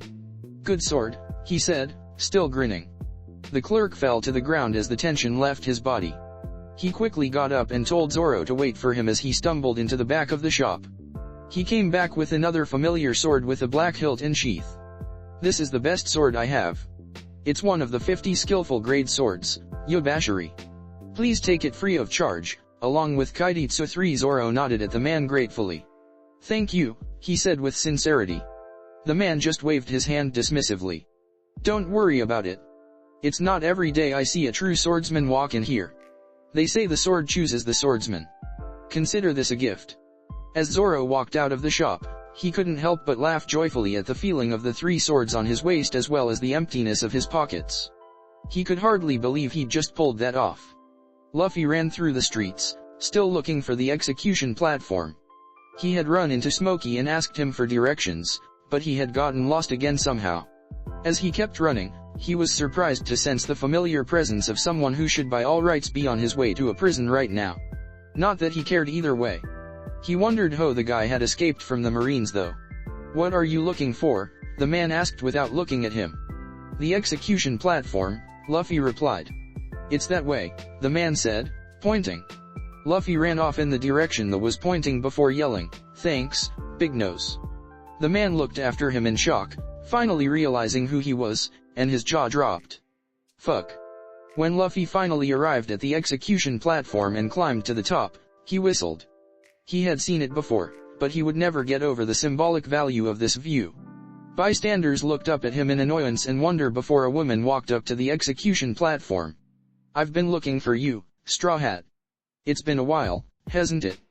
Luffy stared down at her. "If by it's been a while you mean we've never met before, then sure," he said in confusion.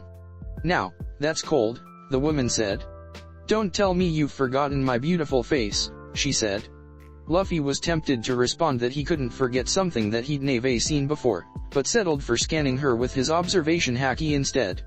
He ignored the killing intent of the presences coming up behind him as his eyes widened. "Alvida?" Then it clicked. That's right. She ate a devil fruit that made her slim, got rid of her freckles, yeah, that was it. What else does it do again? Buggy and Koby jumping out behind him brought him out of his thoughts, and he sidestepped Koby as the acrobat attempted to trap him. Koby tripped over himself in surprise, and Luffy promptly kicked him in the ass, sending him flying off of the execution platform. He turned to Buggy. "A plank of wood? I feel insulted. I think you should apologize."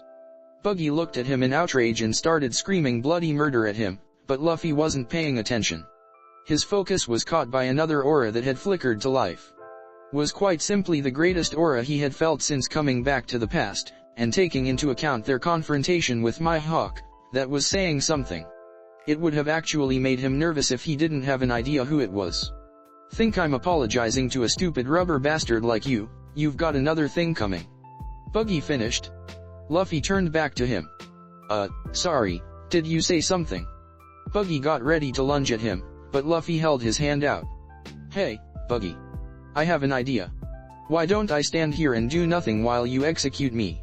Buggy looked extremely confused now. "What?" "No, really," Luffy said. "I'll stand right here. Take that sword and cut my head off or something."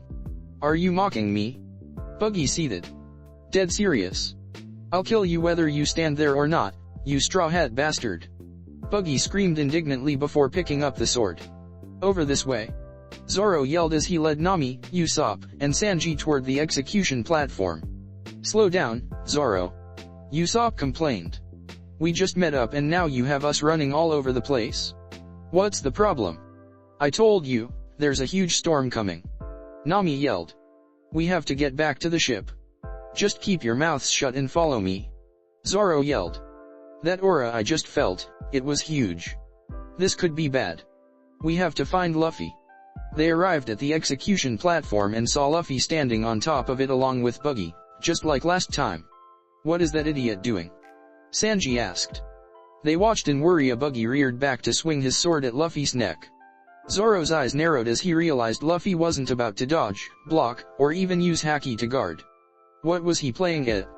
He was about to make a jump for the platform when the huge aura from before roared to life along with a crack of lightning that erupted from the dark clouds that had manifested in the previously clear sky. The heavens rained their cold fury down on the execution platform, and there was a large flash of light followed by a loud explosion. Luffy picked his hat up from ground and walked past Buggy's unconscious, charred form. He looked at the stunned faces in front of him, before shouting out, "Already arrived," and was yelling for him to hurry up. They all quickly boarded and raised anchor. After they set sail, Nami commented that they had a promising tailwind, and Sanji brought a barrel out to the middle of the deck. "This calls for a celebration," he said. To become Pirate King. Luffy said. To become the world's greatest swordsman, Zoro recited. To find all blue, Sanji said with a smile. To draw a world map, Nami said with enthusiasm. To become a brave warrior of the sea. Usopp said despite his trembles. They cracked open the barrel as their ship sailed on through rough waters towards the light of guidance. To the Grand Line. On a certain island in the Grand Line, numerous pirates camped out lazily in a dark forest. The officers of the pirate crew all looked up as one of their crew members came running frantically. "Captain," he shouted fearfully. The man he was addressing handed him a drink as he ran up, and the frantic man quickly chugged it before continuing. "Captain." "Ha ha Hawkeye," the man froze as he felt a looming presence behind him, and quickly dashed off to the side. "You sure are complacent, camping out on an island such as this," the intruder said calmly. The pirate captain looked up at the man, fighting off a persistent headache. "Yo, Hawkeye. I'm not feeling well today. You come for a duel? I have lost interest in dueling with a one-armed man such as yourself." Mihawk said. "I merely came here to tell you of some very interesting pirates I met. They reminded me a story you once told me, about an interesting little kid in an unassuming village." He pulled out 2 wanted posters. "Is that?" Usopp trailed off. "No way." Lucky Roo said. Red-haired Shanks stared down at the wanted posters in his hand before he looked up, a mad grin etched across his face. "So, you've finally come, Luffy." The storm continued as the Going Merry took full advantage of the wind and shot towards the southwest. Nami was looking down at the Grand Line map they'd acquired in Orange Town with a troubled expression. "This doesn't make sense. I thought the rumors were just that, but according to this map, they're completely true." "Rumors?" Luffy asked. "Oh, you mean about the Mystery Mountain?" "Sure," Nami replied, not really paying attention as she tried to puzzle out their next course of action.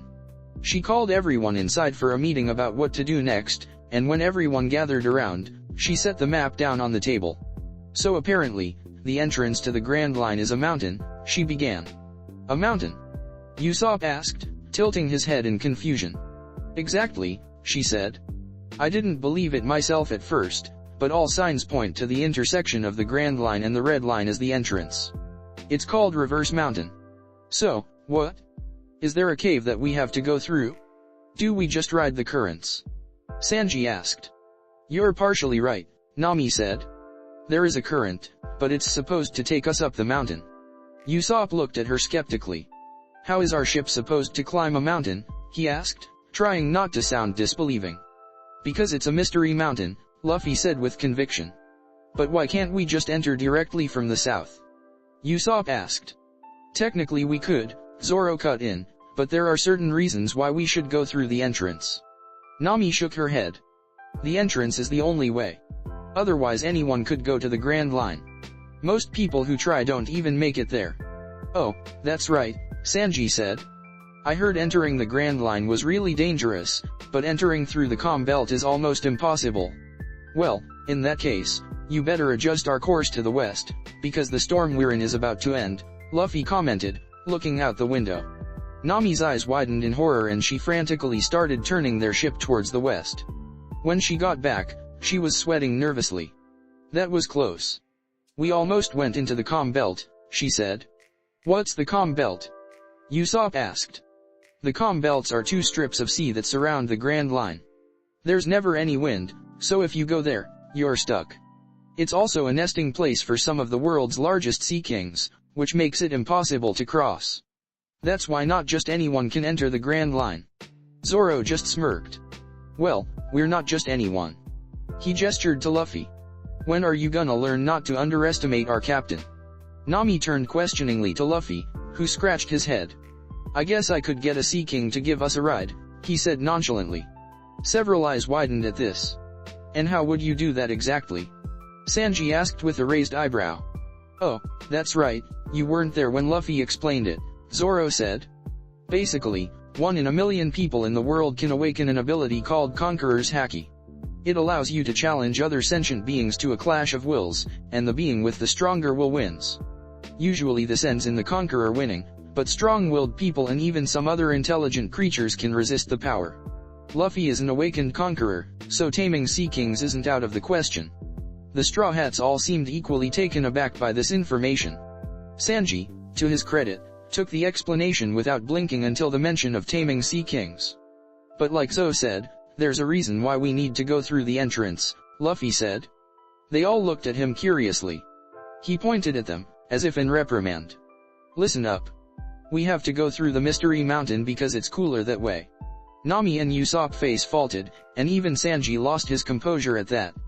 Well, there's that too, Zoro said. But we also have to keep our pride intact. It wouldn't look good if our crew took the easy way in. Nami was starting to get annoyed. All right, she said. Can you guys think of one logical reason why we should enter through the front? We just gave you two. Luffy protested. At the menacing look on her face, he went on, but if you must know, normal means of navigation don't work in the Grand Line. If we entered through the comm belt, we'd just be stranded in the middle of the sea without a log post. Log post? Nami asked curiously. It's the special type of compass used in the Grand Line. He pointed at the compass in Nami's hand. That won't work in the sea we're going to. It'll just spin around randomly. Nami looked extremely disconcerted at this. So, then, how is a log pose any different? If a normal compass can't lock onto the Earth's magnetic field, how will a special compa do it? Ah, well you see. Luffy paused. Basically the way it works is... Another pause. It's a mystery compass. Nami's patience was being pushed to the limits now, but she sighed and let it go. Well, I'd rather not ride on a Sea King to be honest. So, we can get this mystery compass if we go through Reverse Mountain. Luffy nodded, and Nami's eyes narrowed. How do you know so much about this? She asked suspiciously. Luffy blinked. Ah, that's simple, he answered, before raising his fists to his waist. I'm going to be the Pirate King.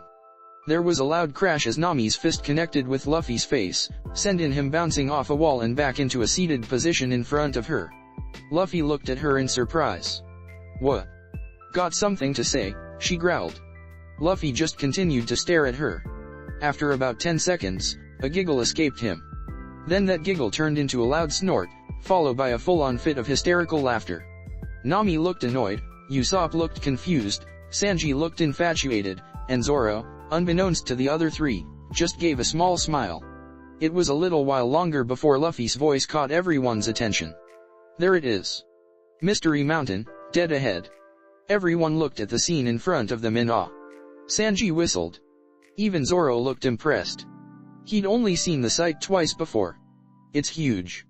I can't even see the top past the clouds, Usopp commented. All right, everyone, that current is the entrance to Reverse Mountain. Nami yelled over the rushing waters. The sea is really flowing up the mountain, Sanji noted calmly. Use the rudder to turn us toward the current, Zoro instructed. Once you feel resistance, stop pulling. Otherwise, it'll just break. But then how will we keep ourselves from crashing? Usopp asked nervously. We'll take care of it, Luffy said. He rolled his arm in his sockets as he walked towards the ship's railing along with Zoro. Usopp and Sanji rushed to do as they were instructed, directing them as close as they could to the narrow path before the resistance became too much. Usopp and Nami looked on nervously as the ship headed towards the corner of the entrance. They would crash at this rate. One sword style, 360 caliber Phoenix. Zoro shot a wind cannon at the wall they were heading towards, and the ship immediately turned toward the mountain before veering off a little to the left. A blunt Rankyaku from Luffy brought it back dead center, and the current started pulling them up the mountain faster and faster. The Straw Hat Pirates took in the once-in-a-lifetime experience, or in Luffy and Zoro's case, twice in 2 lifetimes, before they finally reached the top and peered down at the clouds below. Luffy, you feel that? Zoro asked. Luffy nodded at the presence they both felt. It could really only be one thing. Grand Line, dead ahead. Luffy shouted.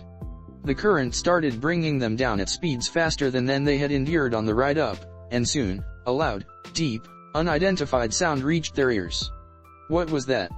Nami asked. The wind. Get ready, Zoro said. Are ready? For what? Usopp stuttered. Hey, there's a mountain in the way. Sanji yelled. I don't think that's supposed to be there. They looked toward the coming disaster with wide eyes. That's no mountain, Luffy said calmly. It's a whale. It's too big to be a whale. Nami insisted. Doesn't matter what it is. We're gonna crash into it. Sanji shouted. Zoro, Luffy called. Zoro nodded and walked towards the front of the ship. 360 caliber Phoenix, he yelled as he let off another wind blast. He made it duller and more spread out this time so as to not hurt Laboon. The wind caused the Going Merry to come to a stop in front of the whale as the current ended. For a moment, all was calm as the Straw Hats looked on with trepidation. Soon, it became clear that the whale hadn't noticed them. Good. Now they just had to get out of here without drawing any attention to themselves. Whale. Or not. Whale. Down here whale. Luffy shouted at the top of his lungs as he jumped and waved his hands in the air. Are you trying to kill us? Nami and Usopp shouted as he continued to try to catch the attention of the mountain-sized creature that could sink their ship quite easily. Cut THA out. Luffy stopped shouting and pouted. A few seconds passed before the whale's gargantuan eye shifted and landed on them. It sees us. The whale opened its mouth and started sucking water in. Their ship started to go with it. Nami and Usopp cried hysterically, Sanji offered to hold Nami in his arms, Zoro yawned tiredly, and Luffy laughed mirthfully, no even bothering to hold on to anything, before the wind from the suction launched him from the boat. It wasn't long before the rest of the crew was sucked inside the whale's mouth along with the Going Merry. The whale closed its mouth, and the world went dark. So, what do you think? Usopp asked. I think we were eaten by a whale, Sanji answered. Yeah, definitely eaten by a whale, Usopp confirmed. So, then, what is this place? They all took in the scenery, from the innocent-looking sea and the clear sky above to the small island in front of them. Is it a dream? Sanji asked. Yeah, must be a dream, Usopp answered. So, then, that's a dream island, Sanji nodded towards the island. Yep, Dream Island, Usopp replied. Suddenly, a giant squid rose out of the water, threatening to capsize their ship. Dream Squid. Sanji speculated. Dream Squid, Usopp confirmed. Dream Squid. Usopp screamed, as Sanji got ready to take preemptive action against the creature. Before he could jump up to kick it though, a trio of harpoons shot through its head, and it fell back into the water. The Straw Hats looked at the new arrival in apprehension. His gaze seemed to tear through their eyes to their very minds. He continued staring at them menacingly for about 10 seconds before Sanji got frustrated. Aren't you gonna say something? He shouted. The man just continued staring at them wordlessly. What? Why you wanna fight, old man? Usopp stuttered. We have a cannon. Don't make us shoot you. The man's gaze intensified. Don't, or someone will die, he said quietly. Usopp shrieked. Oh, yeah? And who would that be? Sanji asked challengingly. The man's intense gaze shifted to him before he answered, me. The fuck? Sanji shouted. Bastard, messing with me, he grumbled as he walked forward. Zoro held him back, and then called out. Hey, who are you anyway? Are we inside the whale right now? The other three looked at him as if he was insane. How could they be inside the whale? The man's gaze shifted to Zoro. Before you ask another's name, it is common courtesy to introduce yourself first, he responded. Oh, right, Zoro said. Well, my name is Crocus, the man interrupted. I am the watchman of the lighthouse to the Grand Line. I am 71 years old and my sign is Pisces. My blood type is Hay, can I kill him now? Sanji asked as the man continued, the information getting less and less relevant. He still hasn't told us where we are, Usopp said. Like I said, we're in the whale's stomach, Zoro said. That sky is a painting. Their eyes squinted as they took a closer look. Now that he mentioned it, the seagulls weren't moving. Why is there a painting of the sky inside a whale's stomach? Usopp asked. I get bored, Crocus said simply. Well, how can we get out of here? Sanji asked, finally getting to the point. The exit's over there, Crocus said, pointing at a large, barred metal door. There's an exit. Nami shouted. Actually, there are two, but I suspect that you'll find this one preferable, Crocus said. So, what, do you live here or something? Usopp asked curiously. Does that make you some kind of whale hermit? Crocus' gaze intensified again, threatening to pierce through into Usopp's soul. Stop doing that. Usopp shouted. The man started to pout. You just don't appreciate a good running gag, do you? He asked. Your gag is tripping over itself in its attempt to keep running, Sanji commented. At least I have a gag, Crocus retorted. I'll gag you both if you don't shut up soon, Zoro said in an annoyed tone. It was then that the entire sea they were in seemed to start swaying, and they had to hold on so as not fall into the whale's stomach acid. Nami shuddered at the thought. Usopp asked what was going on, and Crocus explained that the whale was bashing its head against the red line in an attempt to break through. Suddenly, there was a crash coming from above, and Luffy started falling from the sky along with two strangers that he was carrying for some reason. He took a few steps through the air before he landed on the Going Merry and set the two down. Hey, what's up guys? He asked. How did you get here? Usopp and Nami shouted. I used Jeppo to reach the top of the whale. There was a latch at the top that led here, Luffy answered. This sure is a strange whale, Usopp commented. Come to think of it, why is there light in here? Shouldn't it be complete darkness inside a whale's stomach? It's a mystery whale, Luffy concluded with his arms crossed. What is Jeppo? Nami asked. Basically, it lets me fly. It was then that the two strangers he brought down with him jumped to their feet, declaring that they were here to kill the whale and use it as food for their town. They pulled out two bazookas, and Crocus looked like he was getting ready for a fight, before Luffy punched them both and knocked them out cold. Crocus suddenly disappeared and after a while the sea stopped swaying, so they were able to get out to the open sea through the exit. Crocus came and met them out there. Hey, Crocus, Sanji began. Why does this whale hit its head against the red line? It must know that it can never get through that way. Crocus took on a set expression as he looked up toward the whale. He explained the whale's past and its promise with the pirate crew that brought it here. He went on to say that it had been 50 years since then, and that the crew was either dead or not coming back. Luffy wanted to disagree as he thought of Brook, but didn't say anything. Once Crocus finished his explanation, Luffy looked up at Laboon with a determined expression. He shot off the ship using Jeppo until he was hovering directly over Laboon's head. Gomu Gomu no, rifle. His spinning fist rammed into one of the scars on Laboon's head, and the whale cried out in pain.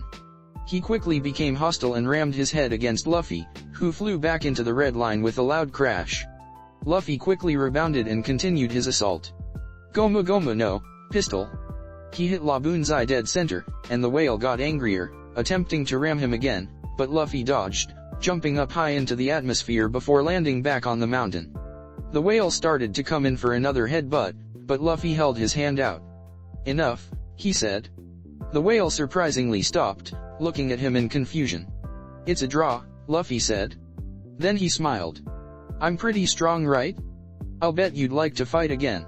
We have to know who's stronger after all. Laboon continued staring at him curiously. Luffy pointed at him. 3 years. Wait here for us for 3 years, and by then we'll have sailed around the world and come back to see you. Luffy's grin widened. I'll even bring one of your crewmates so they can see you too. At these words, Laboon raised his head to the heavens and let out a loud cry of agreement. Luffy quickly scribbled a poorly drawn mark of the Straw Hat Pirates on his head. Alright, this mark symbolizes the promise between us. Until we return, don't do anything to ruin this mark. The whale nodded to convey that it understood. With that taken care of, Luffy jumped back onto the Going Merry, where Nami was talking to Crocus about a log pose. So, it's a compass that records the unique magnetic field of a specific island and points in that direction, she asked eagerly. That's correct. And in appreciation of what you've done, he said as he gestured to Luffy, I think I'll just give you one so you can start your journey. While Nami was thanking Crocus for the trouble, the two strangers that Luffy had knocked out suddenly woke up. They quickly took off in their ship, yelling that they had to get back to Whiskey Peak, bulletin that they'd succeed next time. Well, that's quite the coincidence, Crocus said as after they left. This log pose happens to be locked onto the same island they're going to. Nami took it and handled it carefully, scanning it with curious eyes. So, this is what we'll be using to navigate from now on. Great. Then we can start there, Luffy said happily. At that, Sake Summit Place. Whiskey Peak, Crocus corrected. Yeah, that. With their next destination decided, the Straw Hats set off for their first island of the Grand Line. Remember our promise, whale? Luffy shouted as they set off. Laboon let out a loud cry as the ship pulled away from the red line.